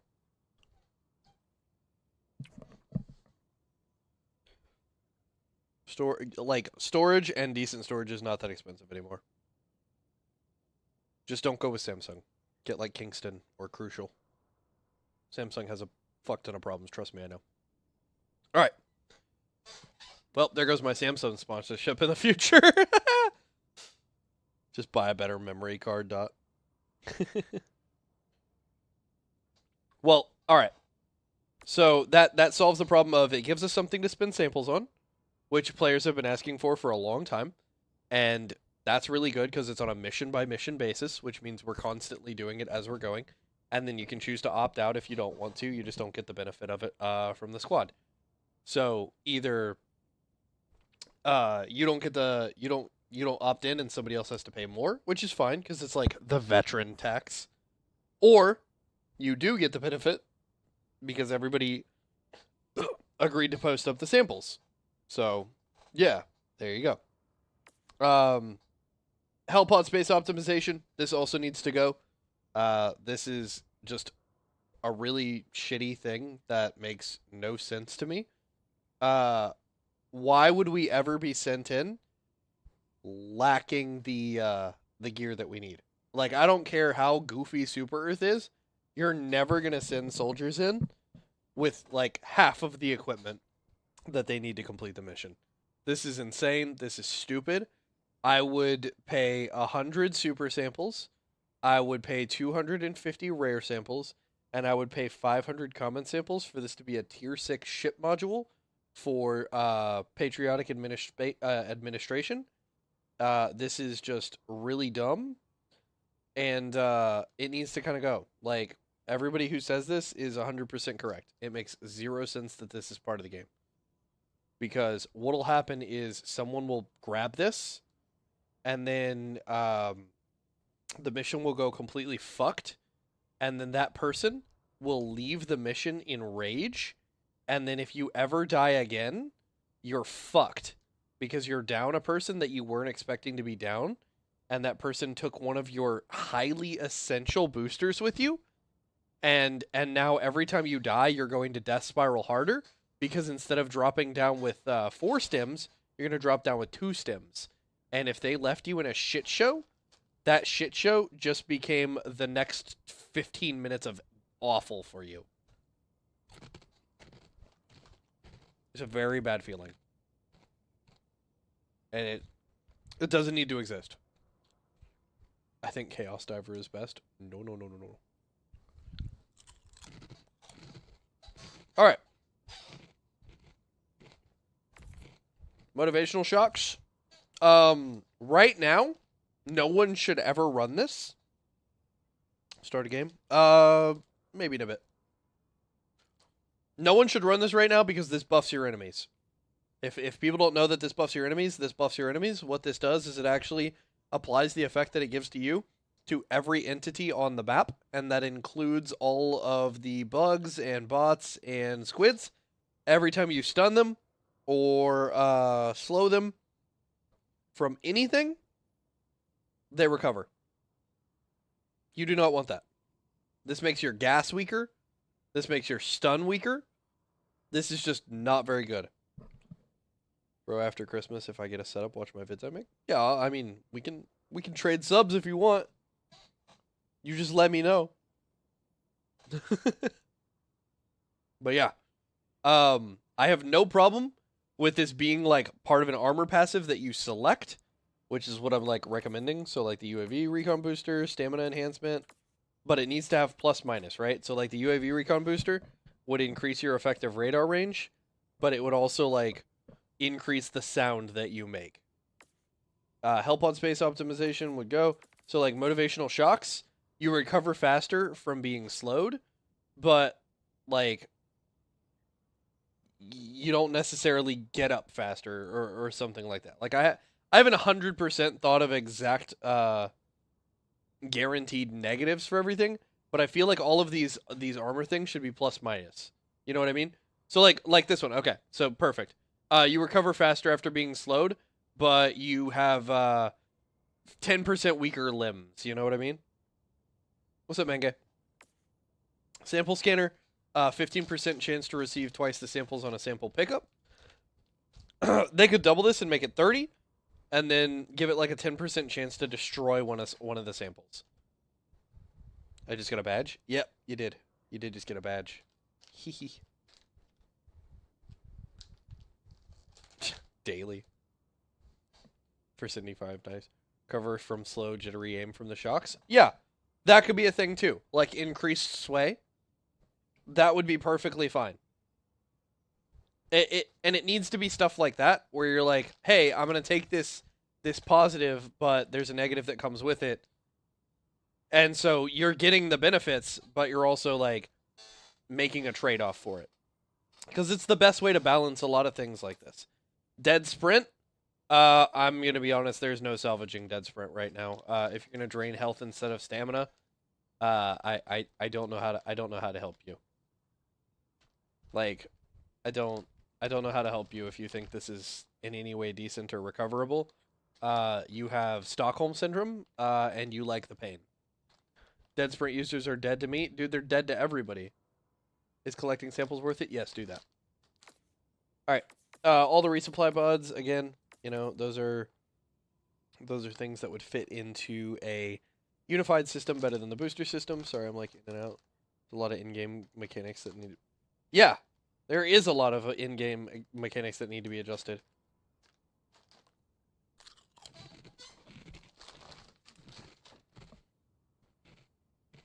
Not everything, but like a lot. And I love the game.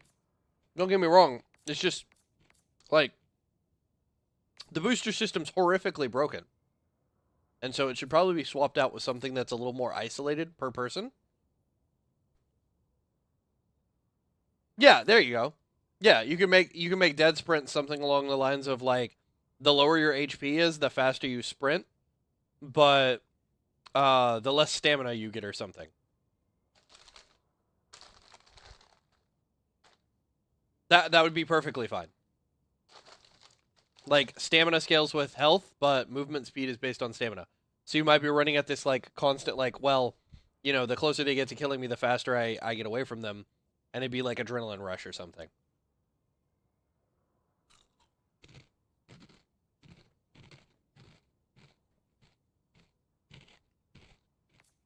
I like the one that just gives you full ammo at the start of the mission. That just needs to be a thing. This needs to go. That just needs to be a thing. Same with Vitality Booster. That just needs to be a thing. Same thing with Stamina Enhancement. Just is what it is. I really want a third loadout to customize, like a third gun. I've heard melee slot. I don't love melee slot, but I get melee slot. If we ever get it, I won't complain about it. But it is going to be a little annoying on controller because you're going to have to like hold the melee button down. Yeah. 570 storage and I download Helldivers 2 for 140, would I lag insanely bad? I mean, you might lag insanely bad anyway. The game's a little kooky right now on optimization.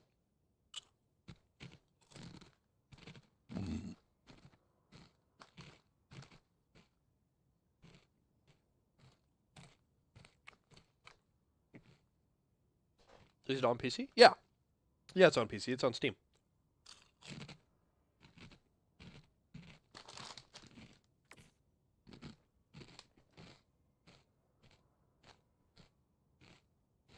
How much? Just $40.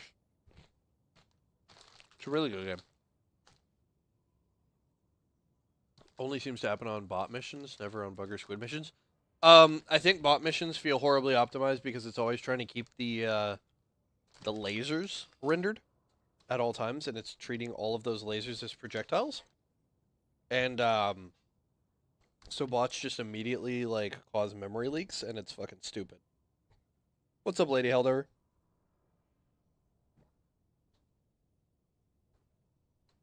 Yeah. This wonderful game can be yours too for only $40. Were you at a funeral? No, I wasn't at a funeral. I'm all business. Alright, that's the end of that.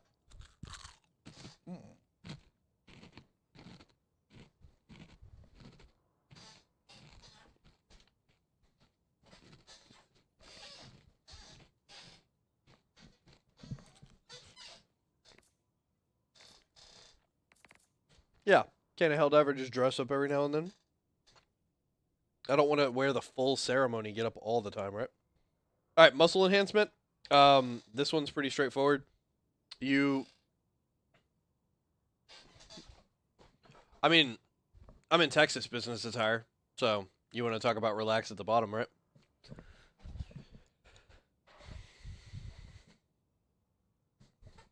Just getting up and going.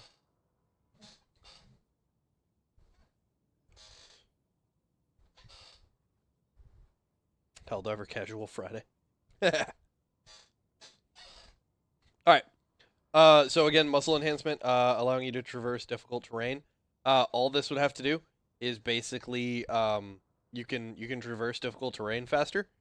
But, and this is a big ol' like goofy one, but it takes like double the stamina to do so, and just gives you that access. So you're like able to traverse much faster, but it trades your stamina to do it. So you've like had the training, but you know, it's still harder.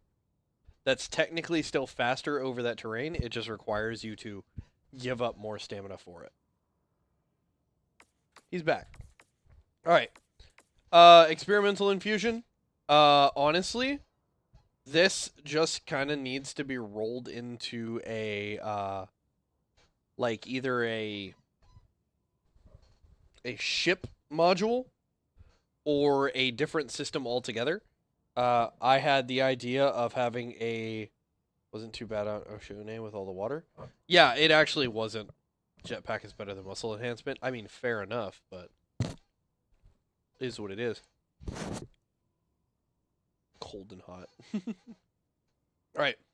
I would like to see the experimental infusion get like expanded on into its own system, where we're basically trading samples in for different modifiers for our stims, and then each person can get their own modifiers for stims and like keep damage reduction out of the mix.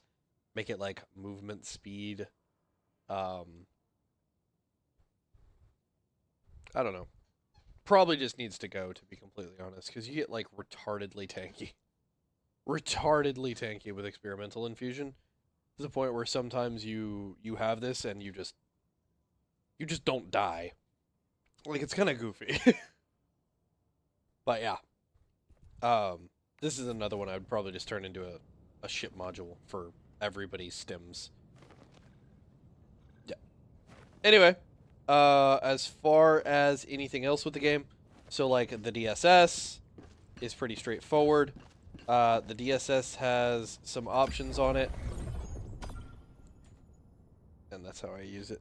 It's just not to die. Every sector in the galaxy must be purged of the So, Coordinates lost. Holy crap. Hellpods primed. I didn't mean to do that. There we go. Return to ship.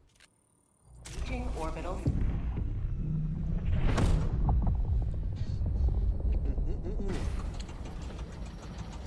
You gotta love the bright red flavor of flaming hot anything.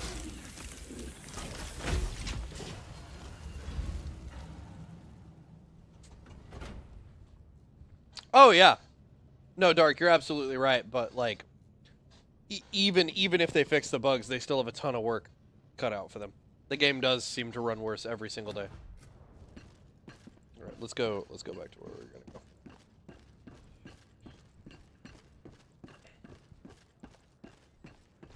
It's the Shield of Serenity. All right, so the DSS. Where are we at? There we go. All right, so we have Eagle Storm right now. Eagle Storm, and this is gonna sound like a super hot take. Eagle Storm needs to not be the A10 strafing run.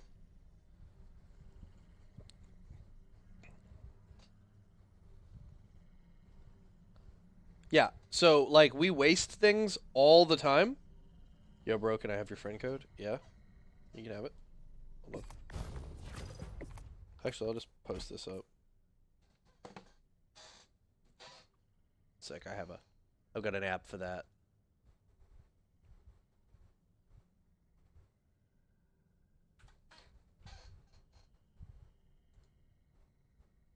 Yeah, because Strafing Run just slaughters your allies.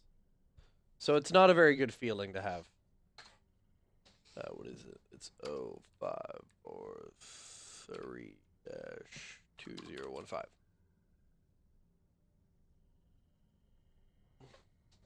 Eagle Storm is hilarious. Okay, so instead of Eagle Storm being the goofy ass Eagle Strafing Run, it needs to be 110 rocket pods. It needs to be 110 rocket pods, and the reason it needs to be 110 rocket pods is because it's still cool. It's still a flashy thing for the Eagles to be doing. And it makes sense that they just be flying by hitting everything with rockets. It also is a much smaller AoE effect, so it's very, very much less likely to kill your allies. Because the 110s are a targeted thing, and they do just a little bit of AoE, but they still hit the exact same damage types like that the strafing run can do.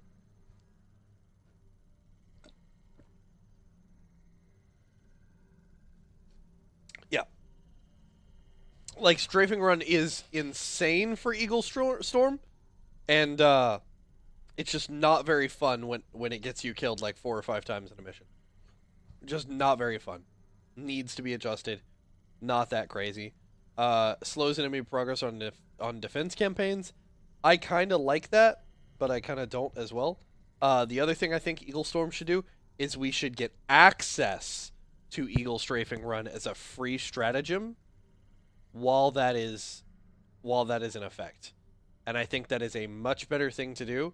Is just they fly around when it's time, and they just 110 rocket pod things, and then for the entire mission while we're there, we get access to Eagle Strafing Run. And I think that's like super cool. I think that's a much better thing that feels rewarding and not unnecessarily stupid for the sake of slapping us in the face. All right, orbital blockade. The help on space optimization booster is automatically active for all missions.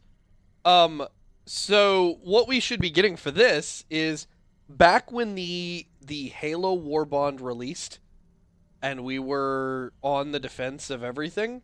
They requisitioned a 50% increase in ammo for us. Just do that. Just do that.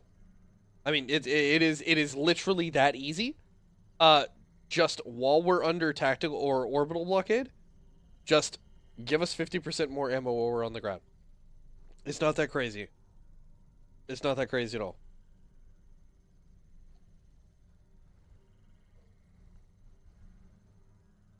Yeah, Eagle Storm feels bad on a city planet because it stops enemy progress during a defense and we can't access some of the cities during that time. Yep. Then there's that. Not being able to like actually capitalize on it does not feel good. But that's a deeper core issue that doesn't even affect the player out front. That is a galactic war map issue, and that is a separate thing to talk about. Also, let it slow down invasions by half so we can do gambits with it. Yes. That's what blockade should do. So instead of blockade just being defense campaigns cannot originate from this planet, this just kind of needs to be a invasions from this planet are reduced as well, and that would be so much better. Because the concept right now is while this planet is attacking our planet, well, that the enemies are already there. But that doesn't make a lot of sense. It's the attack that they're leveraging from the planet that they're coming from. Otherwise, it wouldn't mark that they're being attacked, and we wouldn't be able to stop the invasion by liberating that planet. So what orbital blockade needs to do is it needs to slow invasion progress, and new defense campaigns cannot, like, originate from it. That would make it a beneficial thing to do, so then we can pull gambits with orbital blockade, and it would be so much better. I want the assault rifles to be baseline around the Coyote. It would help a lot. Here you go. Here's why I agree with you.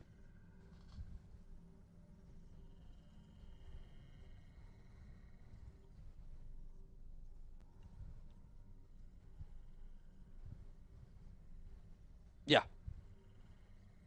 Yeah. That is a 42% for the Coyote. This should be the baseline for all assault rifles, period, point blank. Okay. Alright. And then heavy ordnance distribution gives access to the orbital 380 HE barrage stratagem during mission, accelerates progress on liberation campaigns. Alright, so I really do like the fact that they're just like, hey, let's give them a free 380. But this thing is, let me see. There's a thing that says it. Yeah, okay. See, look.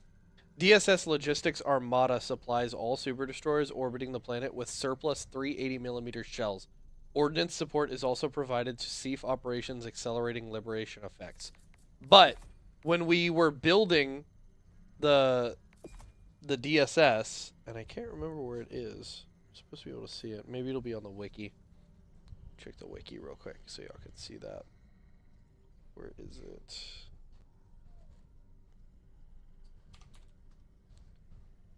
Alright. So the Democracy Space Station here is 380 TKs more and is arid now over a long time than it does good. I actually like 380. I don't have a whole lot of problem with it. It'd be cool if it was walking barrage, but 380 is pretty good. Where is what I'm looking for?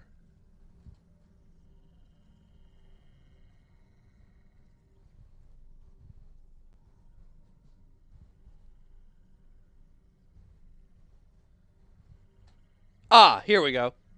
Planetary bombardment. This effect has been retired. The DSS fires non-stop orbital bombardments from its suite of 77 presidential class cannons, providing planet-wide artillery support and accelerating liberation efforts. Temporarily also increases reinforcement budget by 1 per squad member and augments all loadouts with the shield generator relay. Okay, so these presidential class cannons are 420 millimeter guns. Can't remember where I saw that, but I seem to remember it was it was on a dispatch. I remember that.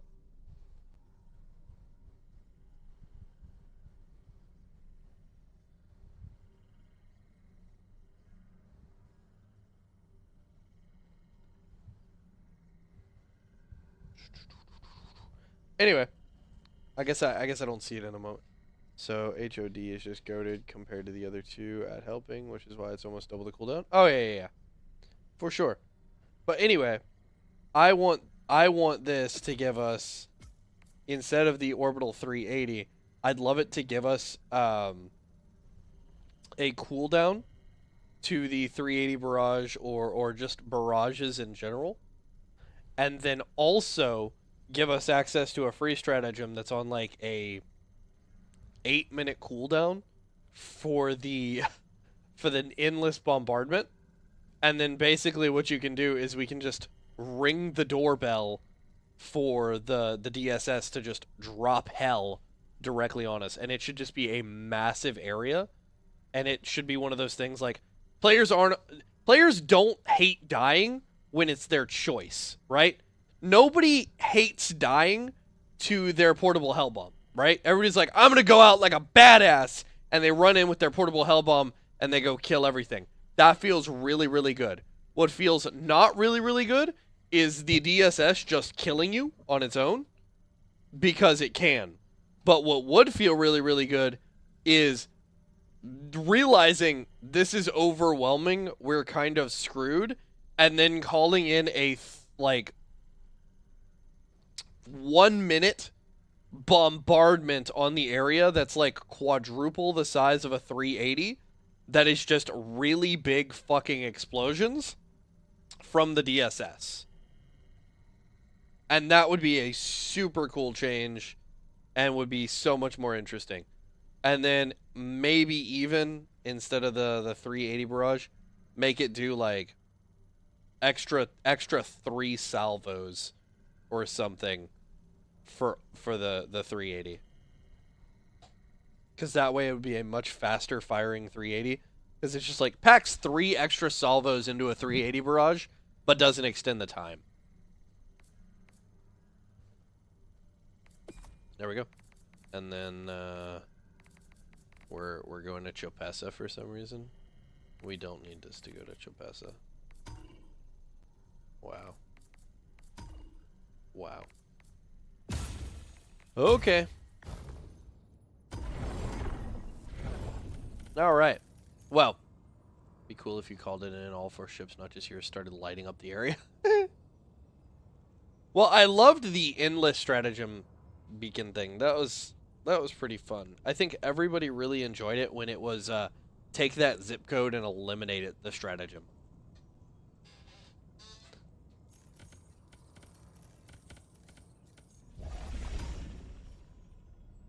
Yeah, we're definitely going to get this.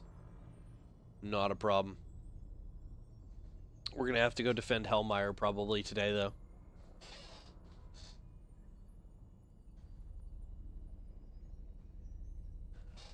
Alright, well, I think that's enough yapping. It's 7 a.m. I do have work today, so I'm going to go ahead and end the yap sesh there. I really appreciate everybody who popped in, everybody who had stuff to say, feedback to give. Yeah, it's still a good game. It's still got some hope left in it. I just really, really don't want it to end up. Have you been getting microstarters as well? Yeah, I have. I've been getting them. They're here for everybody, Dark. I don't think they're going anywhere. It's not your mods. But yeah, I hope they don't burn all of the remaining goodwill that they have. I hope they recognize what they have in their hands and do something with it, because we really, really, really don't need to lose this game. As gamers, as players, as people who enjoy the hobby, losing this game would be awful for us, because it's truly one of a kind. It truly is, run by a group who, The efforts of Helldivers it across seems, the galaxy care are all that keeps about the their enemy own game, from liberty's but they're doorstep. also making a lot of goofy decisions. And something new is coming, as this major order was apparently to prepare us for something coming. Oh, yeah, I don't know. Probably the Hellmire attack. We'll see what happens. But yeah, it seems like they're not really playing the same game that we're playing. They're not really listening to the feedback at the moment. And I hate to say this as well, but they're running a live service game and leaving for a summer break every year for like 2 months is really gonna fuck their entire lives up as a company. Because I understand that's like a Swedish thing, and it does make sense. They start in July, I believe. They go from like the start of July to the end of August. And then pretty much most everybody is back by like the early first or second week of September. They better fix this shit before they go, or a lot of people aren't coming back. Well, they got a full year until that comes back around, but yeah, like it's pretty much no, Bobby. No. We're good now. We're good now. Everybody's back in the office now, and they have been for about a week and a half. But here's the thing. They dropped into the unjust while most of their team was still on break, which means they have had this cooked for a while, and we're letting the game run on autopilot for a bit. But then once it released, it was full of shit, and nobody enjoyed all of the crap. Like, we did, but we didn't. And so, yeah, I hope they recognize that running a live service game means the same thing as having a child. And just because it was love-hate for sure. Oh, yeah, for sure. For sure, love-hate. But, like, you can't just ignore it while it's crying. You can't just be like, well, I don't want to deal with it right now. I'm watching my soap opera, so I'm not getting off the couch for the crying baby. And it's like, well, you're going to have to get off the couch for the crying baby, because if you don't, the crying baby's going to die. And it's the same thing with the game.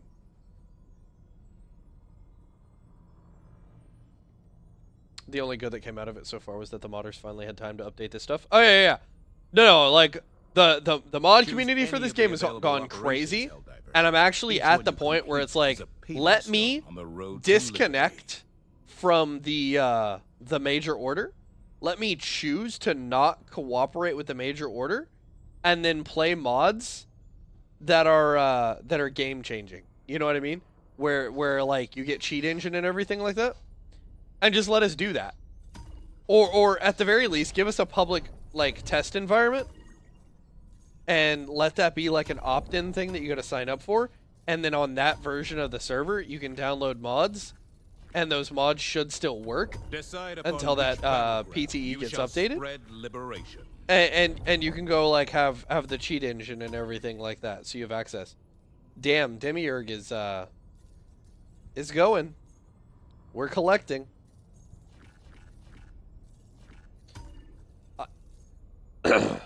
Yeah. Yep. Anyway, that's enough yapping from me. You all have a wonderful rest of your day. You guys can catch me again tomorrow at, well, it's probably going to be like 2 a.m. Central Standard Time, because, damn, bro, work be kicking my ass. Yesterday was, well, not yesterday, but the day before yesterday, Thursday night, I canceled. Like Friday morning, I canceled my stream. And that was because during my day off, I literally did nothing but work my ass off at home. And I do nothing but work my ass off at work. So I'm just pretty fucking tired. Like, I'm pretty tired. I'm gonna keep it up. I'm gonna do what I can. But there was just no way. I wasn't getting Friday morning to happen. But anyway, thanks again for everybody's here. Thank you for all the follows. Thank you for the likes. I do very much appreciate it. I'm kind of just one of y'all, another gamer, who's got a lot of opinions and a lot of shit to say, and maybe I'm just, you know, egotistical enough to put my face on a camera and go ahead and talk to other people because I think I have something important to say. I think I'm just parroting a lot of other people. So, not even necessarily my own ideas, but I do have some of my own ideas, and, you know, I want to spread them, and I appreciate that people appreciate that. And, yeah, I'm just as shocked as anybody else is that my channel is doing what it's doing right now. I'd love to take it to the next level and really provide some super high quality content, but, you know, it's hard with everything that I'm doing right now in real life. I'm in the middle of a lot right now, but when things slow down, I'm gonna start cranking videos out, doing the right things, and yeah. I don't even make this game my life, and I still say all the same shit everybody else is saying. It's really funny. Yeah, well, apparently streamers and YouTubers are a minority with a megaphone. That doesn't represent a majority of the players who just play the game silently, right? Isn't that right, Shams Georgiani? Isn't that right, Arrowhead CEO? Or is it just the fact that, you know, they do represent all of the players, and you just don't want to listen to that because you want to make your own version of whatever you think this game is supposed to be. Anyway, y'all have a good one. I will see you all tomorrow.